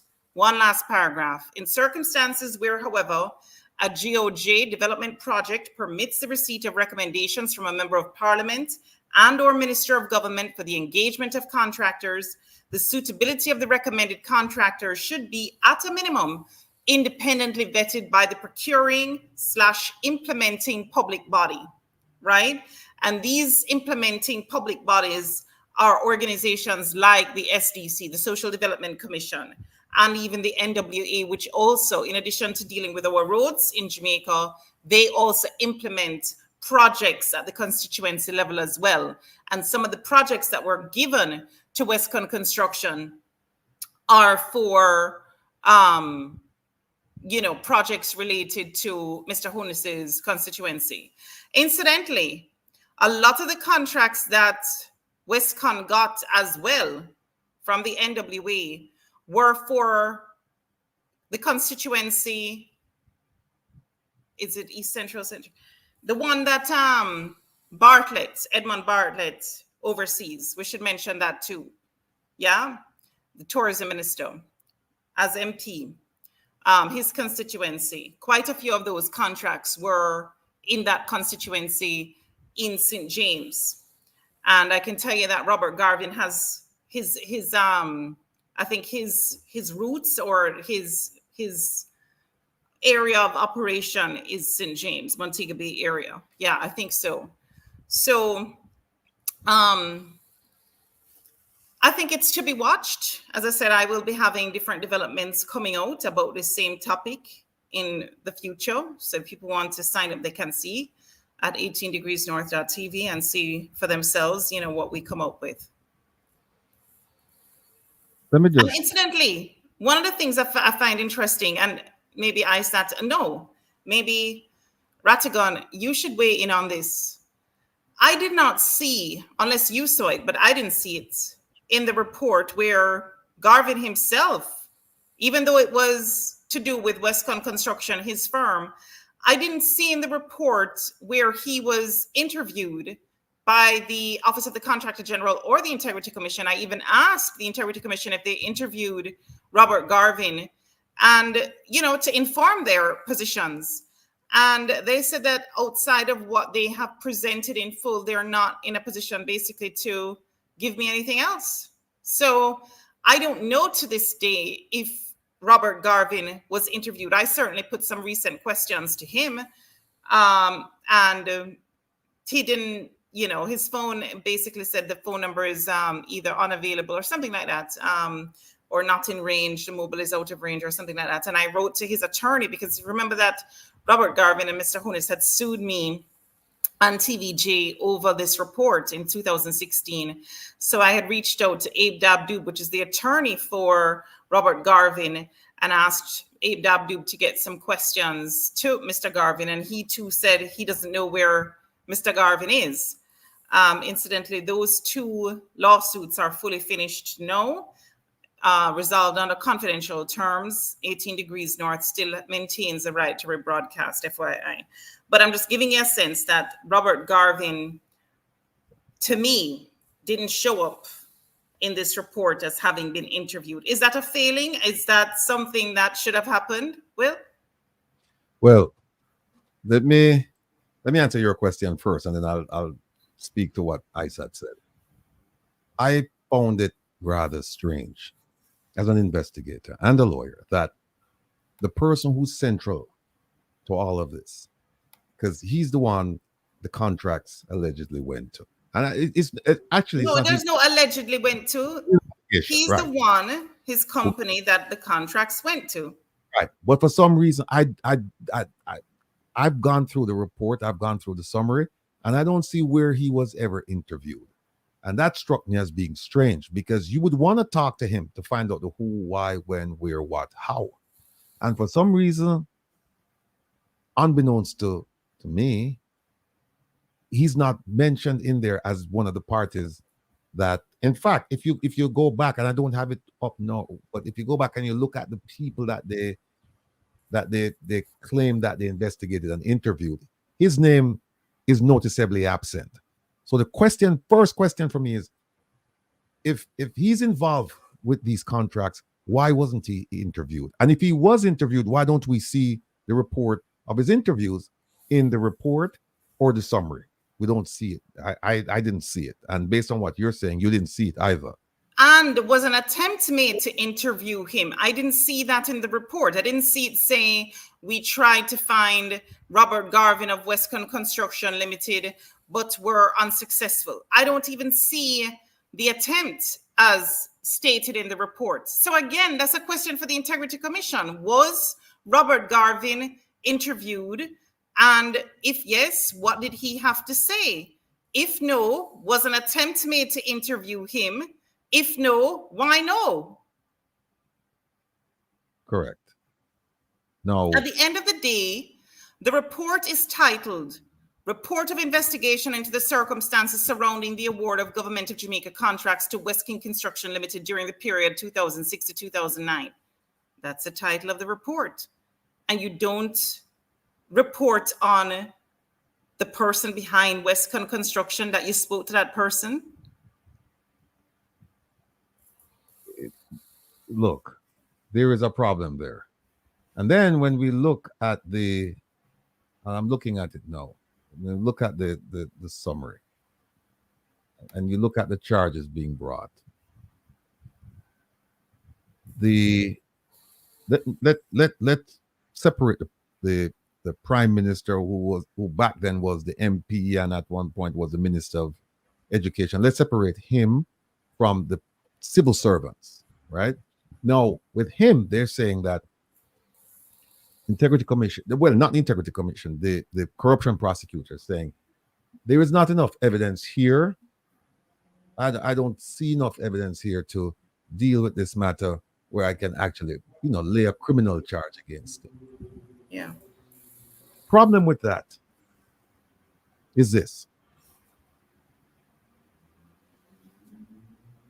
You, as a lawyer, you don't ask questions. Generally speaking, you don't ask questions you don't already know the answers to, because you're stuck with whatever answer you get. And as an investigator, you don't ask a question to get an answer. You ask a question to get to the truth. So just because somebody furnishes you with an answer doesn't mean that that's the correct answer, that's a truthful answer. So here's what happened to the Prime Minister. I believe, and correct me on this, Zara, I believe he was interviewed twice. Am I correct? Yeah, that's right. What I see too. I believe on paper, yeah. Now, if I'm running this investigation, I'm only going to speak to the Prime Minister once. Once. I'm not going to give him a chance to come back and clarify. And I think this is what happened here, that he made some statements and then they went back and they asked for clarification. And then based on what he said, they said, what he said, the investigators can't contradict it, and we need more evidence, and we don't have more evidence, and therefore there is no charge that can be laid against him. That's one. For the civil servants, they were supposed to report these contracts, right? There were things that they were supposed to do that they didn't do. And she said, I have enough evidence to mount a charge against them. I have the evidence, which is not what she said with the Prime Minister. She said with the Prime Minister, they interviewed him twice. Second time, he said some things, they couldn't come up with the evidence and blah, blah, blah. And so, no. With the civil servant, she said, oh, no, I have the evidence to go against them, but I would be hard-pressed to resist an abuse of process application with regard to undue delay. No. You're talking about a high-profile case here, right? You're going to make or break your reputation on this. I have a problem with both of them. And here is my problem. Let me show you this. Here's my problem. I'll put it up on the screen. Here we go. This, ladies and gentlemen, is the Integrity Commission Act of 2017. And there it talks about Section 34. It talks about the role and the responsibility of the corruption prosecutor. Right? That's the person who decided not to prosecute the Prime Minister and not to prosecute the civil servants. Now, keep in mind that in Jamaica, there is no statute of limitations for corruption. So if the corruption happened 20 years ago and you can prove it, whether through documentary evidence or witness statements or whatever, you can move forward. If somebody's going to come and say to you that there's an abuse of process because of the passage of time, let them make that argument. Prove your case. Let them make that argument. That's my position. You don't let them get away. You don't make the argument for them. Let them make the argument for themselves and let a judge decide. This case is far too important to just say, oh, you know what? I think they're going to raise this issue and therefore I'm not going to press any charge. Now, look at what it says right here. Section 34, subsection 1B. It says, the Director of Corruption Prosecution shall provide legal advice to the Commission on matters concerning acts of corruption and offenses committed under this Act. What that says to me is that you should have a meeting of the minds, a coming together, not at the end, but at the beginning. And this is one of the flaws of the Integrity Commission. This is one of the flaws this is one of the flaws of the Integrity Commission, because here's how I would like to have seen it work. And here's what I'm used to. As an FBI agent, I have some information. I get some information that somebody's committing a crime, right? I do a preliminary investigation and I see where it appears as if this is the case. I go to my supervisor, I say, hey, look, can I open this case? We look at the regulations, say, yeah, you can open it. As soon as I open that case, you know where I go right after I open that case? I go right across the street to the prosecutor. And I said, look, I opened a preliminary investigation. This is what I'm seeing. What do you think? The prosecutor is then going to say to me, I need A, B, C, D, E, F, and G to prove this case in court. So that's your homework. You have to go out and get all of these things for me. And then once you get them, then we can talk. That's not how this happened. Because if that's how it happened in Jamaica, we wouldn't have the corruption prosecutor issuing a statement saying, I'm not going to prosecute. They should have been working from the moment they started investigating this case. The prosecutor and the investigators should have been, they work for the same agency. Both of them work for the Integrity Commission. They should have gone to her, or she should have come to them, or there should have been a procedure where they say, okay, when you open up a case, talk to the prosecutor, find out what she's going to need in order to prove her case. You go out and you get it. And if you can't get it, then fine. According to the regulations, once you do the investigation and there's nothing there, then you have to publicly apologize to the person, which doesn't make any sense at all to me. Because if you can't tell them from the beginning, if you can't tell the world that Mr. A is being investigated, then why the hell should you tell the world that Mr. A was investigated and we found nothing on him? You should be able to tell him from the beginning and then tell him in the end, or don't tell him in the beginning and you don't tell him in the end. But this is a nonsense we have to deal with this statute. And believe me, folks, lots of problems with it. But let's deal with it. Let's take the provisions as we find them. There it is, provide legal advice. So what that says to me is that the prosecution they should have gotten together and say, okay, I'm going to need this, I'm going to need that, blah, blah, blah. That didn't happen. And that's why we had this confusion and this embarrassment in Parliament where they tabled the report saying that move forward with we're tabling this, recommending prosecution. And then a day later, the prosecutor came with her report saying, I'm not going to prosecute. That's one. Number two, here it is. Look at number 4 on the screen. Same section, 34, subsection 4, right? It says, without prejudice. Oh, by the way, this makes it abundantly clear that the chief prosecutor in Jamaica is a DPP, and you'll see. It says, without prejudice to the provisions of subsection 1A. 1A refers to the Constitution. I think it's section 94 or 95, saying that the DPP is in charge. So they're saying, without prejudice to the provisions of subsection 1A, which they're saying is that we're subservient. This is subservient to 1A, which refers to the Constitution, establishing the office of the DPP. It says, the Director of Corruption Prosecutor may, keyword may, acting on his, sexist right there, but they should have put her, his or her, but acting on his own volition or upon the request of the Commission, request an opinion from the DPP as to whether or not to initiate criminal proceedings in respect of any matter that has been referred to him meaning the Direction of Corruption Prosecutor, under this act or any other enactment or on a point of law. No, what this says, folks, is this. First line says the DPP is the head honcho. Now you, corruption prosecutor, you may come to the DPP and request an opinion about a case that you're supposed to prosecute. Or the Commission can do it. The Commission can do it. And this is where I felt that they did the people of Jamaica a disservice. Because if she was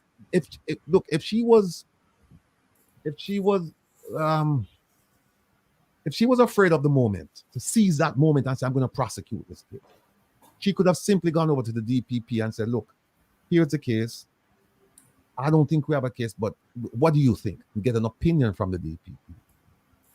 Right? There's nothing in the report suggesting that she did that. Somebody could make the argument that, well, there's nothing in the report to suggest that she didn't do it. But it's my opinion that I didn't see anywhere where she requested an opinion. But also, the Commission could have done that. The Commission could have said, hey, you know what, prosecutor, we think this case is so important. And by the way, the Commission agreed with the investigation, with investigators. So, Judge Seymour, Panton, Mr. Christie, I don't know why they didn't say, you know what, we are going to ask, this matter is not dead. We are going to ask the DPP to render an opinion. Put her on the spot. That's what she's been paid for. Put her on the spot to make a decision. Instead of just throwing up your arms and say, well, it's abuse of process. It's nonsense. Hold on, look at 5, where a difference of opinion exists. I'm going to 5. No, I'm going to it. I'm going. Yeah, I should have just show you 4, you get 2 happy. Yeah. But Zara is right. Look at 5. 5 says where a difference of opinion exists between the DCP, that is the corruption prosecutor, and the DPP in relation to a matter referred to the DPP pursuant to subsection 4, which is what I just read to you. The opinion of the DPP shall prevail and be binding. So why the hell didn't they do that? Why didn't they do that? Yeah, but what are the chances that a DPP would have brought charges? So, you're having a different issue with it from me. No. Here's my issue. My issue is this. There's a procedure to address this issue. Don't shortchange it. Don't go straight to her. Have her make a decision whether to prosecute or not to prosecute. And then the fault is, if there's a fault, then it's on the DPP. You never know what might happen. You never know. Smart money might say, well, she wouldn't have prosecuted anyway. But go ahead with your point. Let me hear your point. Well, that's what I was just going to say. Smart money, right, would probably put her in the camp of the DCP in this instance. So, you know, the truth is what the DCP said was that in terms of an actual, because at 2007, okay, the Constituency Development Fund wasn't quite established. According to Mr. Hones, it established around 2008. And it was then that maybe the procedures started being ingrained and stuff like that. But in 2007, when this Christmas project was going on, whatever the case is, they're saying there were no formal like CDF guidelines. What was existing before was something called SESP. And I remember that from, I know what it means, but I can't remember to tell you what it means right now. But it was the precursor to the CDF fund, right? And so what she was saying was, other than the 2019 CDF guidelines, which were revised, that detail, you know, how these different companies and, how these, I keep saying government entities are supposed to function and what kind of rules they're supposed to follow. Other than that, I guess the investigators couldn't find another set of guidelines to dictate whether there were any rules broken. And so it was on that basis of not having like a fully laid out procedure that, you know, she couldn't see anything conflicting with what Mr. Hones was trying to say. Now, in the report, she mentioned revised guidelines of 2019. I can tell you that 18 Degrees North, whether it was me or a member of my team, I don't remember, but under the ATI Act, we got several years back revised CDF guidelines from 2015. So it still would have been, you know, those contracts were 2007 and 2009, so still before 2015. But we did get a copy of that. So I sent that to the Integrity Commission recently to let them know that even though it may not have made a difference, I did get the 2015 version, and so it exists. And so they have that now. The investigators there do have that. But what I have requested under the ATI is the original set of guidelines that the CDF came out with, not the revised only, but what they actually came out with. And incidentally, this is also interesting. I don't know if I can be allowed to step away just for a second while I get the CDF guidelines, because I thought that some of those things were really interesting. Just if you could just give me one moment, I'll be right back. Right? You can hear, when you step away, can you hear us? Yeah. All right, cool. All right, because I'll keep talking. All right. No, here's the thing. Isat mentioned that, you know, if she had this and if she had that, and then therefore in her estimation, it would be a waste of public funds to go ahead and bring a charge. I agree with him. But here, there's another way to skin the cat. She didn't have to bring charges. She could have simply gone to the DPP and said, listen, this is a hot potato. There are some issues here. I need you to take a look at this and then let me know what's going on. That doesn't require any public funds, so to speak. You're not going through a trial. You're asking your superior for a decision based on the facts and the law. And then if the DPP said, no, you can't prosecute, then fine, no problem. Because here's what happened. Let it be on the DPP that these things didn't happen. I'm saying don't stop short of the process. Go through with it. Have the DPP on record of saying, because think about it. If the DPP now had this, if she's now going to say, well, I'm not going to recommend prosecution of the Prime Minister, questions are going to be asked already. And then if she says, I'm not going to recommend prosecution of the civil servants, even though there is evidence there to prosecute them, but I'm not going to prosecute them. I'm saying take the. That's why we have a Privy Council. You take things to their logical extension and their conclusion. Ask her. You don't have to go to trial. Ask her. Put her on the record of saying that no, she's not going to do it. You never know. She might have said, you know what? We're not going to prosecute the Prime Minister, but you can go ahead and prosecute the civil servants. But why take that decision away from her? Let her do it. No. I wrote to the DPP about 2 weeks ago. About that. I wrote to the DPP and I said to her, Madam DPP, it's come to my attention that you may have the illicit 6 that we're talking about. You may have some of those files on your desk. And so I'd like you to let me know. You don't have to tell me who the names are. Just tell me if you have those files.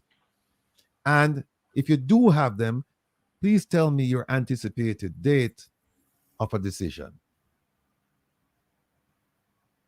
She hasn't answered yet. She has not answered.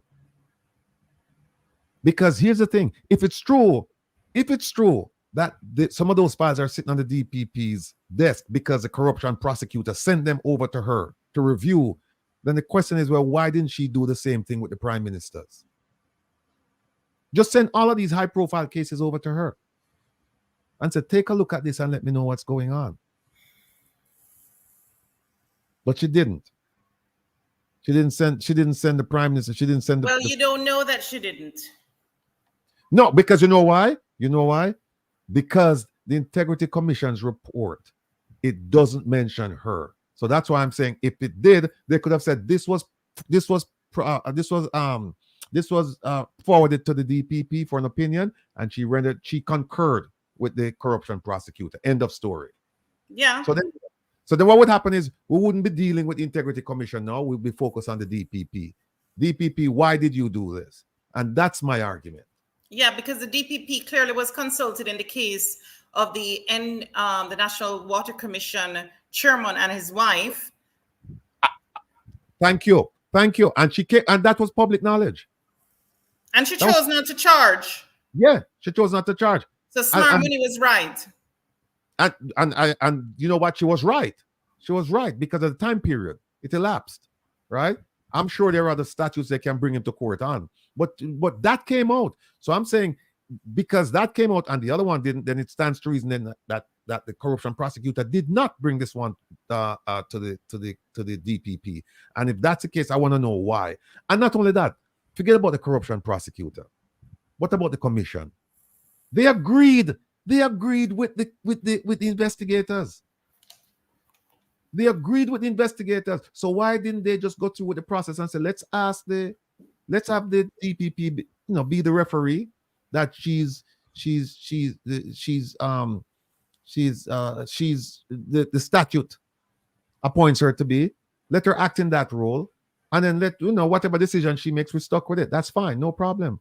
But you see, I'm saying, to me, it shows a lack of will, and we talk about that in Jamaica all the time, saying there's no will to do certain things. It shows spineless people. But speaking of that point, can you imagine working at the Integrity Commission, putting yourself in somebody's shoes over there? They work their tail off. They do what they're thinking is a pretty good job. And then they send over to the prosecutor, and the prosecutor says, no, not good enough. And I'm just wondering if more of what you described that used to go on when you were an investigator needs to happen, whereby the investigator and the prosecutor says up front what it is that they need in order to make an official charge. Right. Excuse me. An official charge, in order to mount a successful case. So I don't know if that goes on here. I think an investigator in the Jamaican jurisdiction would be able to help us with that answer. But maybe that's what needs to go on, because it must be quite frustrating to feel as if you've done what you think is a good job, and then to constantly feel deflated because it's not going anywhere. Well, Zara, let me answer that. Yes, what would happen if I were there? The first thing is that we'd have to make changes to the act, because I've found several loopholes in the act. Putting that aside, they need to train the investigators. Then there needs to be greater engagement between the investigators and the prosecutor from the start. Okay. Now, when you have investigators going out and again, based on the report, and they exclude a person who's central to your investigation. They don't interview that person. And like you said, even if they had tried to interview him and they weren't able to put that in there, saying that we reached out to him and we couldn't, but nothing, completely silent.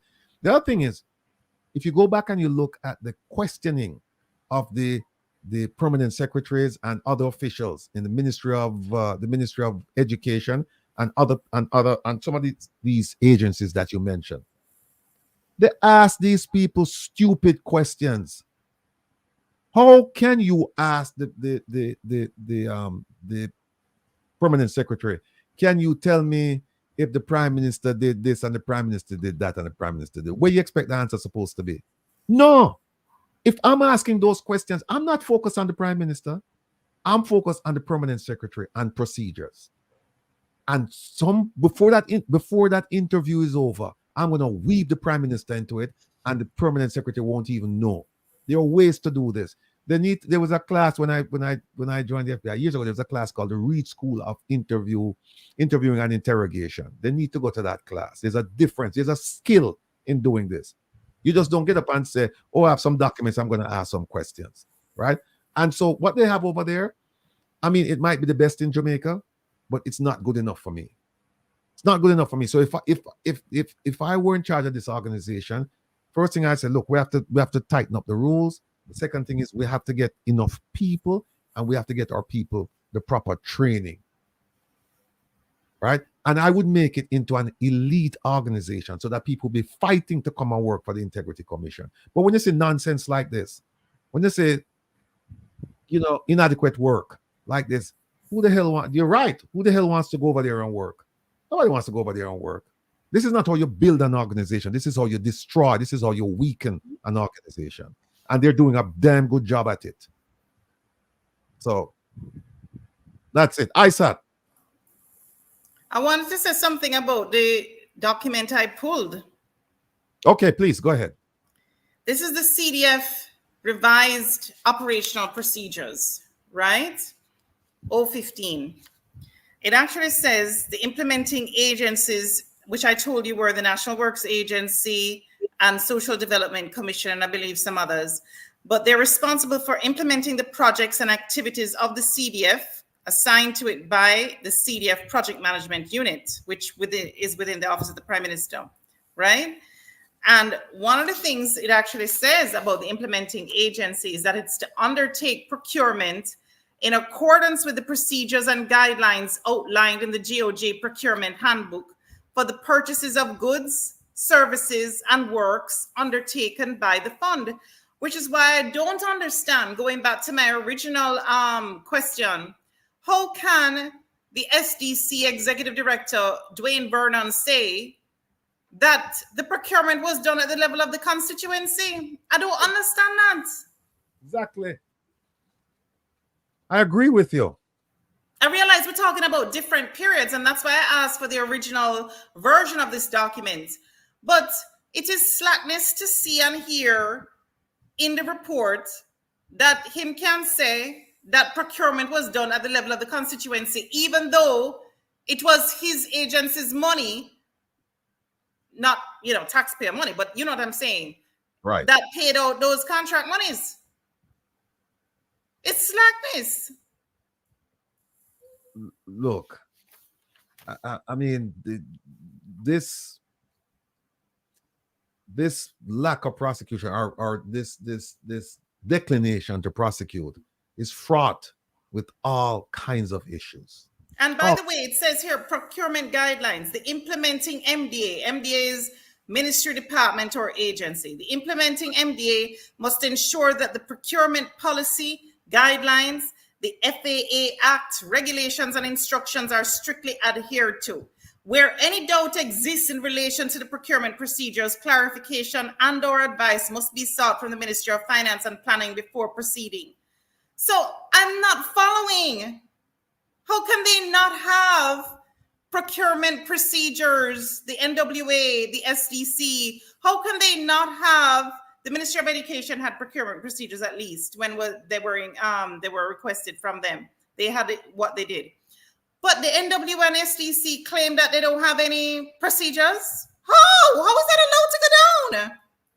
You know, Don, you're right. We not kill teeth, me kick out teeth, because I'm telling you right now, and even now as we speak, Zara and Isat, even now as we speak, based on the Integrity Commission Act of 2017, the commission itself can ask the DPP to revisit, well, not to revisit, because apparently she didn't look at it, is to say, take a look at this matter, because there was no prosecution. So they can actually do that now. They can actually get a simple request. All you can say is, no, I'm not going to look at it. But ask for the sake of the Jamaican people, please. But this is what we have to do. And what happens, I have just one more thing to say. What happens to the recommendation where it says that the MP should not be the one recommending this thing? Nothing. Everything's good to go, back to normal, as if the Integrity Commission never ever said you shouldn't do it. That's the problem. That's what I'm saying, that there is an issue with implementing recommendations. The Auditor General, the Integrity Commission, any agency can write till they're blue in the face, but no rule changes. Good to go for the next altar claps. This is what happens when you have imbeciles and nincompoops running the place. When you have people who don't know what they're doing and people who don't care what they're doing, this is exactly what happens. And who gets screwed? The Jamaican people.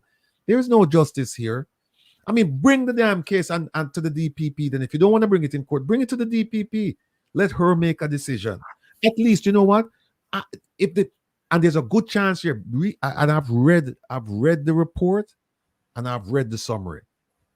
There's a good chance that the DPP could have said, you know what? I'm not going to prosecute I'm not going to agree with the prosecution of the Prime Minister, but with the other people, yes, because you say you have the evidence, then fine. Let's move forward. Because here's the thing. The abuse of process should be inapplicable in this case, because it wasn't until 2016 that you, Zara Burton, brought it to the public's attention. Before that, nobody really knew what was going on. So it was 2016. So how could that be abuse of process? So what that means then is that if somebody committed a $1 billion fraud, right, and 10 years go by, then they say, oh, no, you know, you can't prosecute, abuse of process. How is that possible? You didn't know, so you couldn't prosecute at that time. This is nonsense. That's why a lot of the laws that I'm familiar with in the States concerning stuff like this, it says, especially in the civil arena, it says, like, for example, it says for negligence, it says 3 years from the date of accident or 3 years from the date you found out about it. So you're protected. But, you know, Miss Keisha Prince Kamika, Mrs. Keisha Prince Kamika, very disappointed in you. Very, very disappointed in you. But it's not too late, because the commission can always go to the DPP and ask for an opinion. But it is too late because they won't do it. The Honorable Retired Justices Panton and Timur Panton and who else? Miss Pamela Monroe Ellis and Justice Lloyd Hibbert and Mr. Eric Crawford and Wayne Powell and all of them. No, we need new blood over there. And Mr. What's his name? The executive director, the gentleman who was over at St. Croix and they brought him back. He left. What's his name? The chairman of the. Oh no, you're talking about Christie. He wasn't in. No, he was in the Turks and Caicos Islands. Yeah. No. I'm saying this came out under his watch. So I'm saying he's to be blamed as well, because he could have said to them, "Listen, let's just bring this to the DPP and have her make a decision." So, you know, there's so much to be said about this decision and subsequent decisions. And I just don't think that the Jamaican people are getting the justice that... I have a question. If you were at the Integrity Commission, I just wanted to know, right, with this legislation that you think is inadequate, do you really think you would do a better job given the limitations of the legislation? Yes. It's that simple. Yes. Rattigan, you're really big and bad, you know. Well, because if I had that job, same result. 'Cause I love my life. Well, same result. Same result. And I, Yeah. What do you mean by that, Isat? I come straight to the podium and say, listen, you can't beat me off, you know. So me don't do what I do. I want to live. All right. So No, maybe the Integrity Commission should get an office in Florida, do their investigation, and fly out the same day. Maybe that's what should happen. Maybe they should have an independent office so that people don't go on the compound and shoot at you because they don't issue bulletproof vests for those officers. What happened to that case, by the way? The guy that was shot at and everything. I mean, I don't even know why he was attacked. Was it just a pure robbery? I mean, I don't even know. That's not going anywhere. That's not going anywhere. I never know why either. Let me show you something. Let me just show you another thing here. Because Isat was saying, and I understand Isat's position because self-preservation is key. But you see, once and you're a young man, and I understand that. But you see, once you get to age and stage, and what of the director of corruption prosecution? She's not young. Yes. Okay, and she's a woman as well. But what I'm saying to you is that when you get to I'm talking about me. I'm saying when you get to the age and stage where I am right now, you all you start thinking about is your people. You stop thinking about yourself. You stop living for you. You say, I'm thinking about my people. That's why every time I come in at this place and I look at the background behind me, that's inspiration for me to fight for these people. Look at this. Right? This is section 4. It says, nothing in this act shall prevent a member of the JCF or any other body having investigative powers under any other enactment from commencing or continuing an investigation into any complaint, information, notification, or other matter. Who the hell is going to do that now in Jamaica? Tell me who have the cojones, who have the backbone, who have the spine to do that? Who have the spine to say, hey, you know what? We have the powers under the Integrity Commission Act to conduct investigation as well. So we are going to do it. Who went to do that? Who? We need to see a raise a hand, man. That's what I'm trying to say. There is no what you would have called it. No, there is no will to do anything, because if you look at this, by the way, Will is here.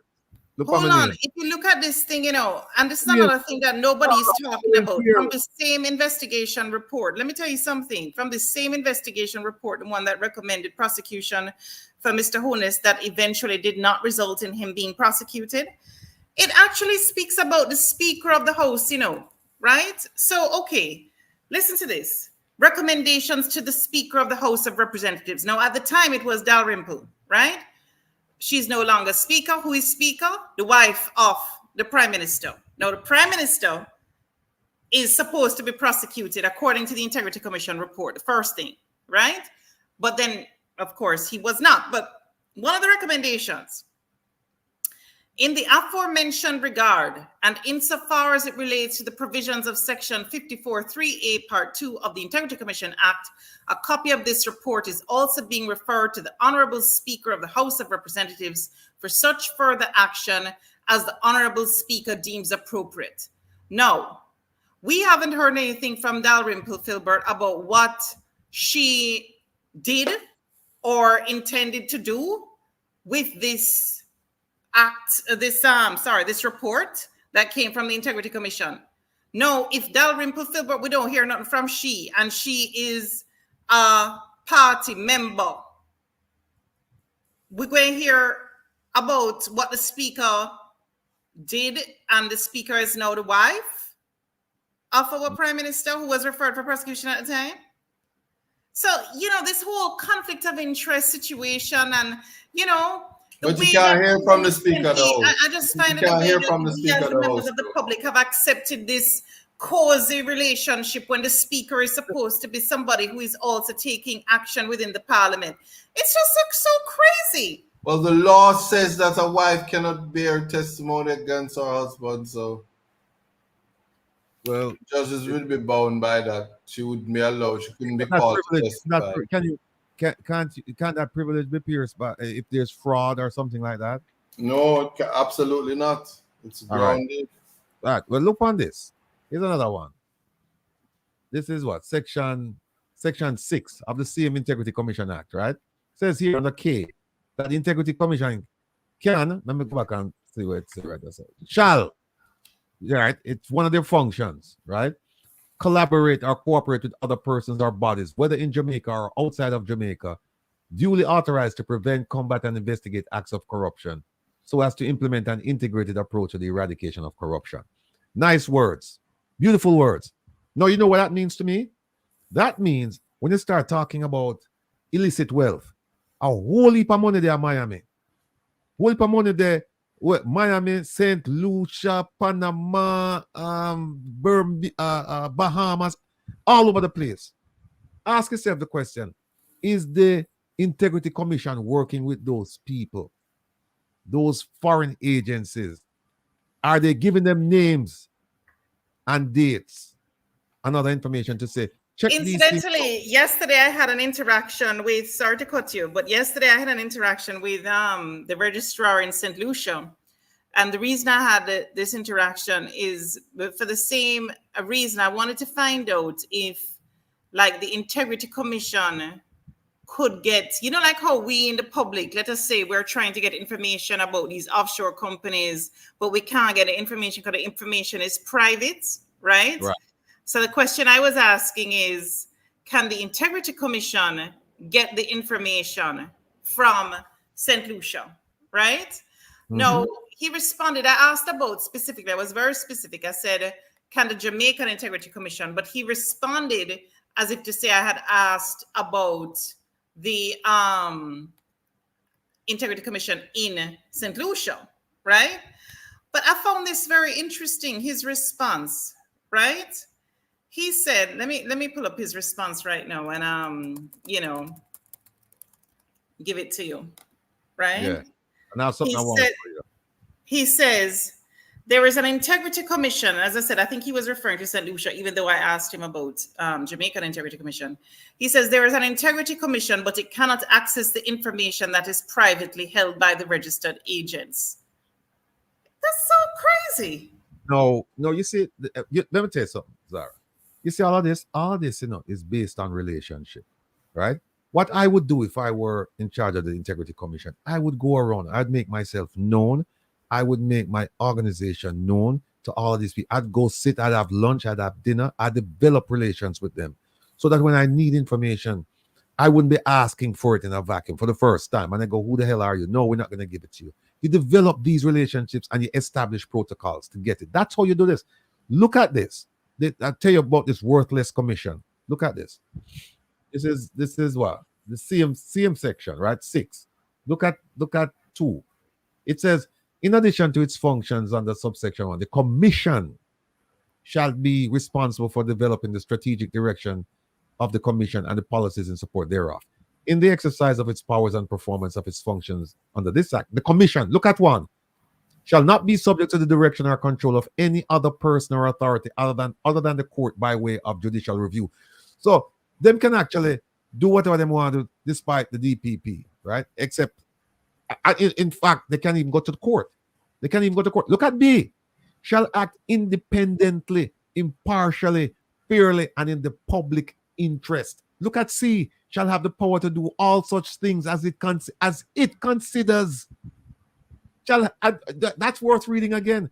Shall have the power to do all such things as it considers, not what other people think, but where you consider necessary or expedient for the purpose of carrying out its functions. Then why the hell don't they ask the DPP then? Say, under this act, we have the right to give it to you and you must render an opinion. Why don't they do it?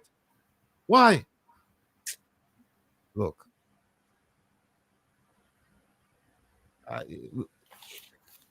Jamaica, we are move uphill.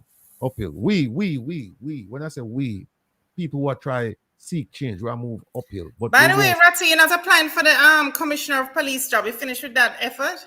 No, they have to advertise it. Them not advertise it, and they're supposed to advertise. They've been advertising it for a long time, and all of a sudden now I don't see an advertisement. I hear about people being shortlisted or hand selected to be shortlisted, and I'm saying, where's the advertisement? Put it out so I can apply. Oh,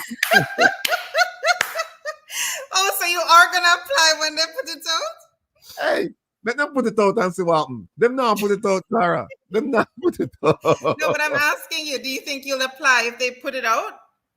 If them put it out, they won't get me application. Let them put it out and see. That's interesting. I wonder if you get interviewed or shortlisted.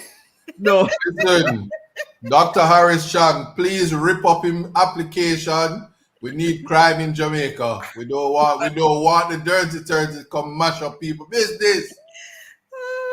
So somebody take this aspect of it, screenshot it, cut it, blurb it, blog it, reel it. We don't want Ratty, because Ratty tries to fix crime. Can't deal with that.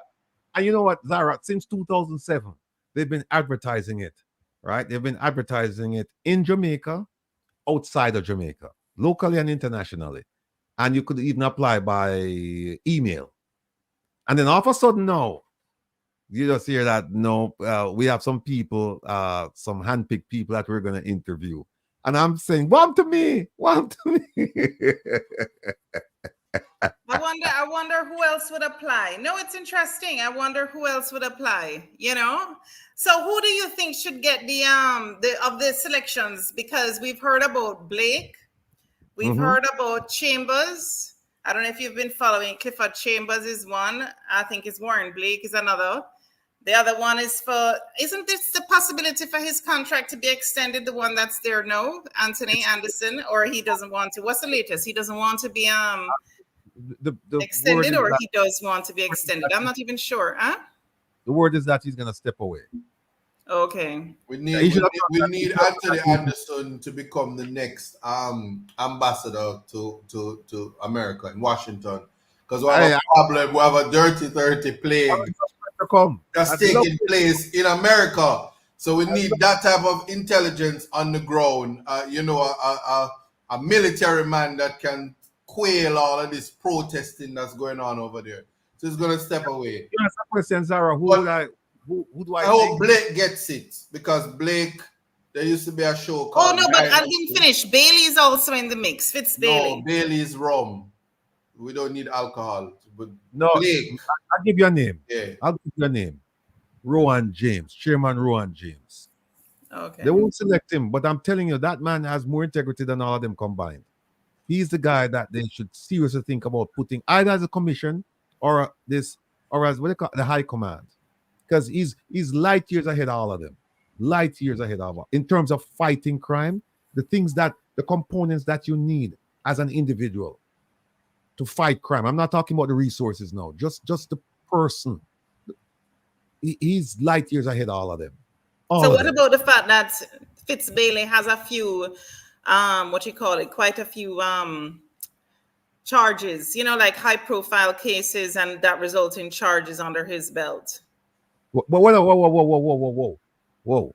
What about the car that flew off a spur tree and the man used the car and hung himself? How about that one? You remember that one? That was... Yeah, I know that there are certain ones that we have not seen any charges in, but other people will say that under Anthony Anderson, major crimes, the rate that has gone down in terms of murders. So some progress is being made in some people's minds under Anthony Anderson. I don't know. I think the criteria and the processes that you guys are using is wholly inaccurate. Take a look at this. This is this present government came into power in 2016. This is what they inherited. 1209 murders. Look at all the years after that, and tell me if you see anything below 1209. Because remember now, this was at the point where you said you will be able to sleep with your doors and your windows open. You said that when it was 1209. And as of to date, the closest we see is 1289. That's 87 more murders. We haven't seen anything close to 1209. Yeah, but hold on. In 2023, according to this article, January 1, 2024, 1393 people murdered in Jamaica in 2023. So even though you have 22 there as 1508, it was down to 1393 in 023, according to this Jamaica Gleaner article. Look, 1393, that may or may not be accurate. All these numbers you see here may or may not be accurate. Give me a few weeks and I'll tell you. But let's assume, for the sake of this conversation, that they're accurate. Mm. When you tell me that crime went down, murder went down 7% in 2023 when compared to the murder rate in 2022, am I supposed to feel safer because of that? You got it at 1209. Mm-hmm. So what you need to do, look at 1209 and say, but wait a minute, hold on a second. If it went from 1209 to 1333, that's an increase. Mm-hmm. That's an increase. And there's a component of crime that a lot of people don't take into consideration, and that is, how do you feel Mm-hmm. about crime? Now, if you tell people, oh, you know what, crime went down, murder went down 7%. You think people going to start saying now, oh, you know what? Now it's time for us to sleep with our doors and windows open. No. And you hear what the Prime Minister said. He said crime went down, but the perception went up. And the reason for that is because crime went up as well. Look at 12. I'm saying you got it. You made a promise to the Jamaican people when you were running for election. You said, we are the party of law and order. And if you give us a chance, you will be able to sleep with your windows and doors open. And when you got it, it was 12. And he kept that promise. He kept that promise, and I will not allow you to do Here's that, to the Prime Minister. Well, the here's my cost of living is so high. If you build a house, you cannot pay for the doors and you cannot pay for the windows. You're So absolutely technically, correct. in conclusion, you will be sleeping in a house with doors and windows, and the house will be wide open. So he kept the promise. What I have a problem with is that the criteria for picking a commissioner, I don't know where you're getting it from, because you're showing me statistics with murder and stuff like that. It's really in a name. So I see you call Blake. Blake is a good runner, so he must be related to Johan Blake. So that's a strong candidate. No, I think he's related to Owen Ellington, I think. Well, no, I'm not finished though. And you raise Rohan James, and Rohan also rhymes with Johan. So they're the two top contenders, because Rohan Blake, Johan and Blake, that's how you do it. So all this thing about as if you're going to be like there's some capacity to fight crime. Bailey's a no, because Bailey's rum, and we must say no to alcohol, and we don't want the speeding and those things run up. In terms of Adams, the first man is just out of the race, like Rattigan, because Adam rhymes with Rattigan, so those two are out. Well, and that's how it works. Jackie Thomas said, Ratty, you can never stop crime in Jamaica. I never said I was going to stop crime in Jamaica, because you can never eliminate crime. You can control crime. And one thing I can tell you that I would do, that none of these guys right now doing it, is that I would put the fiber of my being, every breath that I would take, it would be to protect and serve and reassure the people of Jamaica. That's what I'd give it my best effort. That's what I would do. Look, when you have a police commissioner who's at a government private sector crime initiative, and he's asked a question and he says, well, I'm not here wearing my police commissioner's hat. He should have been dismissed immediately. If I were the Prime Minister, he's gone. Crime is at such an alarming rate in Jamaica that you need to wear that hat. Even when you go take a shower, you wear that police commissioner's hat. When you go to your bed, you keep that hat on. And I would insist that if you're my police commissioner, you will wear that damn hat for as long as you're police commissioner. There's no day, you don't take a day off. You work every single day for the Jamaican people. One of the things about leadership is presence. People must see you. How often do they see him? How often? I think you're right, I think you should be the next commissioner in light of what you said.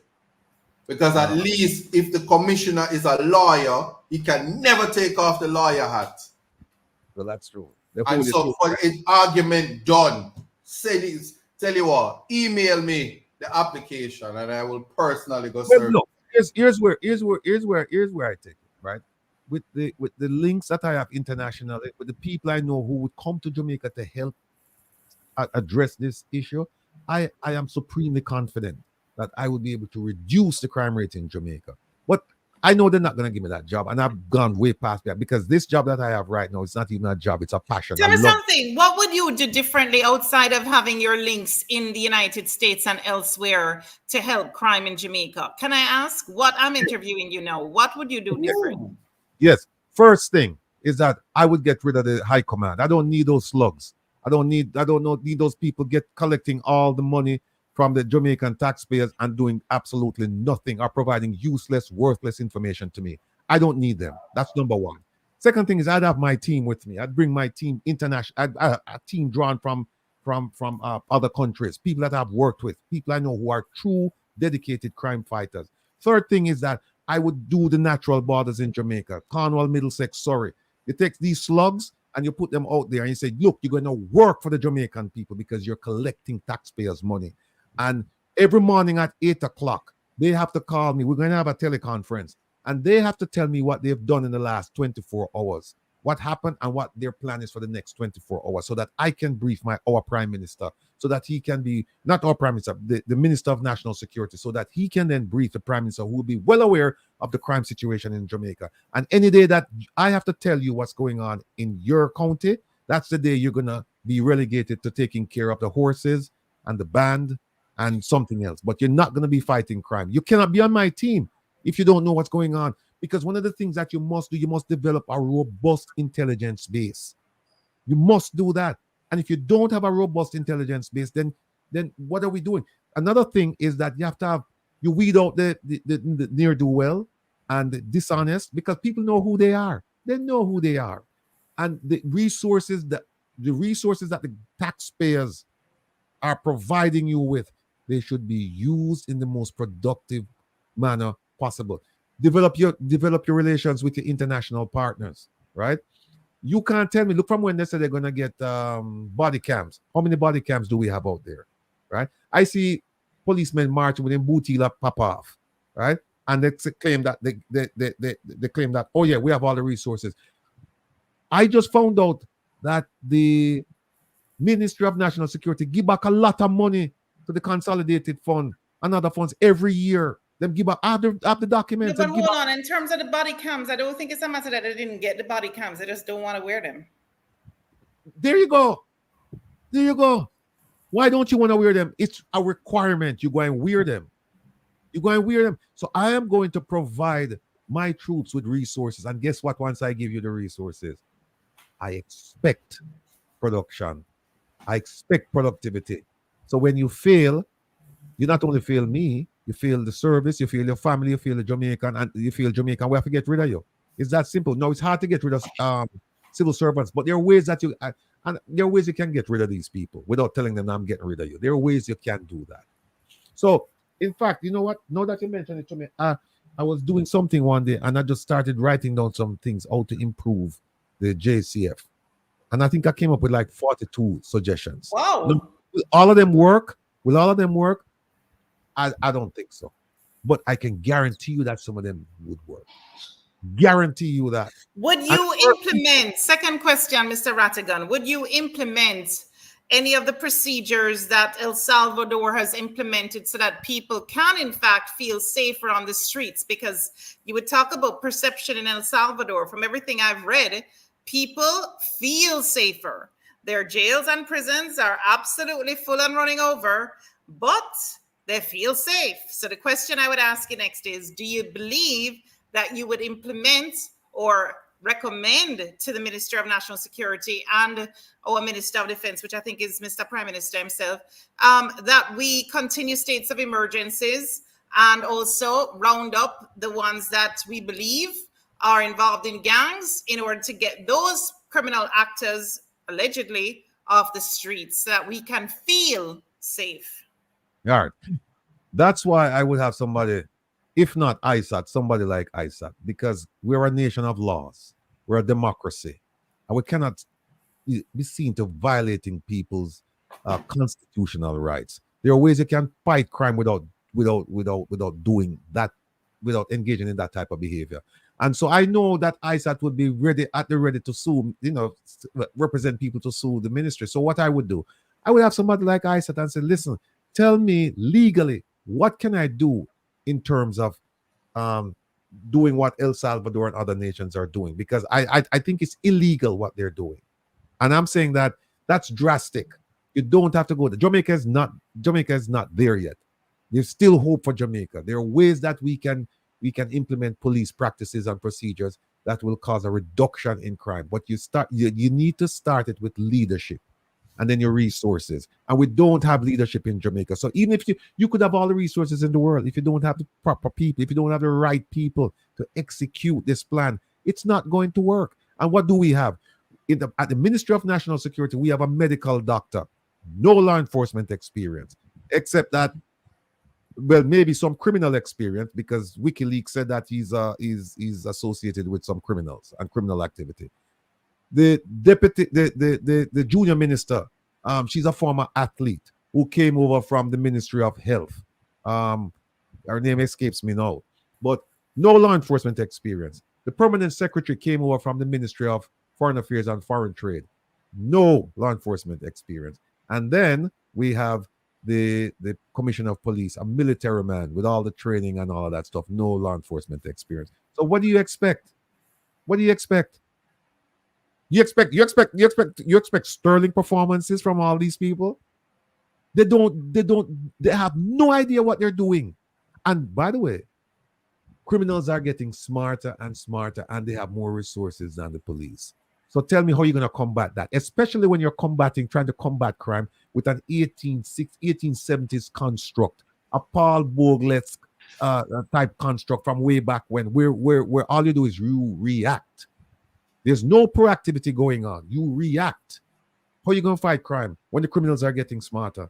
You're always going to be behind them. You're always going to show up after the crime has been committed, and now you have to go find them. By the way, I've been told that if you commit a murder in Jamaica, you stand like an 80% chance of getting away with it. Think about that.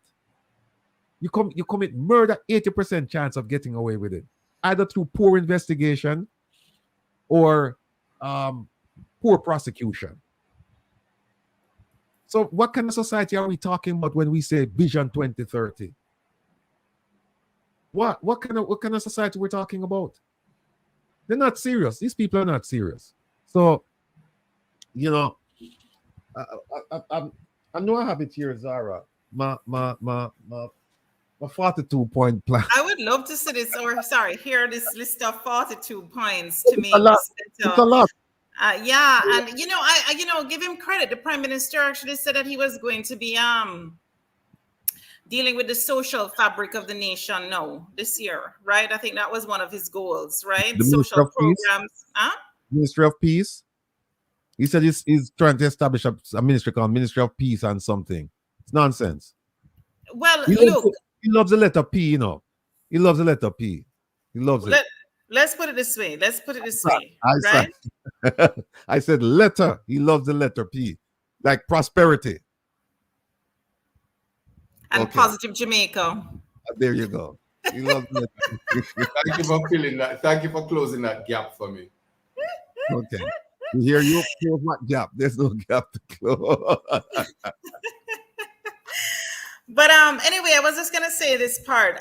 Regardless of how he does it, the fact that he's cognizant of the fact that some kind of social intervention needs to happen as well. I think, that's a big thing. And of course, I don't know if he intends to engage churches in a more serious way, but I think churches do have a role to play as well in changing hearts and minds of people too. So I think, I don't know what his full roadmap is for that. And I think he needs to tell the nation what the full roadmap is for the social and educational programs and the family structure as well, which is under some siege when it comes to, I was reading this story in the Star about this woman who was leaving her 4-year-old. I don't know if you guys saw it, but locking up the 4-year-old at home alone while she went out, just because she didn't feel like she had anybody that she trusted that she could leave the baby with. What is that? Right? What is that? We have some problems. We're like pulling away at the seams when it comes to our family structures. So, some of that needs to be implemented as well, So I think we should, I don't think we should poo-poo it. I think it's an important effort. And let's hear what his roadmap is for that rather than saying it's rubbish. I don't know if I should, I would say it's rubbish yet until I hear what the full plan is. let me tell you why it's rubbish. And all of the people who would have heartburn because I'm rubbishing everything that they're doing regarding crime. Go ahead, people, and look at something called the Wolf Report and look at all of the crime plans. I think there are like 4 or 5 of them on the shelves.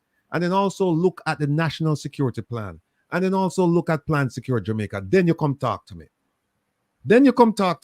Because all of the things that we're talking about is just a rehash of everything that's included in these reports. You don't need a rehash. Just go back and look at these reports, right? The Wolf Report is probably the most comprehensive crime plan Jamaica has ever seen.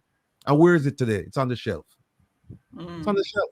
So anything that he's going to come and tell me, it's nothing new. It's something that's there already. And I'm saying to him, implement, execute. That's what I'm talking about. Don't come and tell me you need more time to do a study on the JCF or you need to do another crime study. We don't need that. Because all the studies that we need to make Jamaica safe and secure have been done. Yes. They have about 5 or 6 crime plans. And then they have Plan Secure Jamaica and the National Security Plan. So what else are we looking for? Jamaica this big, you know, what we are looking for. But you know what happened? Here's a challenge. When you can say certain things about a prime minister and then find you within 24 hours under your bed, but you have a top 200 wanted people and you can't find them, or you have a 200 and something gangs in Jamaica, you can't defeat and dismantle them. Therein lies the problem. Therein lies the problem. You're not focused. You don't have laser focus, and if you're gonna fight crime, you have to be laser focused on it. So, having said that, I wish them all the best with and believe me, I would love to see Jamaica get to the point where they can control crime. But based on everything that I'm seeing, it's gonna take a long time. You may have dips, like 1,500 in 2022, 1,300 in 2023, 2024. You might have another dip, but still, it's above 1,000. And then you have to say to yourself, that's 1,000 lives lost. You see, when you make a mistake over at the Ministry of National Security, people die. This is not like Ministry of Water, whatever, social service or whatever. When you make a mistake over there because you have incompetence over there, people die. And then what do? They try to violate the law, and then you have somebody like, then you have Isat now who jump in, and Isat say, hey, this is unconstitutional. And then them say, oh, if don't want to fight crime and this and that and blah, blah, blah, blah, blah, blah, blah. But there are ways to do it. We're not saying that you're gonna solve the crime problem and crime is gonna be completely eliminated. That would be foolish. It would be foolhardy for us to think Well, I that. can tell you that I don't think that I would be equipped, just being upfront. I don't think I would be, whereas I could see myself like doing an integrity commission job, in terms of, investigating that kind of stuff. I don't know if I would have any kind of experience in the criminal area. I can't say what will be the silver bullet that will work, or if there will even be a silver bullet, or if it's a situation where it's just a combination of factors that you just have to consistently apply that kind of pressure on it, So, yeah. You know what? You give me ideas. Next week, I think I might have a couple of retired FBI people come on and just kind of like look at the Jamaica scenario. And in fact, there's one lady who actually got a job in Jamaica to come and run a cyber project for the State Department of all agencies. And she turned it down. Maybe I'll have some of them come on next week and talk about addressing crime problems in Jamaica. Because they know more about what's going on with the crime problem in Jamaica than the JCF. The JCF, woefully inadequate. But no better hearing, no better barrel. I mean, if you have a doctor leading it, then you shouldn't be disappointed if people are not doing what they're supposed to do, or people just don't know what they're supposed to do, what's expected of them. I tell you what, ask any policeman you see on the street, any one of them, ask him, what are the 3 priorities of the JCF? Just ask him. Just ask them. And next time we talk, you can tell me what them tell you. Most of them won't know. Them don't know. Just ask them, what are the 3 priorities of the JCF? So if you don't know what your priorities are, how you going to fight crime? How? And then somebody just put it inside there. You can't fight crime at Jamaica, but you go fight crime at Haiti. Where you don't understand the language, you don't know the terrain, you're up against people well armed and trained. And you're going over there and saying, we're gonna bust up gangs. That's a direct quote from a member of the JCF. That's what we're going over there to do. We're going over there to bust up gangs. You can't bust up the 200 and something gangs in Jamaica, but you're gonna go here to go fight barbecue. You're going to go fight barbecue and expect for win. Well, the body bags will be coming home. They'll be coming home. That's your biggest beef with the whole thing, the fact that the body bags of Jamaican soldiers will be coming home. That's your biggest beef? No, my biggest beef is them going in the first place. That's not how you go into a country and try to do like peacekeeping. And in fact, they're not even saying they're going for peacekeeping. They said they're going to bust up gangs. That's not peacekeeping. So the whole construct of why we're going there, it was bad in its conception, and it will be worse in its execution. Worse. You going inside there, you from a community of countries called CARICOM, and you're going in there and CARICOM is not supporting you. You're waiting for an African country, Benin, to come and support you, or Kenya. Why is it CARICOM is not supporting it? Because even this week, supposedly the CARICOM leaders are supposed to be coming to Jamaica to talk about it, about the situation. And, you know, Bahamas had also pledged some troops as well, I believe. And the CARICOM nations, like I believe, like St. Lucia, I think, or Dominica, or the countries that speak some French as well, like Haiti, they were, or Creole, they were, I think, supposed to offer some kind of linguistic help. That's what I read. I mean, maybe I'm outdated in my thinking. Think about it like this. This Haitian situation has been brewing for a while. And over the time that it's been brewing, only about 3 CARICOM nations said we will commit people to go to Haiti. As a community, they never did. And so now this meeting here, the question I have to ask is it going to happen? And if it's going to happen, why now? Why not before? Part of it is because they don't trust Jamaica. They do not trust Jamaica. Why is it that CARICOM doesn't trust Jamaica, or the Haitians don't trust? CARICOM does not trust Jamaica. Okay. CARICOM doesn't trust Jamaica. And look at what we do to the Haitians. Remember now, we have a $67 million boat, I believe that's what it costs. I would say we're patrolling our coastal, the areas and whatnot.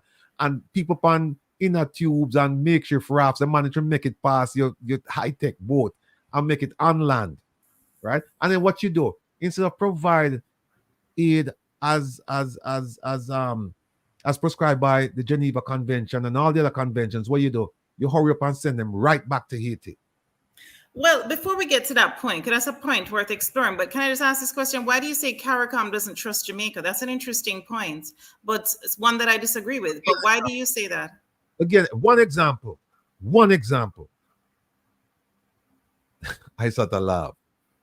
Honorable Minister Kamina Johnson-Smith. One example. They agreed, there was a consensus that we are going to support Baroness Patricia Scotland. There was a consensus. And a month later, Jamaica said, the hell we don't know.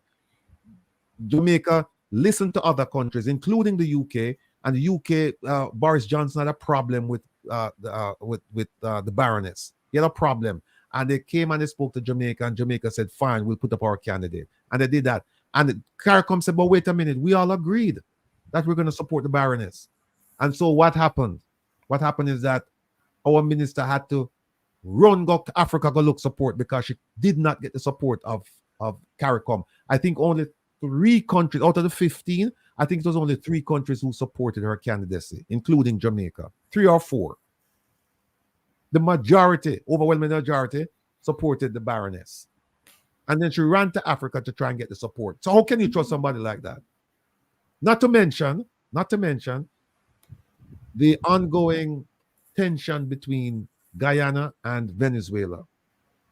Not to mention our relationship with Venezuela, where other Caribbean islands, other CARICOM nations can get the cheap oil and we can't. Because we follow fashion, we follow people and destroy our relationship. Or you can trust somebody like that. Or better yet, would you trust somebody like that? No. I wouldn't. I will tell you that under the administration of Andrew Holness, I believe that Mia Mottley has become the voice of the CARICOM nations. And Mr. Holness, he, I believe, has eroded some of the, I don't know if it's goodwill, you want to call it, that Jamaica has built up over the years. But I don't know if it's a situation where Jamaica is not trusted by CARICOM. I don't know if I would go that far. Let me give you another example. Let me give you another example, a recent example. The Jordanians in the UN said, listen, we're going to put a resolution for ceasefire and aid. The Canadians put out an amendment to it. Everybody knew about it. Jamaica spoke on behalf. Jamaica met with our CARICOM neighbors, and Jamaica said, we are going to speak on behalf of CARICOM. And Jamaica made a speech on behalf of CARICOM. So the speech over. Now it's time to vote. They voted on the Canadian resolution first. What happened? Everybody voted. Jamaica registered, I believe, an abstention. Then the real vote came now, which was the resolution put forward by Jordan. Where was Jamaica? Remember now, we know Jamaica lead CARICOM, you know, give speech, and now a time for vote. And our ambassador to the United Nations sat in his chair while the vote was being taken and couldn't register a vote. The way you register a no vote in the UN is you get up out of your chair and you go to the bathroom. And when them call the vote, you're not there. And so it's a no vote. But you don't sit in your chair and register a no vote. In fact, you can't even register a no vote. You can only register one of 3 votes. You can register yay, nay, abstain. And you sat there waiting for your superiors in Kingston to tell you, vote. And then your superiors come out with some foolishness. Come say, oh, we were still negotiating, we're still discussing the issues. What discussion? Only discuss it already and the man make a speech. And of the 15 nations, 14 voted. 13 voted yes. Haiti abstained.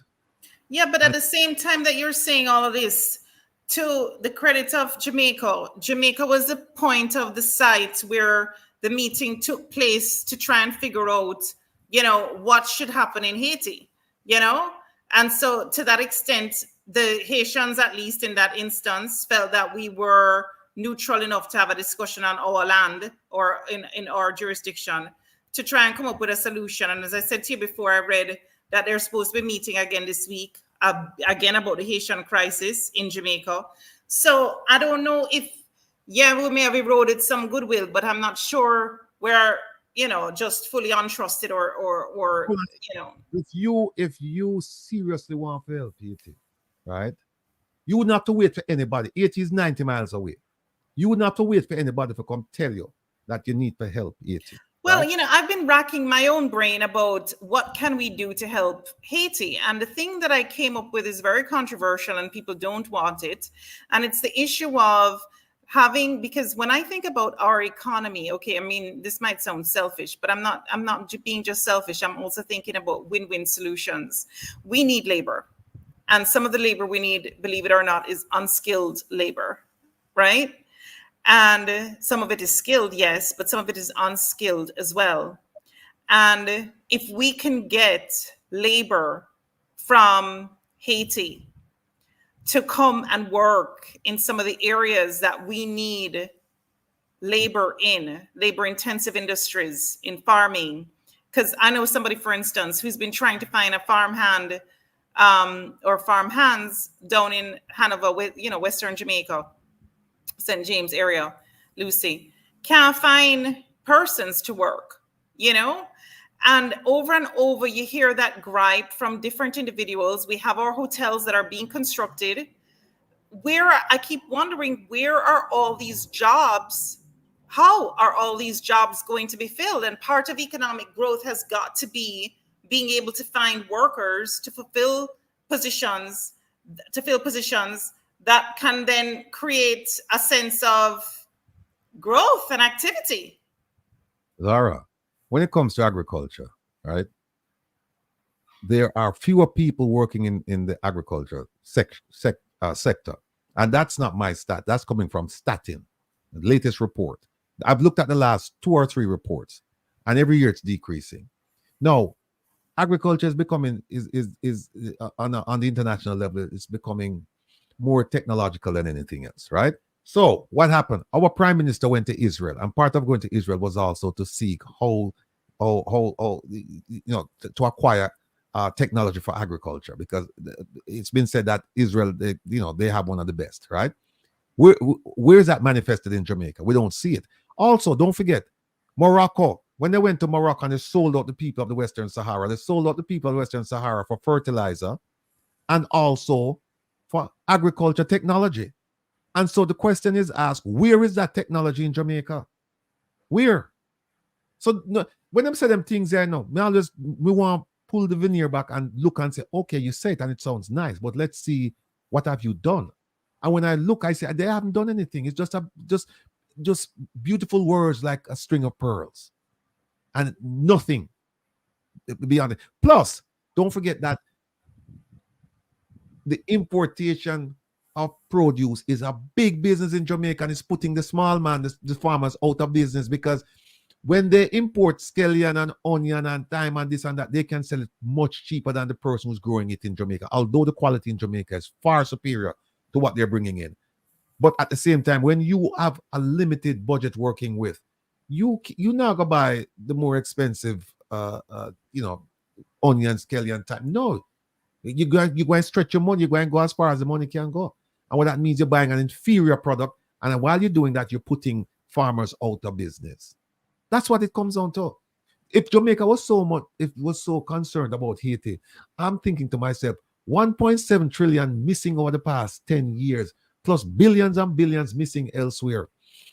Why don't they just say to the US government, listen, you know what, we're going to go and help. And since you guys are going to give us money, you can give it to us later on if you really want to help, right? Because right now, the country of Haiti is plunging into darkness, right? So you say, listen, we're going to go help them. We're not going to wait on you to give us the money. These are our neighbors. We're going to go help them. Why don't they go do that?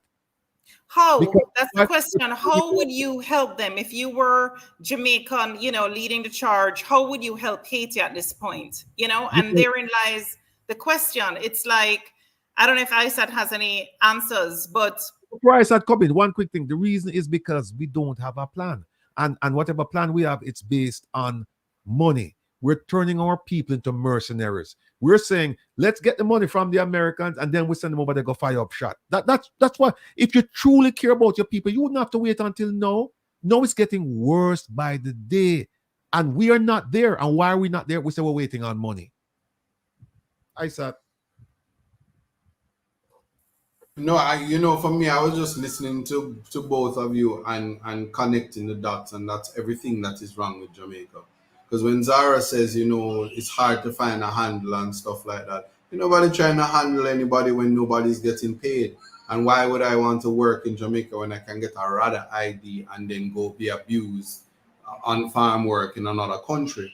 So we are having a brain drain problem, labor force drain problem, and then the answer could never be to substitute Jamaicans with Haitians or anything. And why? Can I ask you why not? Why not?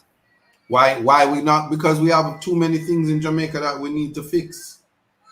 If the starting point is also fixing crime. And one of the things when you have importation of labor is that you're taking away from scarce opportunities in Jamaica. And when somebody said all the hotels being built and all of these jobs not being filled, the Jamaicans need to be a little bit more ambitious, and we need to rethink. We need to rethink about how we're going to maximize the potential of the youth in Jamaica. If you want to fix crime, I know Ratti's going to talk about it next week, and he has a 48 script plan about how to fix crime. Yeah, I have to say it like that, 48 script, but I can give you 238 ways that you can fight crime in Jamaica. You simply educate, and you simply make the passport that Jamaicans hold more valuable. Because the same way how they don't want to vote, if they could have leave, they would have leave. and people are subjected to a lot of inhumane conditions.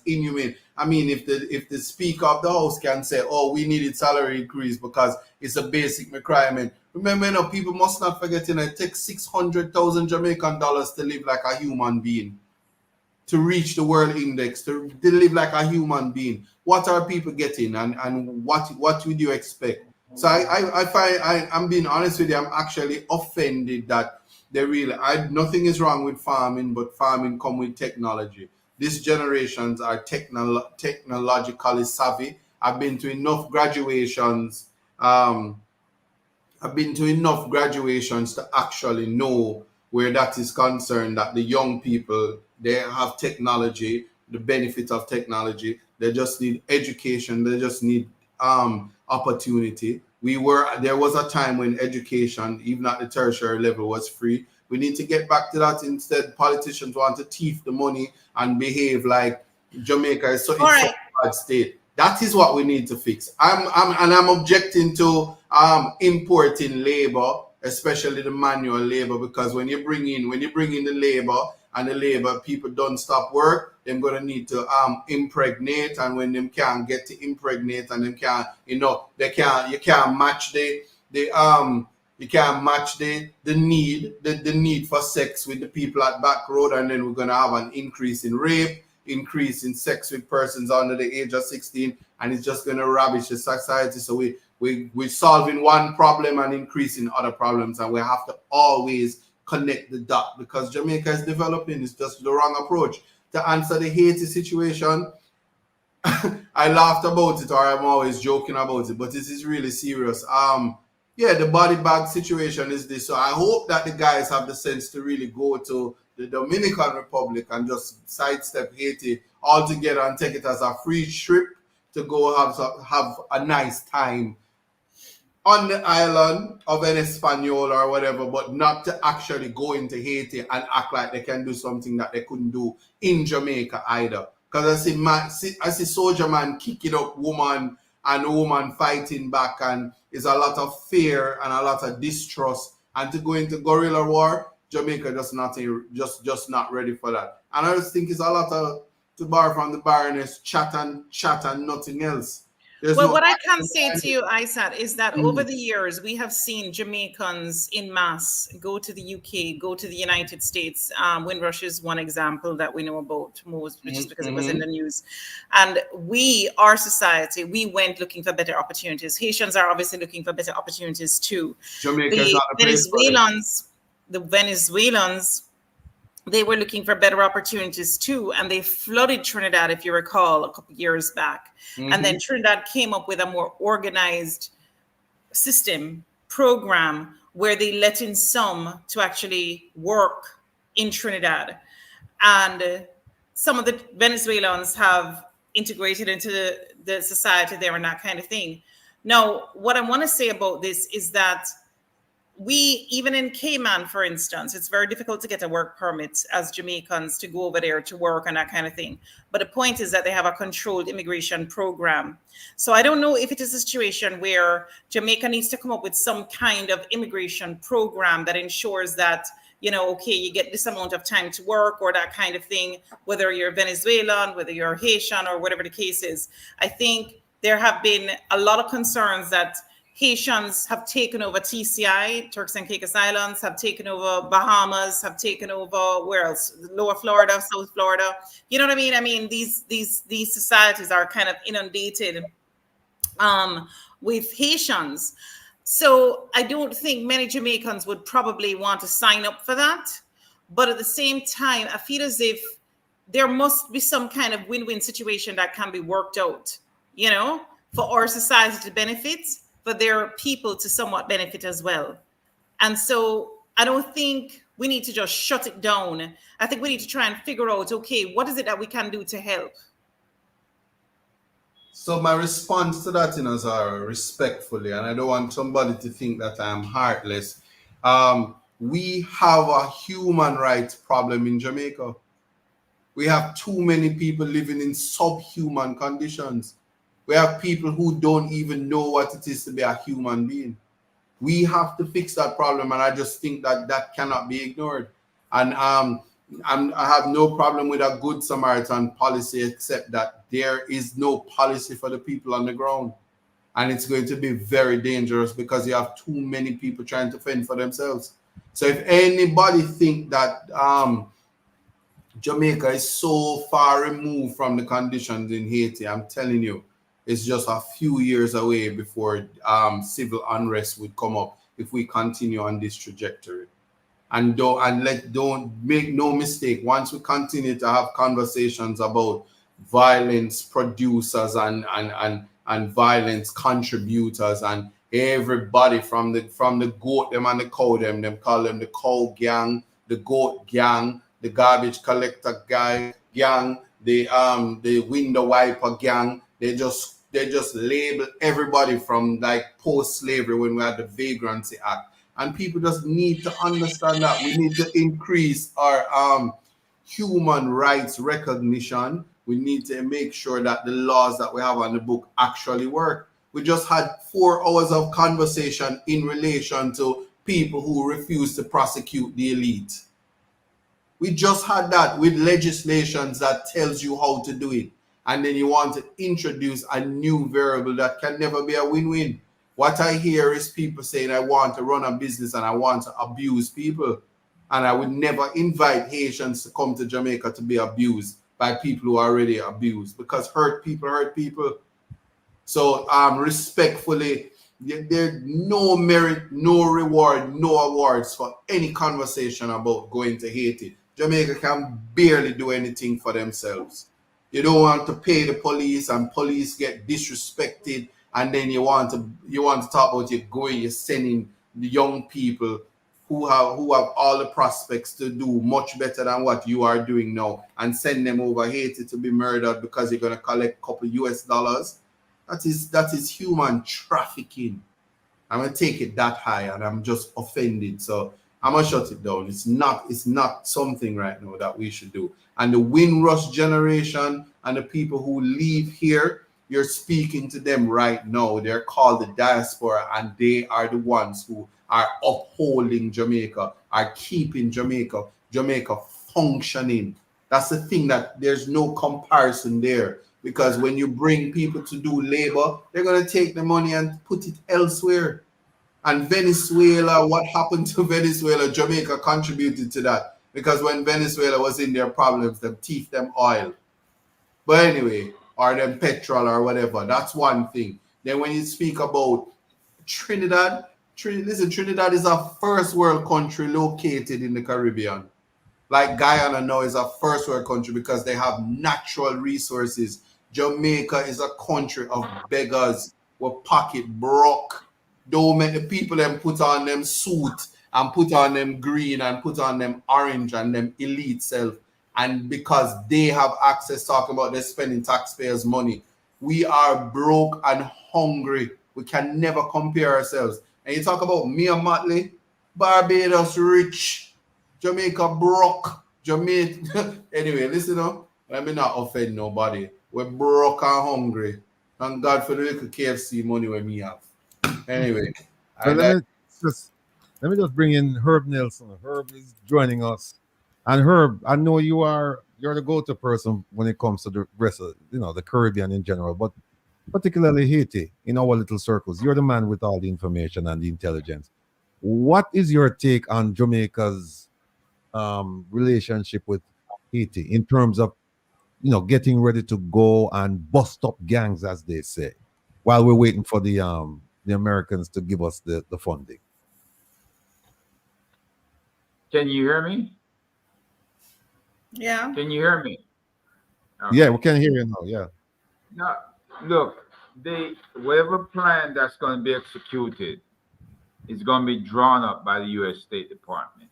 That's where we've been having all our meetings at. And the U.S. State Department is dictating the who, the where, the why, the when, and the how. They're still waiting for what we refer to in military language as the main battle force. Main battle force are the Kenyans. They're the ones that are going to be the enforcers. And that main battle force is going to be supplemented by Jamaica, I believe the Bahamas, and maybe one or two other small islands.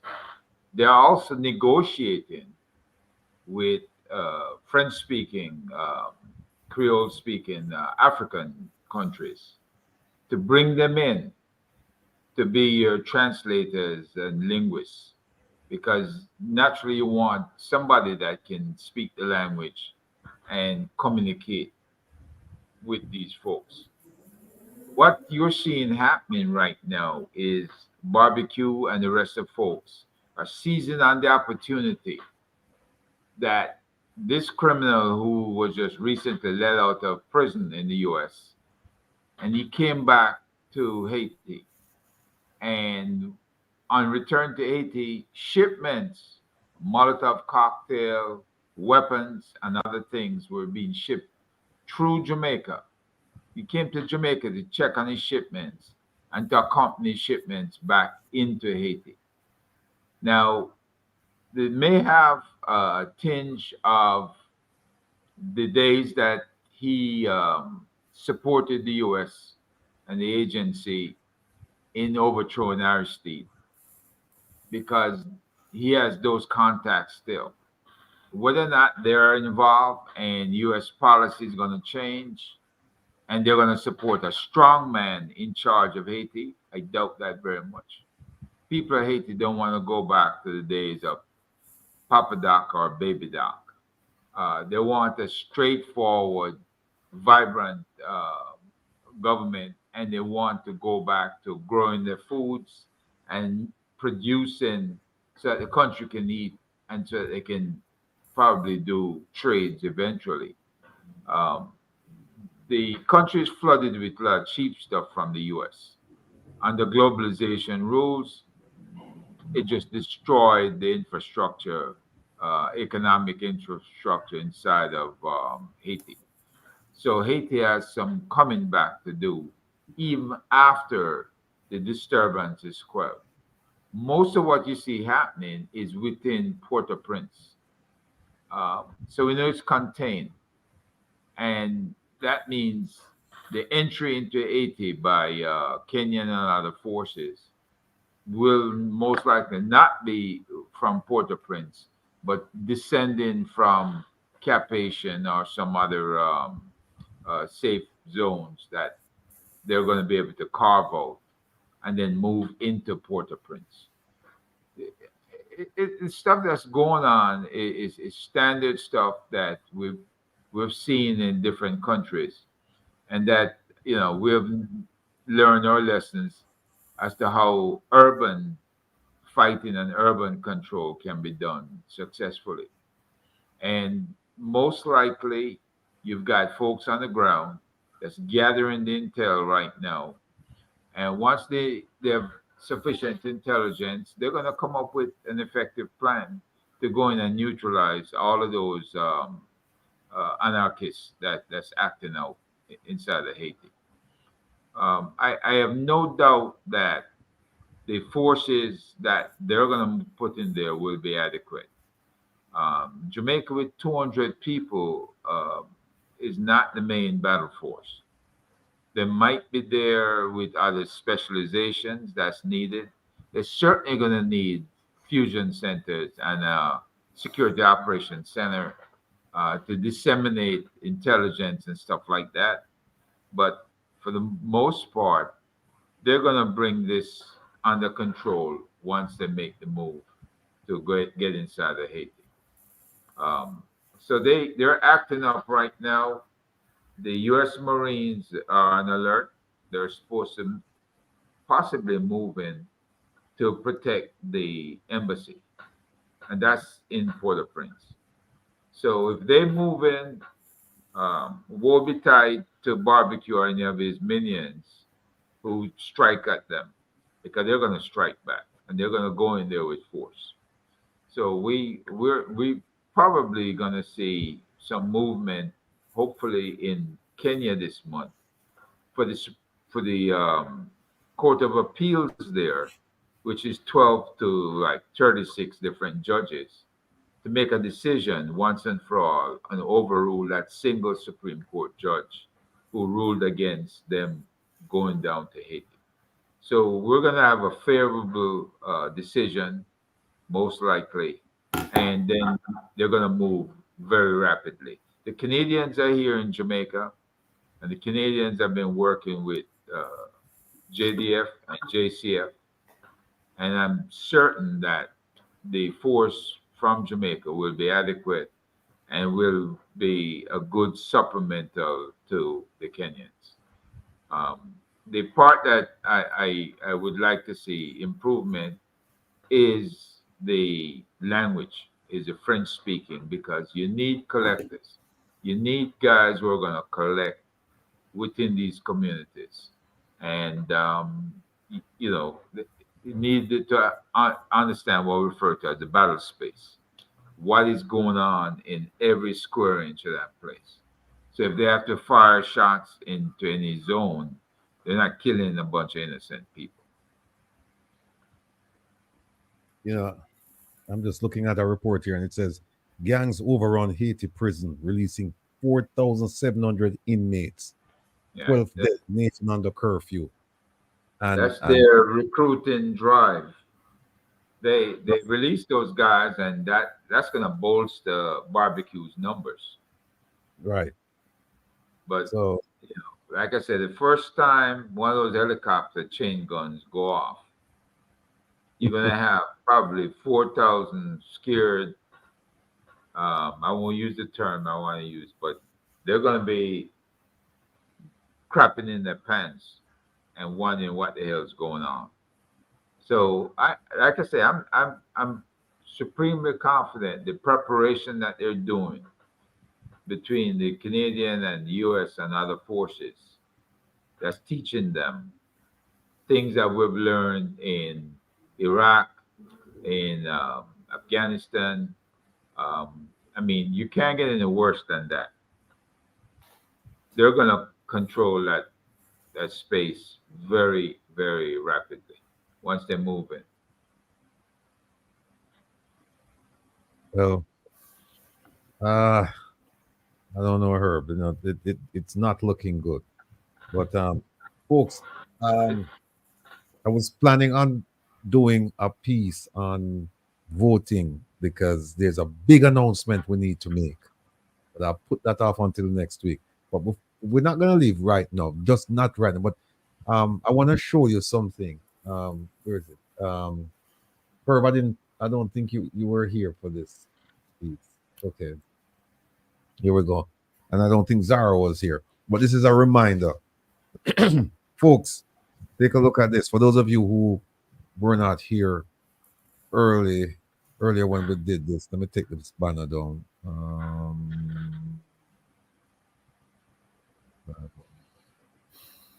Where is it?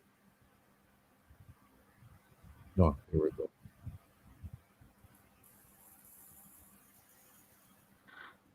All right, folks, this is 2nd Avenue in Manhattan. Those of you who saw it earlier, please bear with me. I just need to explain to the people who are joining us late. This, on the 10th of May this year, between the hours of 9 a.m. and 1 p.m., we will be congregating to register a protest against the Jamaican government in Manhattan. And it's going to take place right here. But let me move this around and show you. As I said earlier, this building up here, if you can see this arrow there's a green building back here. That's the United Nations. This is 42nd, the world famous 42nd Street. This is 2nd Avenue. This is intersection. This is 42nd Street running from east to west, 2nd Avenue north to south. So let's spin it around. All right. This is where we are going to be. Now, the Jamaican embassy, Jamaican consulate is located right here. It's right in the middle right here. And the police have decided that the sidewalk is a bit narrow. So, and this is the bicycle lane, so they can't close that. They're going to close this this lane right here of traffic. This is where we're going to be for 1 block from 42nd Street to where you see the traffic light down here. I'll pull this up right here, right down here. From right here all the way back here. They're going to close this lane for us. Then they said, if you have too many people, they're going to close this lane of traffic and give us 2 lanes. So we're going to occupy this lane, all the way from 42nd Street to 41st, 1 block long. From right here, let me see. Okay, here we go. See where these barriers are? These 2 lanes, and we're going to go all the way. We're going to go all the way down here. All the way down here. So, come out with your friends, your family members, your co-workers, even if it's for an hour. Come out and show your support. We'll have music out there. We're going to have speakers. And we're going to have some entertainment. I think we're going to have some drumming going on out there. So, and the interesting thing is, if you look here, this building right here, this right here, if you look right here, you see this sign right here, PIX, that's Channel 11 in New York, TV station. And look where we are. We're right here, and they're right there. So we're going to get some press. Because once we start, well, we're going to reach out to them beforehand and let them know what's going on. We're going to have 2 speakers, 2 microphones, a bullhorn. We're going to have plenty of bottled water for people. And if you get tired of standing here, the police have informed me that feel free to go on the sidewalk. You can even protest on the sidewalk, but because it's so narrow, just saying, as long as you don't interfere with pedestrian traffic, they're fine with it. But here's where we will be, right in the middle of the street.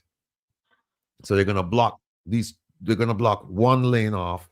And then if we have enough people, if we have more than enough people to fill this lane, then they're going to open up a 2nd lane. We're going to have 2 lanes. And we're going to do what we need to do. We're going to let the Jamaican government know that we're dissatisfied with the corruption, with the crime, with the poverty, with the voting or the lack thereof, with the promises made to the diaspora unfulfilled, and the promises made to the Jamaican people unfulfilled. So those are the things we're going to be protesting about. So there you go, folks. And we will also have a presentation, or maybe 2, at 2 of the local colleges in New York to students, because we're going to try and get students out here as well. So this is going to be a multi-generational protest. We're going to have people, we hope to have grandfathers, grandmothers, grandkids, kids, everybody out there. So don't forget, it's Friday, May 10th, between the hours of 9 a.m. and 1 p.m. The police have told us that we can only broadcast, meaning use the loudspeaker and all of that. They allow us to do it for about 2 to 3 hours. So for the first hour, it's just going to be like a family get together. We're all going to get together, chit chat, shake hands, hug, kiss, squeeze, all that. And then we'll start at 10. So you'll have an hour to get ready. And then the show is on the road. So that's where we are. All right. So I say, what about a porta potty? All right. They're not going to allow you to put that on the city street. What they have a whole bunch of restaurants around here, a whole bunch of restrooms that you can use. Parking is not a problem either. They have parking all over the place. Not street parking though. You have to park in the garage. And then if you take the subway, let me see, this way. If you go down 42nd Street, this street, you go this way, you go all the way down. I think 3 or 4 blocks down is Grand Central, where most of you taking the trains will come off, and then you just walk 3 blocks this way, and you'll see us right here. There you go. So that's where we are. Let me see if any questions. I'll be parking at JFK terminal. Yeah. Okay. All right. Tell you what. Let me put the phones on. Let me put the phone line on. I put it on a while ago and nobody called. So I'm gonna put it on one more time before we close up shop. So let me put the number.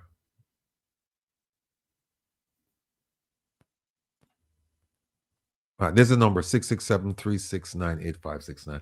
And don't forget to tune in tonight and relax with the Rebel. We're featuring the maestro, none other than Mr. Beres Hammond.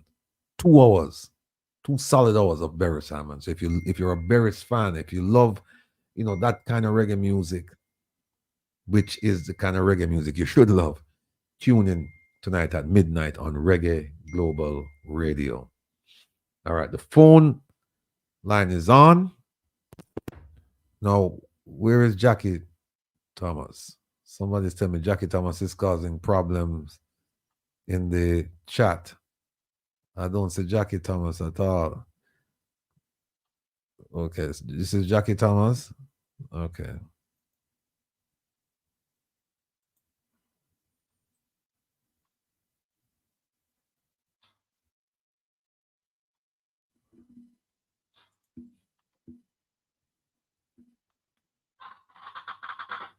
Okay.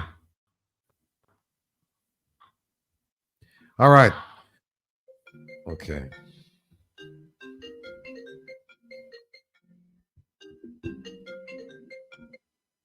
Caller, good night. Welcome to Reason with Off the Rattigan. air, man. Off the air. Can't talk to you after. Call me back off. Call me after. Call me after. Caller, good night. Welcome to Reason with Rattigan.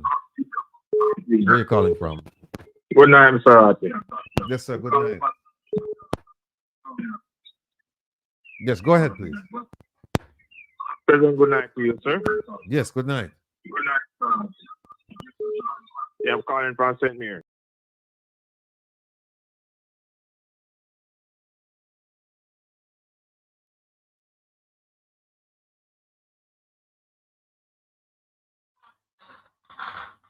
Fine, to Mr. Rattigan. Ratty, you there?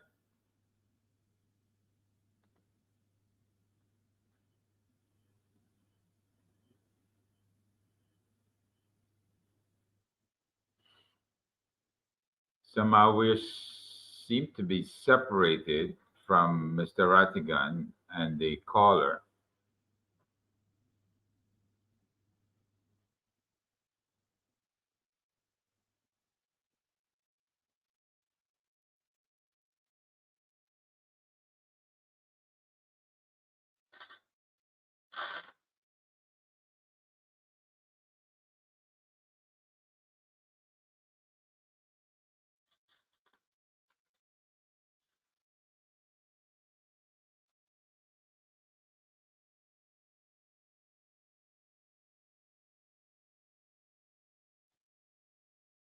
Well, folks, Mr. Rattigan is temporarily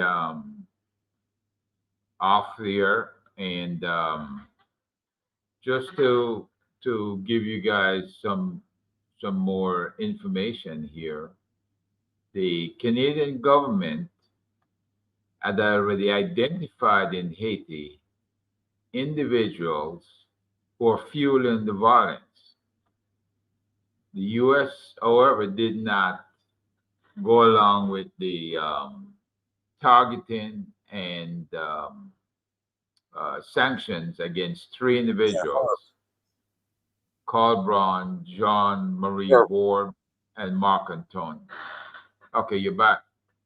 Yeah. You're gone for a while. What Yes, happened? I have a caller. Go ahead, caller. Yes. Yes, like I was saying, my name is Ricardo. I'm calling from Canada. I'm a big fan of your show. Thank you, sir. And yes, my question is, they're talking about improving farming in Jamaica, but there's so much red tape of importing stuff and imported fees and all that stuff. It makes it hard for us to import stuff in Jamaica to make anything sustainable or anything works for us in Jamaica, right? I go back to Jamaica like 2 times, 3 times a year, and I'm scared to even ship anything in Jamaica because you ship something and they charge you the same money that you pay for it in Canada. They charge you for imported fee in Jamaica. So this is the big red flag that we have. It's not that we don't want to do it. It's just that they're making it hard for us to do it because, like you said, all the rich guys are doing it, so they don't want us to do it. And that's something that we need to look at, even with Mark Golding coming into power. When he gets into power, they need to look at people importing stuff like us in the diaspora importing stuff back to Jamaica to make Jamaica sustainable or doing anything down there. Right. You know, so that's my biggest problem is I'm scared to even, I don't even want to import anything in Jamaica. Right. Mm-hmm. I'm doing business out there and I see stuff here that I want to import. Right. But I don't even want to do it because I'm going to pay the same price here at the border. Right. And you didn't even reach home with it. You didn't reach home with it yet. Right. No, I understand. That's one of the things that needs to look at. All right. Well, look, thank you so much for the call, and I hope you'll show up in New York on May 10th. Well, I'm thinking about it. I need to come over there. I'm waiting for it to come to Canada, but I'm trying to schedule something to come over there. All right. Well, go ahead and make your plans. I'm looking forward to seeing you. Okay. All right. Thanks, man. All right. Take care now. Bye. Well. Caller, good night. Welcome to Wisdom with Rattigan. Hold on 1 second. Somebody was asking about the gentleman with the arm, the guy with his hand having some problems. I don't know his status at this point. I'll try and find out tomorrow and let you guys know. All right, caller, go ahead, please. And by the way, Herb, somebody's saying that they need to get some updates from you regarding the Washington protest. Okay. All right. Caller, before you go anywhere, Zara, I noticed you took off as soon as we start talking about the protest. It's like you now come support with. Mr. Rattigan, can you hear me? We can't hear you, Zara. Hold on a second. I'm not in the States, I said. No, we're gonna fly you up, Zara. I don't even have a US visa right now. No, we can't get that for you, man. Don't worry yourself. Oh, gosh. Yeah, Mr. Rattigan, how are you doing this evening? I'm doing well, sir. Thank you for calling. I know you're doing well without me, but that's all right. I just wanted to find out, I find it incredible that really and truly the whole CARICOM, right, cannot help Haiti in any way, shape, or form. Why is that? Why is it that not just the Jamaican government, because we know they cannot do anything really in a sense, but why is it that the rest of CARICOM can't come together in an international sweep and say, listen, we really have to, we can't allow this to happen. It could really end up really bad for all of us with what is happening in Haiti, with the amount of ammunition, the amount of guns. Herb can't tell you. I mean, what is happening, and some of these guys are well trained, okay? And they're now, I'm really very concerned, to be quite honest. You know exactly where I'm going with this. So we really need to up the ante on everyone in the CARICOM to say, listen, this is not just Jamaica's problem, Haiti's problem, it is everyone's problem. I don't know if you agree with me, but that's how I'm seeing it. And it's scary to see because we in Jamaica cannot deal with what is happening in our own country. So I don't understand what Zara was saying about that. That's impossible to do it that way and bring Haitians here into our country. I mean, what are we going to do? Well, Zara's here still, I don't know if you can see her, but you can ask her the question. Well, I'm asking her the question. I mean, why is it she's not getting Haitians here to work? We have not trained our population, as you've said many, many times, that we have not trained our population to be able to even qualify for the jobs that are out there right now. And they're talking that there's a lot of jobs within the hotel industry. But how are you going to train someone who can't read and write? How are you going to do that? There's a language barrier between Haiti and ours. Can you imagine, as Isat said earlier on, I mean, can you imagine what will happen to this country as it is already happening? I ask everyone to please talk to everyone around and say, listen, encourage all Caribbean nations to join together some way, shape, or form. And so let me ask you something, caller. I forgot the name. What's your name again? have money. They gotta do something. They took away Yeah. all of the gold out of Doc. Haiti at one point. Doc. Come on, Doc, hold on 1 second. Zara wants to say something. Zara, go ahead, please. All right. So caller said CARICOM need to get together. All of us in CARICOM need to get together and do something, because Haiti is all of our problems, not just one. It's not isolated. It could become a bigger problem. So then my question for the caller is, since my program or my thinking not going to work, what's his thinking in terms of advice for the CARICOM leaders this week where Haiti is concerned? What is a possible solution? Doc. Well, the possibility in my mind's eye is for us to have an immediate conference among CARICOM nations and discuss this thing seriously and come to some conclusion, because something has to happen. We cannot allow a rogue this way to come an even worse rogue nation. So I would ask you to speak to the powers that be in Jamaica, which you seem to have a lot of connection, and encourage them to lead as they're supposed to have been leading the CARICOM. That's what I'm saying. Because unless we get leadership, it's not going to happen. And we already have a problem in Jamaica, as you well agree. You know, we are the leaders in crime in the West Indies. And crime is not only particular to all the islands are having some of this. Can you imagine if we were to happen all again and worse? No. I think we need to go to those persons who have connections worldwide. We have the connections, and get a conference going immediately. Call one and come, just like how they did with the Venezuelans and the Guyanese the other day. I think it would work. All right. I hope you understand and send the message loud and clear that we cannot afford. Really, really not fair. It's not fair at all. Another 1805 on our steps. No. Ladies and gentlemen, we don't have any more bookmans out here to sacrifice. Okay? We don't. So I ask you to please speak to the people that know, that wanted to go in the first place, and you know that we can't even deal with what we have. We have only 5,000, 10,000 troops maximum. What are we going to do? That's what I asked, my dear. So I know with all good intentions, let's do something and let's hear the leaders call out to everybody and see if we can get a consensus. And with a consensus, I'm sure the world will listen and the world will react. But if we stay there and do nothing, it's going to be a failed exercise. That's how I see it. All right. Thank you, sir.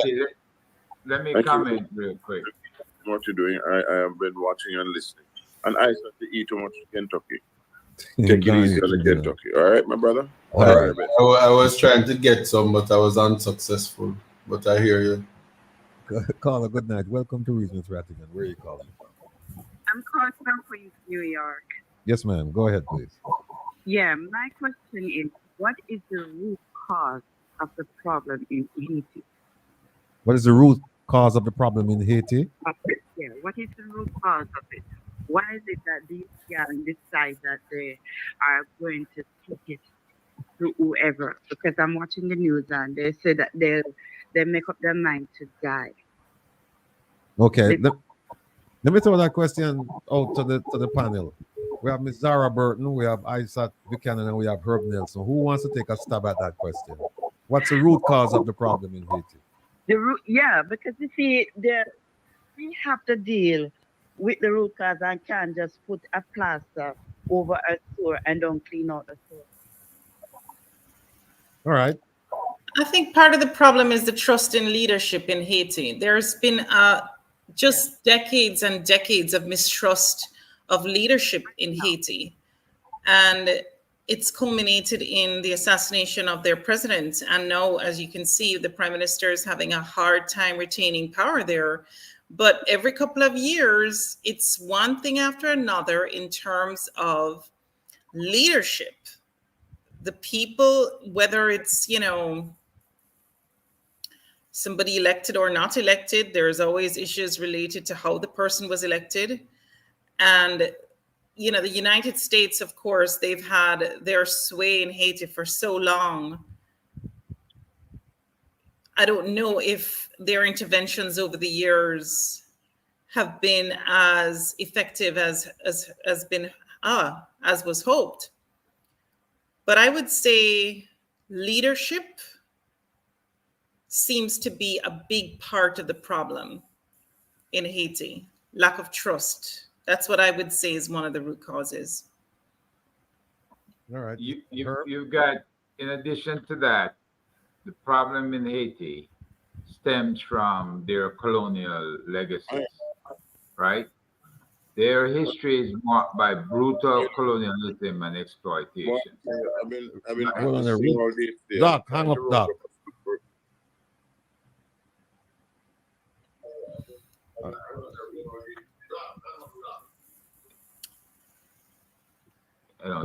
Welcome to Business Rattigan. Can you hear me?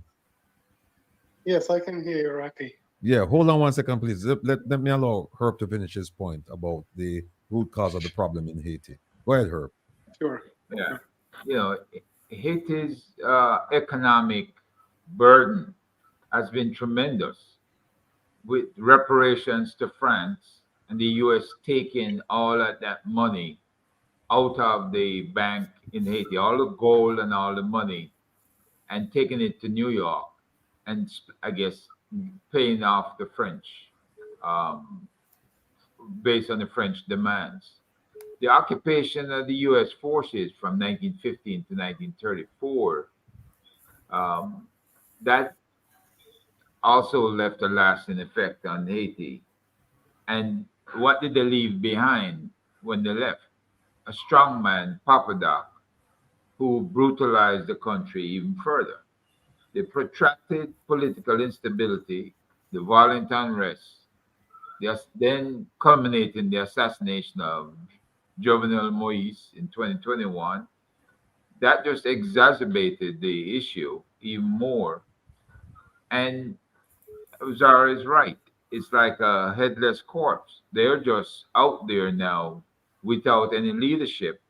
They didn't respect the Prime Minister, Audrey, because they view him as somebody standing in the way of progress. Then you have three very influential businessmen who come along, and they were using the issues in Haiti to their advantage. They were provoking further violence by supporting the gangs. And Canada went ahead and banned them. Haiti is also grappling with the worst ever famine, with over 4.7 million people facing acute hunger. And so you've got a coalition of various issues that has created a massive impact on the population, especially the underserved communities. And that's who is joining with the rioters and the fighting back at times against the gangs to try and control the situation. But it's spiraling slowly out of control. So we don't know how much it's going to spiral until the forces get there and get in position to allow food and normal practices to occur. But you can say hunger, poverty, and just a restless population that's been stirred up with all this violence. That is a huge problem. But then you have to ask yourself the question, okay, so Jamaica also experienced slavery. We experienced some of the most brutal forms of slavery and oppression of our people. And yet, though we have that past, that shared history, Haiti and Jamaica, for some reason, and I wouldn't say that we don't distrust our leaders. We distrust our leaders. But for some reason, though we distrust our leaders, maybe we have more trust in our democratic process. Is that what it is? Why we have not gone the same route? Well, you're comparing 11 million people to 2.7.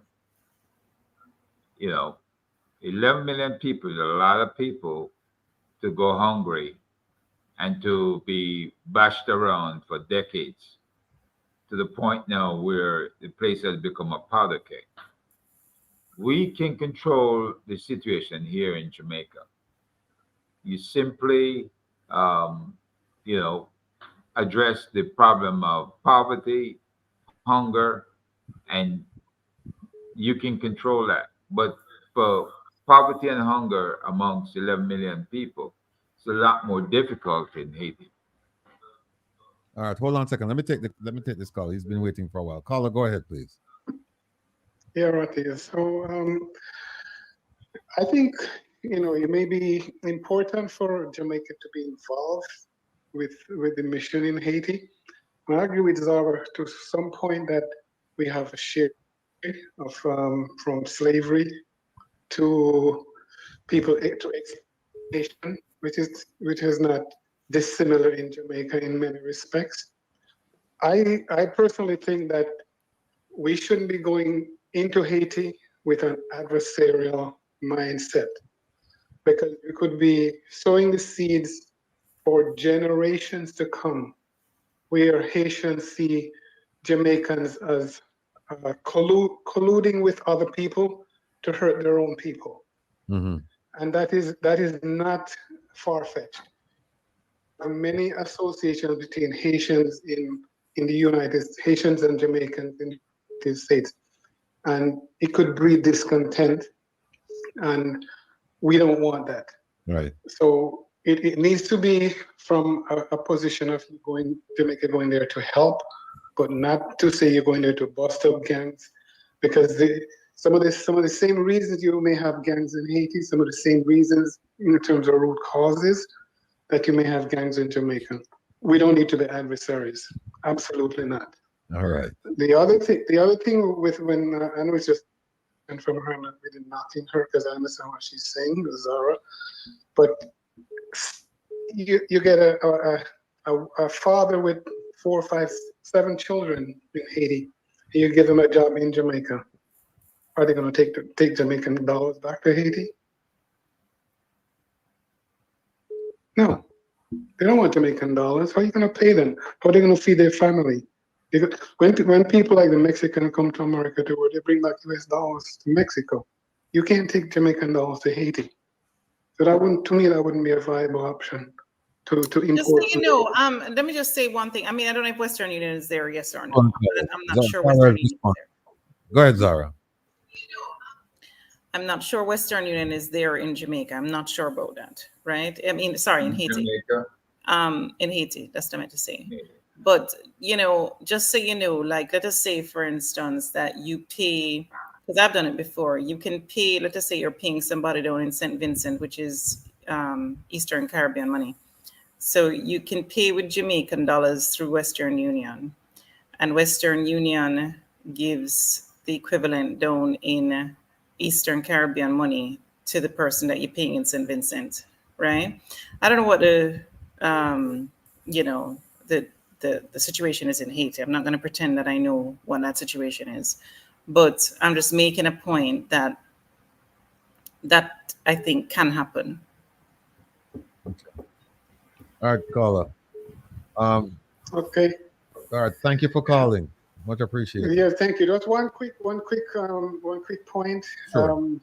It's a little bit more nuanced than that, because you can compare the EC dollar with the US dollar.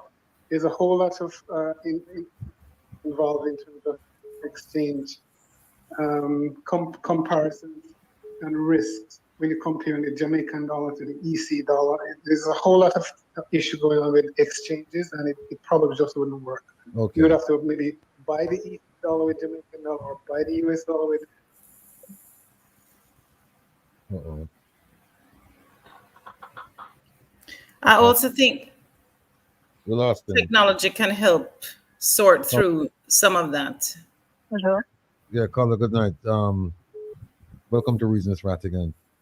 Before you start speaking, let me just say the caller who caller just before you, Inadvertently, we got disconnected. So if he wants to call back, because I think he was making a point before we were disconnected. But anyway, go ahead, please. Yeah, I was asking you a question personally. Is it possible for a re-election to call the local government redo? Zara, you can answer that. The question is, is there a provision that you can what do you say, trigger that you could call you could do the election over, could do a re-election? Well, somebody told me this once. I don't know if it's true, but the person has a lot of history in the business of elections. And the person told me that you could actually, as a prime minister, have it, let us say an election was done, yesterday, right? And let us say you want to run another election as the prime minister the following, let's just say, a couple of months. You don't have to wait the full. We think of it in the States where, it's every couple of years. And in Jamaica, every 5 years is when you're supposed to have a general election, right? We have it sometimes fewer than 5 years. So one was 2016 and then another election was held in 2020. So it wasn't due necessarily at that time, but they called it anyway. That's how it is in Jamaica. So I was educated to the fact that you could actually have another election soon after one election. The prime minister, I think, has that ability from what this person was telling me once when I investigated that part. But I didn't speak to a whole bunch of people on it. It was just this one person. So I don't know if it was a reliable, completely reliable, but I trust who the person was. And that's what he told me. And additionally, I will say, though, that there is an expense associated with elections. Elections are extremely expensive. And so when you talk about could we do a redo, maybe, yeah, we could do a redo, but that's a lot of money to redo. And so you have to think about these things from an economic perspective too.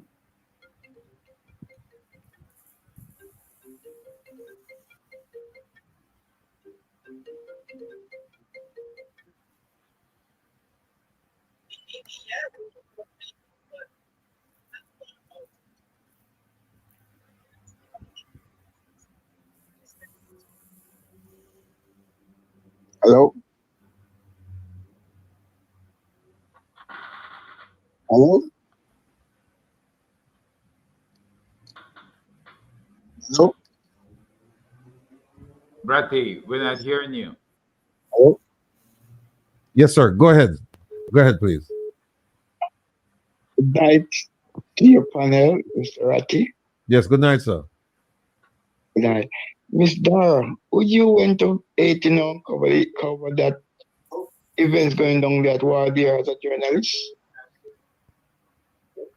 The question is, would I cover the Haiti war?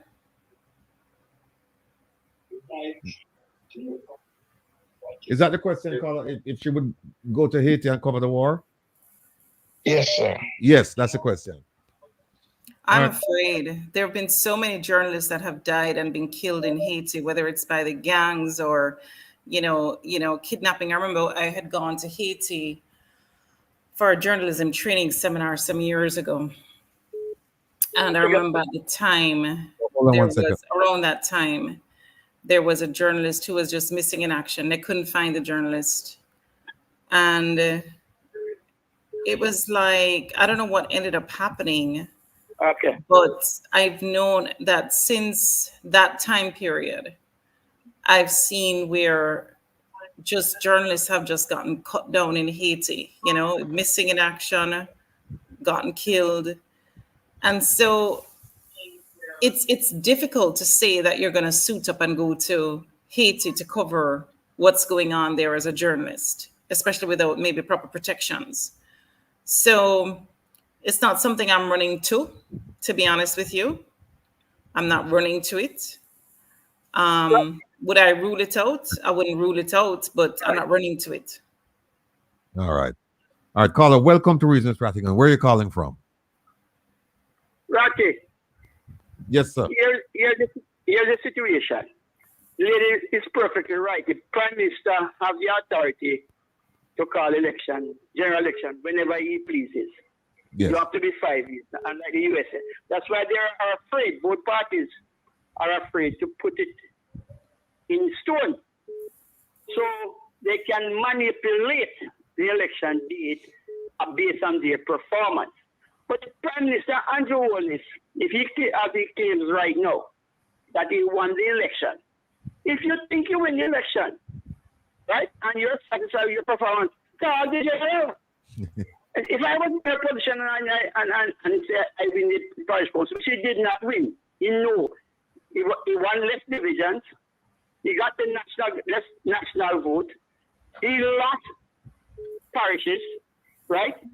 At first he had more parish councils than now. So I don't see how he came to win the election unless 7 plus 6 equals 14, according to the JLP mayor in Portland.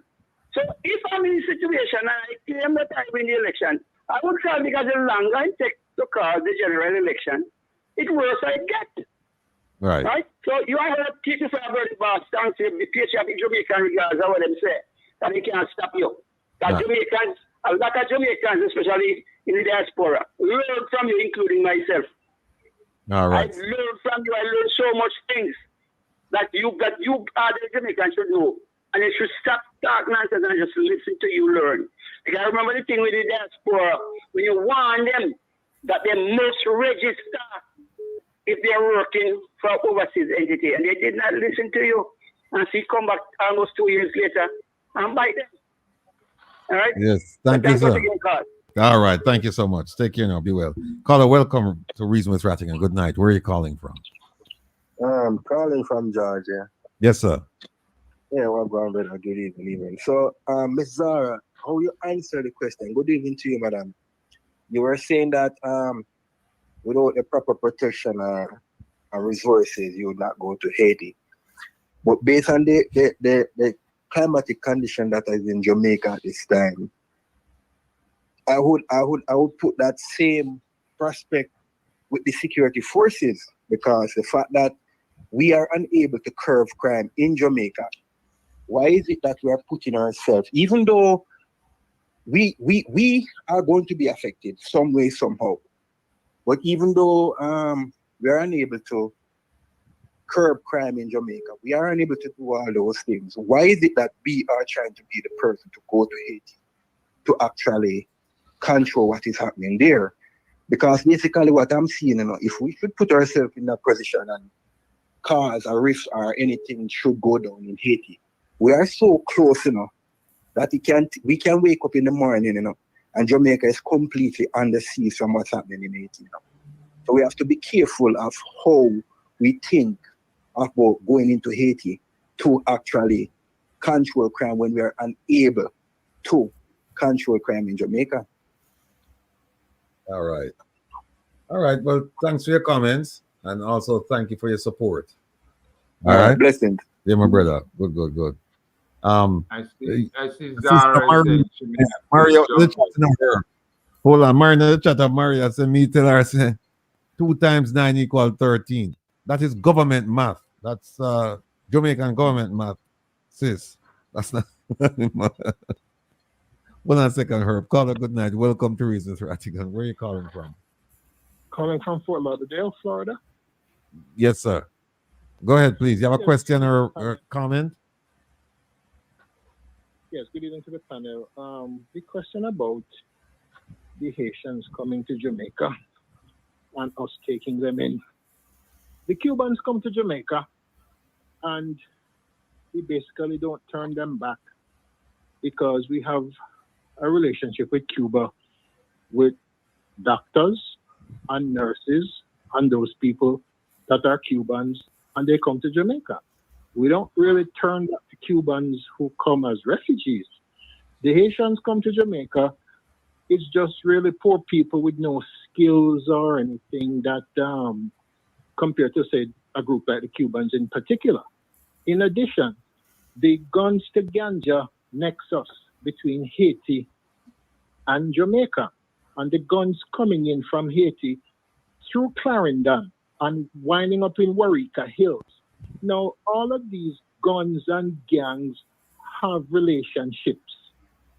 People coming in from Haiti have their links with the ones who are in Waurika Hills right now and the ones that are operating in Clarendon right now. So we have to be very careful about taking in Haitians who, if they take that same boat, is not the whole country of Haiti in turmoil. You have other places in Haiti where they don't have that type of activity going on with the violence and the terror and everything. The same boat that they take to come to Jamaica, they can sail to another part of their own country and find refuge. It's not the whole country in turmoil. It's the capital is on fire. Port-au-Prince is an incendiary going off right now. So the Haitians who are trying to get here across the perilous seas, why can't they not just go in the same rickety boat to another part of their own country and find refuge till something happens? If Montego Bay is having problems, the people in Mobay can come to Kingston to escape, or they can go to Mandeville, or they can go to Morant Bay. You understand? Yes. They're not going to jump on a boat and run to Haiti. Yes. They can come to Kingston or Mandeville. What are you saying? We jump on boats all the time as Florida, where you are in Florida, in order to get to Florida. So some of us Jamaicans will leave. We go to the Bahamas and we take off and hope to get to Florida. You know, so we take off all the time in Jamaica. I don't agree with that thinking. Caller, your response. It's a matter of opinion, but I stand by what I say. Okay. And as I say, you know, it's not the whole country of Haiti that is on fire. There are other parts of the country where all of this crime and thing is not going on. All right. It's only in the capital we hear about Port-au-Prince, which is really, really bad. All Thank right, you so sir. much. I don't think you. The caller should know, Ratty. The entire Haiti is economic dead zone. All right. They're not producing a whole lot. Hold on 1 second, Herb. Caller, good night. Welcome to Reasons, Rattigan. Where you Good calling evening, from? Mr. Rattigan. Yes, sir. I'm a call from Pacific Northwest. Yes, sir. I want to ask you a question. Yeah. What happened to the money that they collect in 2012 for Haiti? The money that they collected for Haiti, the who money that collected? they collect, how much $1 trillion for Haiti in donation after the earthquake? Or the earthquake? What happened to Who, that- yeah, who what happened to collected that money? Yeah, one more question. Mm-hmm. There's a place in Haiti called Labadie Yeah. where the cruise ship goes. Yeah. It still goes there. And when you go to that part of Haiti, it's like Beverly Hills. Yeah. And so why those rich people that live there don't help the other people that live in there? Why they don't care about those other people? All right. Well, I'll tell you what. Hang up on. Let me ask Herb if he can pontificate on the two questions you ask. All right then. Hold on, Herb. Caller, good night. Welcome to Good night, Reasons, Mr. Rattigan. Yeah, good night, Mr. Rattigan. Yeah, hold on 1 second. Don't leave me. Herb is gonna answer the last caller, last two questions. I remember the second one. The second one was about the cruise ship going to a particular part of Haiti, Labrador. He said where it looks like Beverly Hills. Why the rich people, the rich Haitians, why they don't help? Why they don't help their country?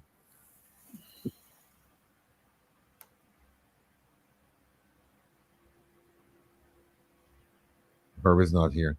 He's not hearing me. Go ahead, caller. Yes, good night, Mr. Rattigan, to you and the panel. Yes, sir. I was trying to reach you earlier when you were talking about the health sector of Jamaica in response to the ambassador of Jamaica. Mm-hmm. And I have something I would really like to say, because This is something I really take dear. All right. If you can, I hate to do this to you, but if you can hurry it up because we're pressed for time right now. We're trying to get in as many calls as we can. All right. I hope you can, because this is going to be very important for people to hear and to respond to this ambassador. Now, first, let me start with the story. My father-in-law, he is 80 and now. He started from a young age with the fire department in Jamaica. He worked his way up the rank to chief. And I mean, I can't understand. He got sick, went to the hospital, and have to be restrained to a chair for 2 days before he get a bed. That is in Montego Bay Cornwall Regional. Remember, now Montego Bay Cornwall Regional was under fire in the 80s. He was there for that. He was there for the big fire at Freeport. He have family member who worked in the fire department at the same time, got killed in the line of duty at the same time within those years. One of the biggest fire happened in Montego Bay was they were rushing to it. The fire truck turned over, one guy got killed. Big news in Jamaica. So I can understand when the ambassador say the health sector is wasn't a problem in Jamaica. I can understand when you have your own person who dedicate their life to serve their country, and this is the kind of treatment they get. Yeah, I agree with you. And like I said, the travel alert was not about crime. It was about the health sector and the quality of care provided by the Ministry of Health.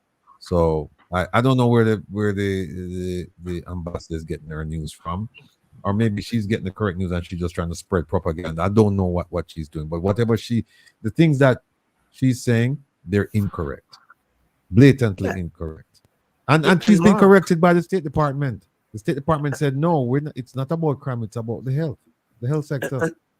And Mark, my father knew that helped out that fire at Cornwall Regional. That was one of the biggest fire in Montego Bay back in the 70s. And the hospital did refix the hospital in no time. All right. Then, we have to leave it there, so because we have to take this caller. Right. So take care of yourself and thanks for calling. Caller, good night. Welcome to Reason with Rattigan. Where are you calling from? Tampa, Florida. How are you? I'm doing well. Thank you for asking. And you? I'm fine. Thanks for asking. Hail up to Mr. Herb Nelson and the panel, and of course Isat. I actually wanted to say I actually agree with the gentleman, because I was about to call you and say the same thing to you. Why can't the Haitians run to the hills?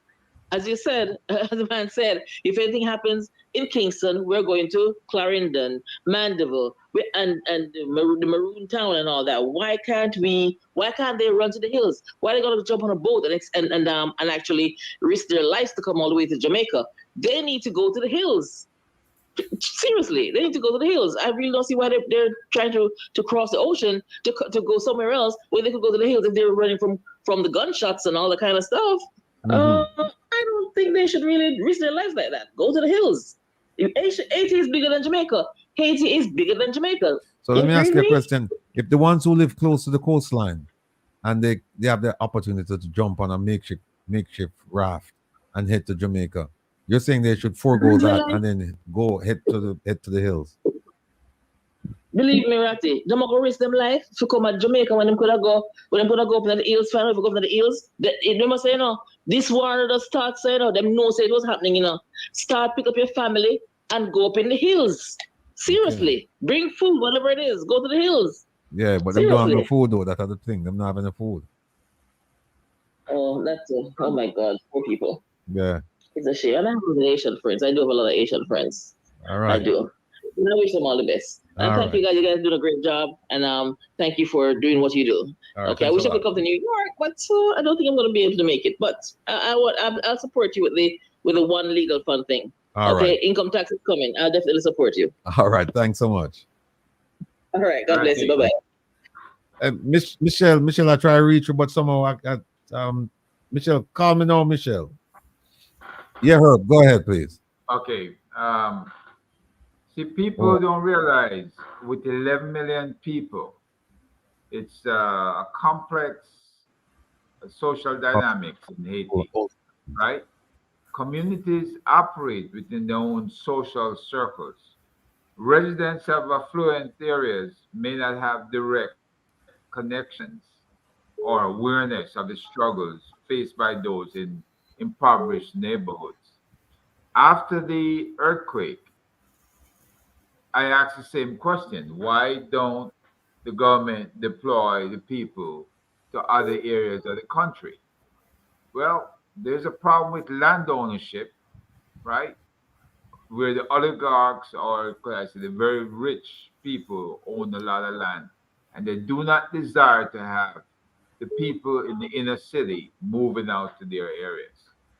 So, affluent residents have limited resources relative to the scale of need. In other words, the needs of so many millions. We're not talking about 1 or 2 million. We're talking about 5 or more million, right? So addressing widespread poverty requires a collective effort, policy changes, and sustainable solutions way beyond the ability of the rich folks that live in these other fancy areas where the tourists go and where they show off Haiti. Just like, Jamaica's coastline in Ocho Rios or in Montego Bay. If everybody in Western Kingston decided they're going to go and descend on that coastline, they're not prepared for that type of, impact. It's crazy to even think that that would happen. But this is what we're asking. We're asking folks to gather themselves and go into rich areas. It's not Hold that just thought. Hold that thought. Caller, go ahead, please. Yeah, good night, Ratty. Good night to your panel. Yeah, and thanks for being patient. Go ahead, sir. I'd like to ask Sarah a question. Go ahead. She's here. Where in Jamaica does she come from? I'm from Portland. Patients come to my shores like every other month. Do these people know who are coming into my shore? These people come up on Boston Beach, that's 2 miles from my house. Do I know that they are not murderers? Do I know that they are not killers? Do I know if they are good?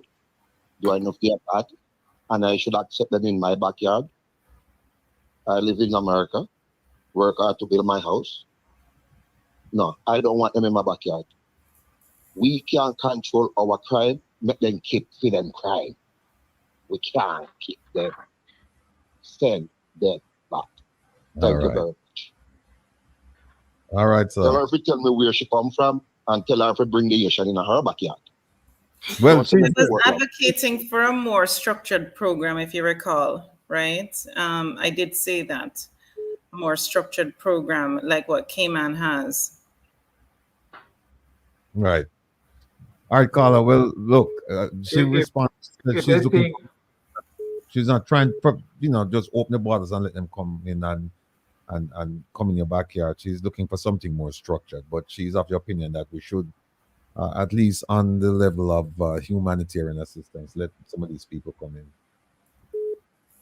If they think they have a problem, no, you wait and let some kind of violence, serious violence break out. The people come in. Rule at one, that's the entry point. I am in Fear Hill. I'm like a mile from the Ralvaz house. So I know the Ralvaz, I know his wife. I'm a socialist. But I'm just saying, tell her to keep them to her house. We don't want them in Portland. All right. Send them to where she lives. All right. I think she got the See you point. in New York. I'll see you in New York. All right, my brother. Take care of yourself. Be well. Okay. All right. I keep Michelle, call again. I keep missing you. Where art thou? Okay. Hello, good night. Welcome to Reason with Rattigan. Yeah, Rattigan, good night. Good night. To the lady, I'm not ask the Jamaican name. Stop disrespect the lady. The lady just talking her mind. She's not saying anything wrong. And 90% of you callers don't know nothing about Haiti, don't know nothing about anything. You understand me? So don't disrespect the lady. If you don't want to know about Haiti, when you ask Asian, we see Asian every day. New York full of Asian, Florida full of Asian, Canada full of Asian. We know everything what's going on in Haiti. America, France, and Canada run Haiti. That's it. Case closed. Leave the lady alone. Don't disrespect the lady. All right, so anything bad about anybody. You Jamaican need to shut up. All and right. the man we just call and talk about him building house and work America and building house, man, idiot. Also no want that Jamaica. Anybody build a house. Also do nothing. All you right. can't sell a house and get no money. So stop disrespect the lady. Leave the lady alone. All right. Point well taken. All right. Thanks for the call. Talk soon. All right. Caller, welcome to Reasons Rattigan. Good night. Yeah, good night, Ratty. Yes, sir. Yes, our Prime Minister don't have a choice right now because he's involved in so much criminality, just trying to cover his back. So the US don't come out. That's all. That's why I'm always sending troops to Haiti. That's why I try to cover his back. Okay. See, that's the only thing. All Trust right. me. All right. All right then. Point well taken. All right, sir. Caller, good night. Welcome to Reasons Rattigan. Where are you calling from? Mr. Rattigan, how are you? Doing well. Yes. It's hard to get through to you on this line. Yeah, I know. But you know, you're a persevering spirit, so I want to thank you. Yes. I wanted to respond to the comment that a caller made. Well, actually, it was a question a few calls back, and she was asking what did the panel think was the root cause of the problem in Haiti. And I appreciate what Mr. Nelson, the report that he gave, and it's accurate, historically accurate. But one thing I did not hear was the problem of corruption and the role that corruption has played in Haiti's history and brought it to the point where it is today. And I believe as well that the diaspora, the Haitian diaspora, which I am almost certain is larger than the Jamaica, it is, than the Jamaica diaspora, and quite wealthy in many segments, needs to arise and come together to fight for their nation. I don't think there's much that Jamaica can do to help Haiti. We need to help ourselves. We're on the brink, and we're heading in the same direction, I believe. If we don't put a stop to what's going on in our country, we will be in the same position that Haiti's in. So I don't think that Jamaica has any business really trying to do anything in Haiti. We are not in a position to help Haiti. We need to help ourselves. We can't even help ourselves. And also, I wanted to respond to a comment Isat made. While I agree with what he is saying, I don't agree that Jamaica is broke. We're not broke. There's a lot of money in Jamaica. There's a lot of wealth. The government is not broke. And neither, well, most of the people are poor. That is true. But the country itself is not broke. There's a lot of money in Jamaica, but the problem goes back again to corruption. All right. All right. That's my comment, sir. Okay, Squire. Take care of yourself. Thanks for your comments. Thank you. All right, bye-bye. Caller, good night. Welcome to Reasons Rattigan. Where are you calling from? Hello? Yeah, good night. Good night, sir. I hate to do this to you, but I have to push you. You have a question or you have a comment? Yeah, Ratty. Yeah. I just what the man said a while ago about Zara. Yeah. Yeah, I don't like that. Yeah, I don't like that comment there.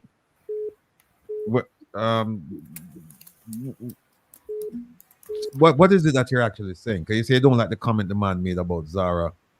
Yeah, I don't like that. Disrespect. Plus, she put the man in there. Okay, yeah, that comment. Okay. All right. Yeah, that's not so right, my boss. I am here in America and I come through the border. Nobody don't turn me back. Okay. All right. Nobody don't turn me back. Nobody not tell you say. Hello? Yeah, Hello? yeah, I'm here. Yeah. All right. Well, look, thanks for the comment. Zara don't need no defense still enough because she can't defend herself. Zara look like she's a karate expert. You know, so Zara get ready for go Haiti. No, I never said that. I'm gonna have to come on the radio and listen what she said. You're right. You have to listen. Hold Yeah. on, what you're speaking. Yeah. And what you are refer about. Yeah. You understand? So Good try point. to say if them come and them can't get work. Yeah. Hell, that is no problem. All right. That's a good point you make. So let me thank you for calling, but I have to run and grab another call now. All right. Yeah, right, man. Big up yourself, man. Yeah, man. What Every else, time, man? brother. This I talk to you. All right, I'm brother. from Madison Garden. Easy. All right. Caller, good night. Welcome to Reasons Rattigan. Where are you calling from? Yeah, Mr. Rattigan. Yes, sir. I was about to say the Asian now we are one. And anybody who run for refuge when time things get bad, you understand? Yes. And they all come through corruption at the end of the day. So when I see why eventually we are trying to cut ourselves from the Asian. We are all black people just like us and we all trouble. Okay. And the situation we have to always have to stay together as one. So when I see why eventually man come up a while ago trying to bash both Asian and in backyard. Then take this thing for the whole of our one African nation. And as Herb rightly said, I mean Haiti and PFA, all of them armies when fight back in the days with our boy Bookman and the rest of guys them like that. So I don't know if this man try to say, yes, remember we are one. All so right. we feel our brothers and take care of them. Same ship. All Different right. destination. Point well taken, Yeah, sir. man. All right. Let me grab Yes, another sir. call. Thanks. All right. Bye-bye. Caller, welcome. Good night. Where are you calling from? Mr. Rattigan, good night. Good night. Mr. Nelson, good night. Mr. Dara, good night. East Good Kingston. night. I walk one. I thought Mr. I eat him dinner, so that's why I'm Yeah, you in can't see. KFC, Kingston Folk Hub. Anyway, I like that one there. Kingston Folk Hub. Mr. Rattigan. Yes. That man that say that Mr. Whatever. Sir, if you not have no manners, go learn some. Yeah. Learn some. You come tell the lady to take the Asian and put in her backyard. Take them put in your own. Have some manners and no respect. Move your foot and go sit down. If you don't have no manners and no respect, go sit down. Don't do that. Bye, Mr. Rattigan. All right. Take care. I'm not offended, by the way, by what he said. I think he's entitled to his opinion, just so you know. By the way, incidentally, I should make a point that just to answer a question somebody asked about how quickly or how about local government elections. Hold on 1 second. Caller, hold on 1 second. Zara is finishing up an answer, and then I'll. I don't think he's going to mind me calling his name. The person that I had checked in with was Mr. Paul Burke. He used to be the General Secretary of the PNP when I was researching something in March of this 2023, March last year. I said, how soon from now can Honest call an election, given that the last election was in 2020? And he responded, as Prime Minister, he could call an election anytime, even now, giving a minimum of 5 clear days between announcement and nomination day, which cannot include Sundays or a public holiday, and a minimum of 16 days and a maximum of 21 days between nomination day and election day, which in this case will include Sundays and, if applicable, public holidays. Based on ROPA, which is the Representation of the People's Act, he could have announced an election today, Friday, and hold nomination day next Friday. And then a minimum of 16 days after, which could mean that election day would be within the period that actually expires on Sunday, 9th of April. That's all these are figurative dates, fictitious dates, sorry. And if it were not a Sunday, it could be held that day, right? So if an announcement had been made today, election day could be Tuesday, 11th of April. And this was March 17th, this conversation. So the long story short is that the Prime Minister can actually call the election anytime, much quicker than we expect in the US system, where it's a couple of years. It doesn't have to be a couple of years. All right.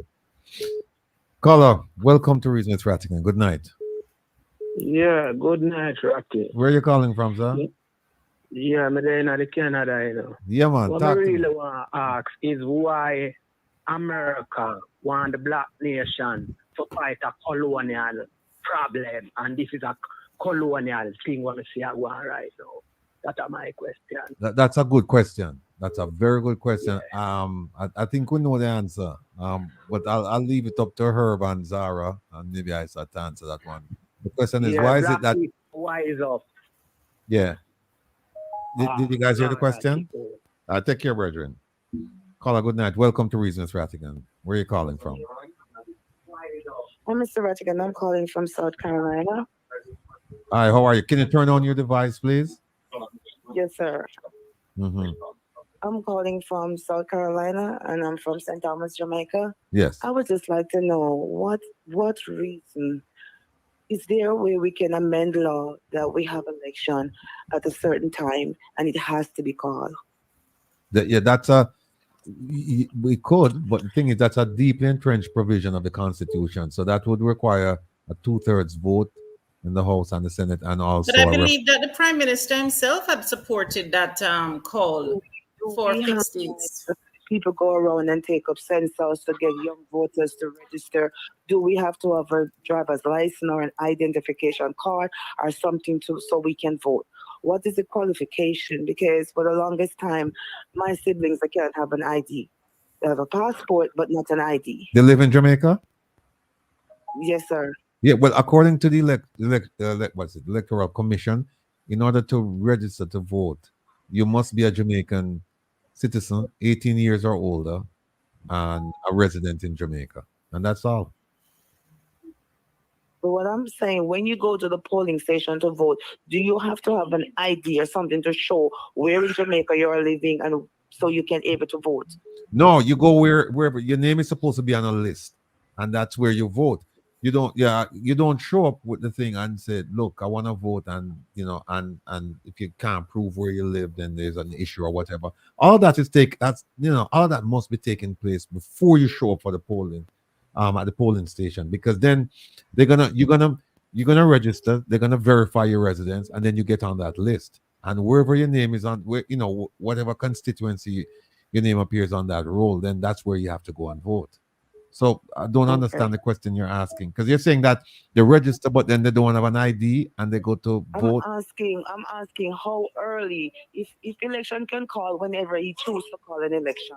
My question is how early does young people who are turning 18 get the chance to register to vote? Do they have to find fear to go somewhere to get registered to vote? Is there people come around to the homes to get people registered to vote? How do those people who just turning 18 get a chance to vote? Right. They can go to the Electoral Commission, the nearest office, and that's where they would register. I understand what you're saying, because they wouldn't be on the list.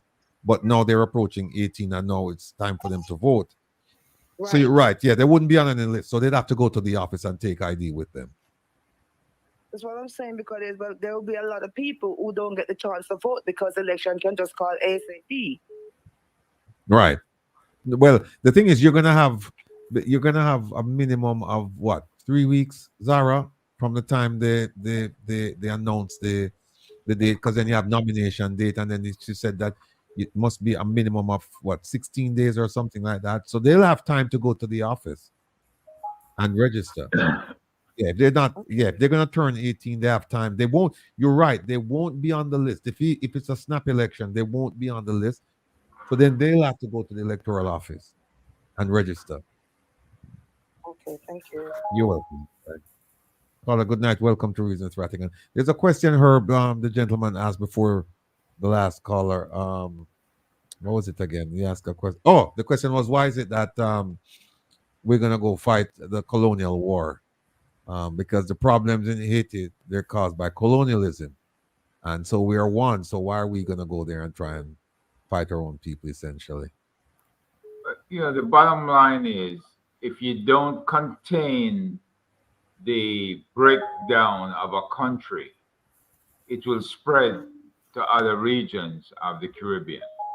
And Jamaica happens to be 100 miles on the east coast from Haiti. So where do you think people would be heading if something happens? There are no jobs, there are no economies of scale in Haiti to support that many people moving to the north part of Haiti, for instance, right? It would cause a lot of consternation in the population there. So they're going to come to Jamaica because they see Jamaica as being a little bit more successful than Haiti is. And of course, people are going to want to use them in Jamaica for human trafficking, labor trafficking, right? So it's why did the killers come to Jamaica to escape Haiti after the president was assassinated? There was a way that they've been doing business all along that got killers out of Haiti and got killers out of Jamaica, going back and forth between each country. So people know how to get here. They've been coming here for decades. So it's a getaway.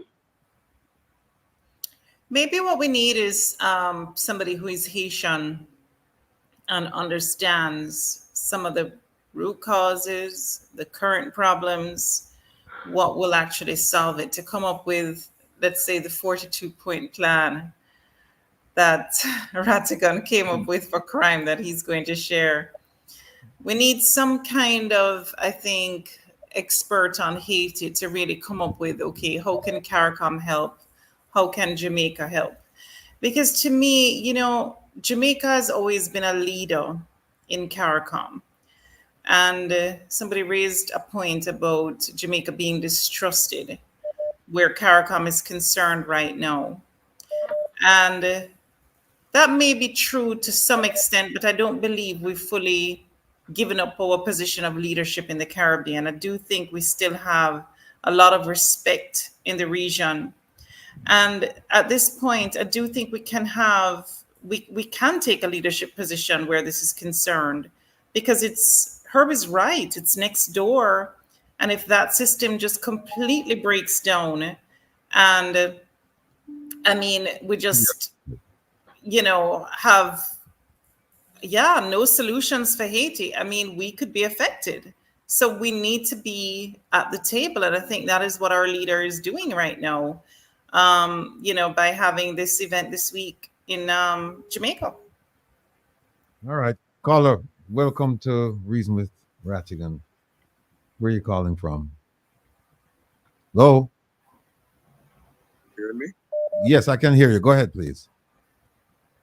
Yes, I'm calling from St. James, Jamaica. Yes, sir. Right, so all right. Seeing as though almost 70% of us normally, and I'm not saying normally, about 70% of us don't participate in these elections, and given how that's the only legal and peaceful way to put things right in Jamaica, like what can be done in Jamaica to mobilize the rest of the population to vote? Because even from my generation, most of the times people don't see the sense of voting, because to them, they go through the same cycle: PNP, JLP, PNP, JLP, PNP, JLP, and then all right. Jamaica I'll is tell you still what. the same market. Tell you what you do. Tune in next week, Saturday. You're going to hear a remarkable suggestion that I think will work to get people to vote. Tune in next week, Saturday. 3 p.m.? Yeah, 3 p.m. Yeah, you know what? That's a good question, because what is it? Daylight savings time. It starts midnight tonight or tomorrow morning. Yeah. Well, don't worry about it. I'll get the time out to everybody. But tune in next week, Saturday. All right? I'll tune in. Bless up to the panel and everyone in the chat. All right. Thanks, sir. Take care now. Be well. Bye-bye. Caller, good night. Welcome to Reasons Rattigan. Where are you calling from? Hello? Hello? Hello, good night. Good night. Hi, how are you? Good Welcome night, to good Reasons night, Rattigan. good night. Yes, I where are you am good calling from? enough, giving God thanks. Yes. Yes, I'm here listening from here, and then we come get the last speech. But 2 points here I want to make a note out of. First one is, as a over 50-year-old Jamaican, Jamaica was the pearl of the Caribbean, where every Caribbean country used to look up to it for some help, some advice, or whatever. Past prime minister used to be CARICOM head and whatever. No, from Andrew Michael only take over Jamaica. Nobody count Jamaica internationally. The only people count Jamaica are King Unjan and Putin. Nobody, everything we used to do, the man take himself out of CARICOM. CARICOM no country again. So when people are going to say Jamaica, Jamaica is just a piece of rug on the international scene right now. And the next thing, we want some understanding. What is it Jamaican troop are going to do in Haiti? Is it them are going to quell things, like figure a reason and see what it is and see how they can help, or them are going there with brute force? So good. Look, that's a good question. They're still trying to figure out. As you heard, Zara said they're planning to have a meeting this week, or not this week, next week, to figure out the logistics of going in and the mission and all of that, because it's all convoluted right now. I don't think they have a. I don't think they have a specific focus, because it's all over the place. You know, they're going for peacekeeping. They're going to bust up gangs. They're going for, I don't know. They're going to stabilize the region. All kinds of stuff. All right, look here. Two All right. minutes, so come on. Yeah, you have to Barbecue. come. Me have to run. Come and say Jamaican John Croy call me. I want to take him call. All right. Talk to me. Richard. No. Go ahead. What's the second point? I was saying barbecue. Yes. Say barbecue say every government come and say them a do better, then do worse, and that's why him a fight them. Yeah. So is it that the authority come meet with barbecue to find out why it happened or what happened before they escalate the war? Because what really happening in Haiti now, after we barbecue I say, I hit a happen at Jamaica. Right. It's here when I happen at Jamaica. The only thing is that the Jamaican people were more godly and we move slow. If we take up arms and go bust up people like jail them and let out the prisoner them and start war, lack of water commission, tax it up, run trouble there. All right. Well, we have to leave it there. We have to leave it there so with you. Come on, just grab the card because we have to go now. All right. But thanks for calling. Okay. All right. Yes, sir. Good night. Welcome to Reason with Rattigan. Yes, Ratty, good night. And good night to the other panelists. Yes. Yeah. I just want to say something about Haiti. You know, you see, we have to look at Haiti in a historical context, you know. All right. Because I'm gonna ask if I can kind of like make the point quickly, if you don't mind. Yeah, Haiti is the first independent Black republic in the Western Hemisphere, you know. Right. In 1804, Haiti beat Napoleon army, and the French never forgave Haiti for that.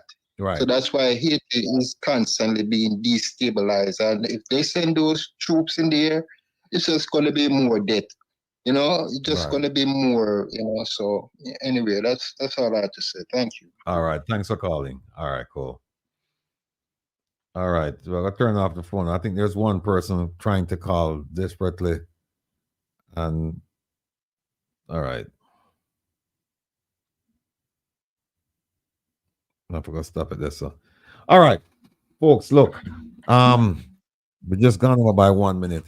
Just want to thank everybody for stopping by and spending some time with us, whether you stayed with us for the entire program or just a little bit. But before we go, let me just have Herb just go around the horn and have Herb just get a quick make some quick remarks, and then I'll get to Zara and Isat if they're around, and then that's it. Then we'll tune in tonight, midnight, Relax with the Rebel. Herb.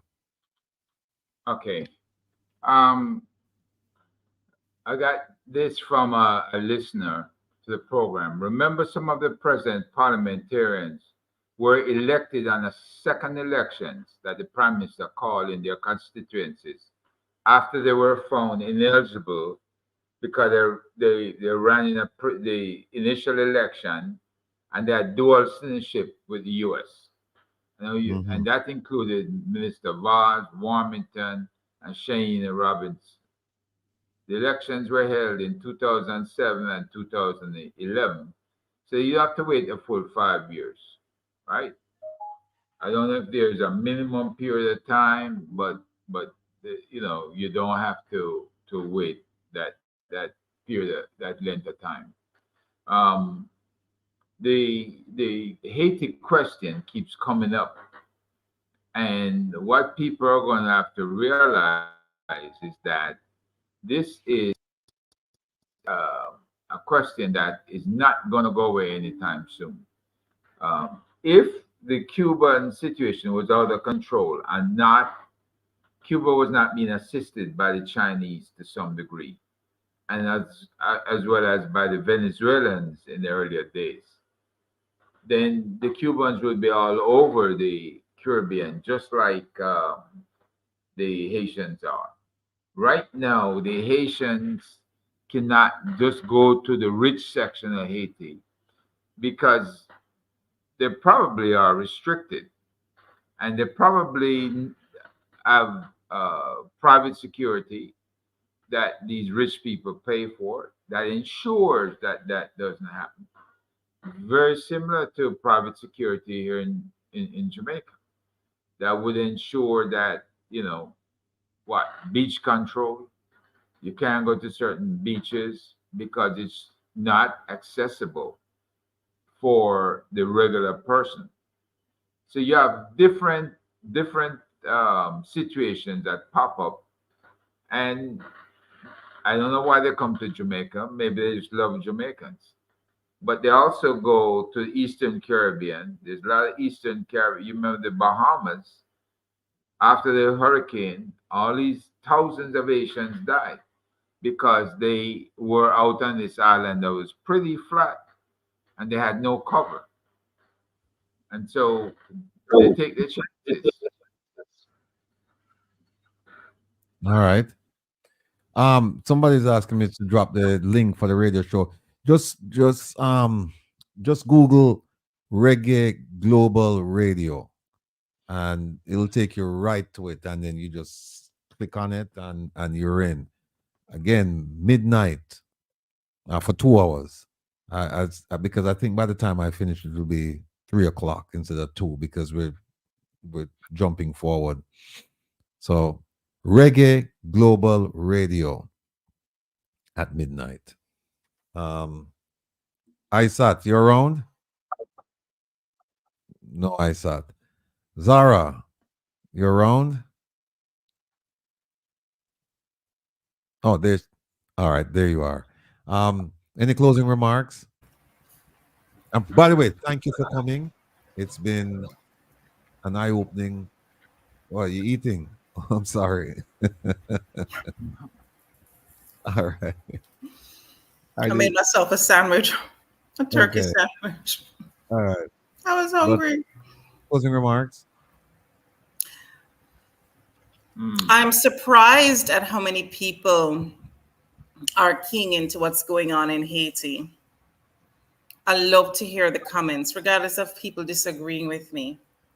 But what I do think we need to move from, instead of the bashing and that's a stupid idea and this, I think we need to really realize that we need to come up with some tangible ideas and start suggesting what can be done in a tangible way. Hopefully the meeting this week comes up with something tangible.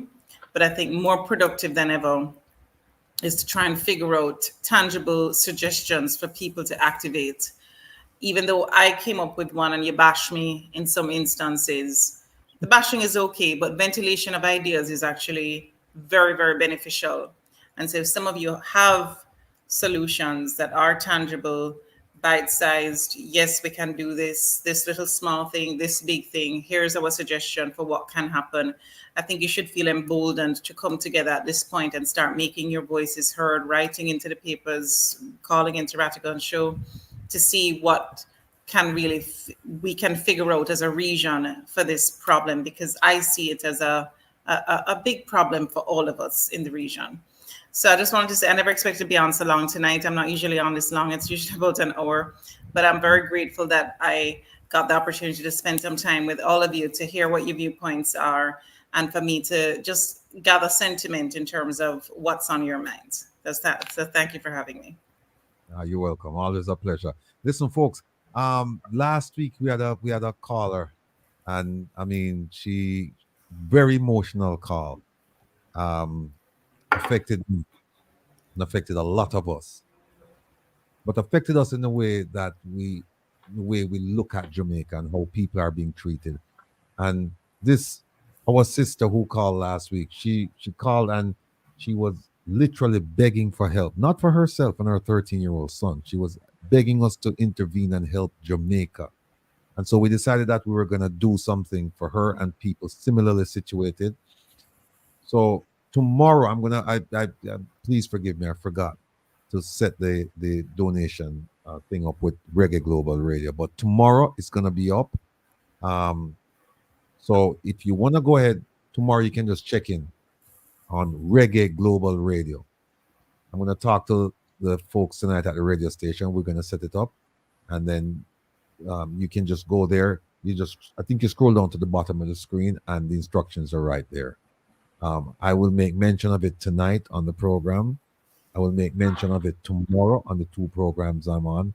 And I will ask my colleagues, fellow bloggers, to make mention of it.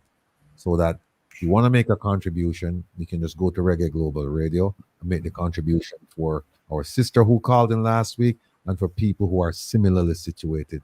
We need to help as much as we can, because we can't rely on the government to help these folks, because it's not going to happen. And if it does happen, it's the equivalent of what, $32 that they pay for the vote, and then that's it. $32, and you'll never see them again. You won't see them again for 4 or 5 years. So we have to help each other, and I'm making a personal appeal to all of us to make that contribution starting tomorrow. Isat, I don't say Isat, so I guess he's busy with his chicken or chickens. I don't know. But again, Zara, thank you for coming on and sharing the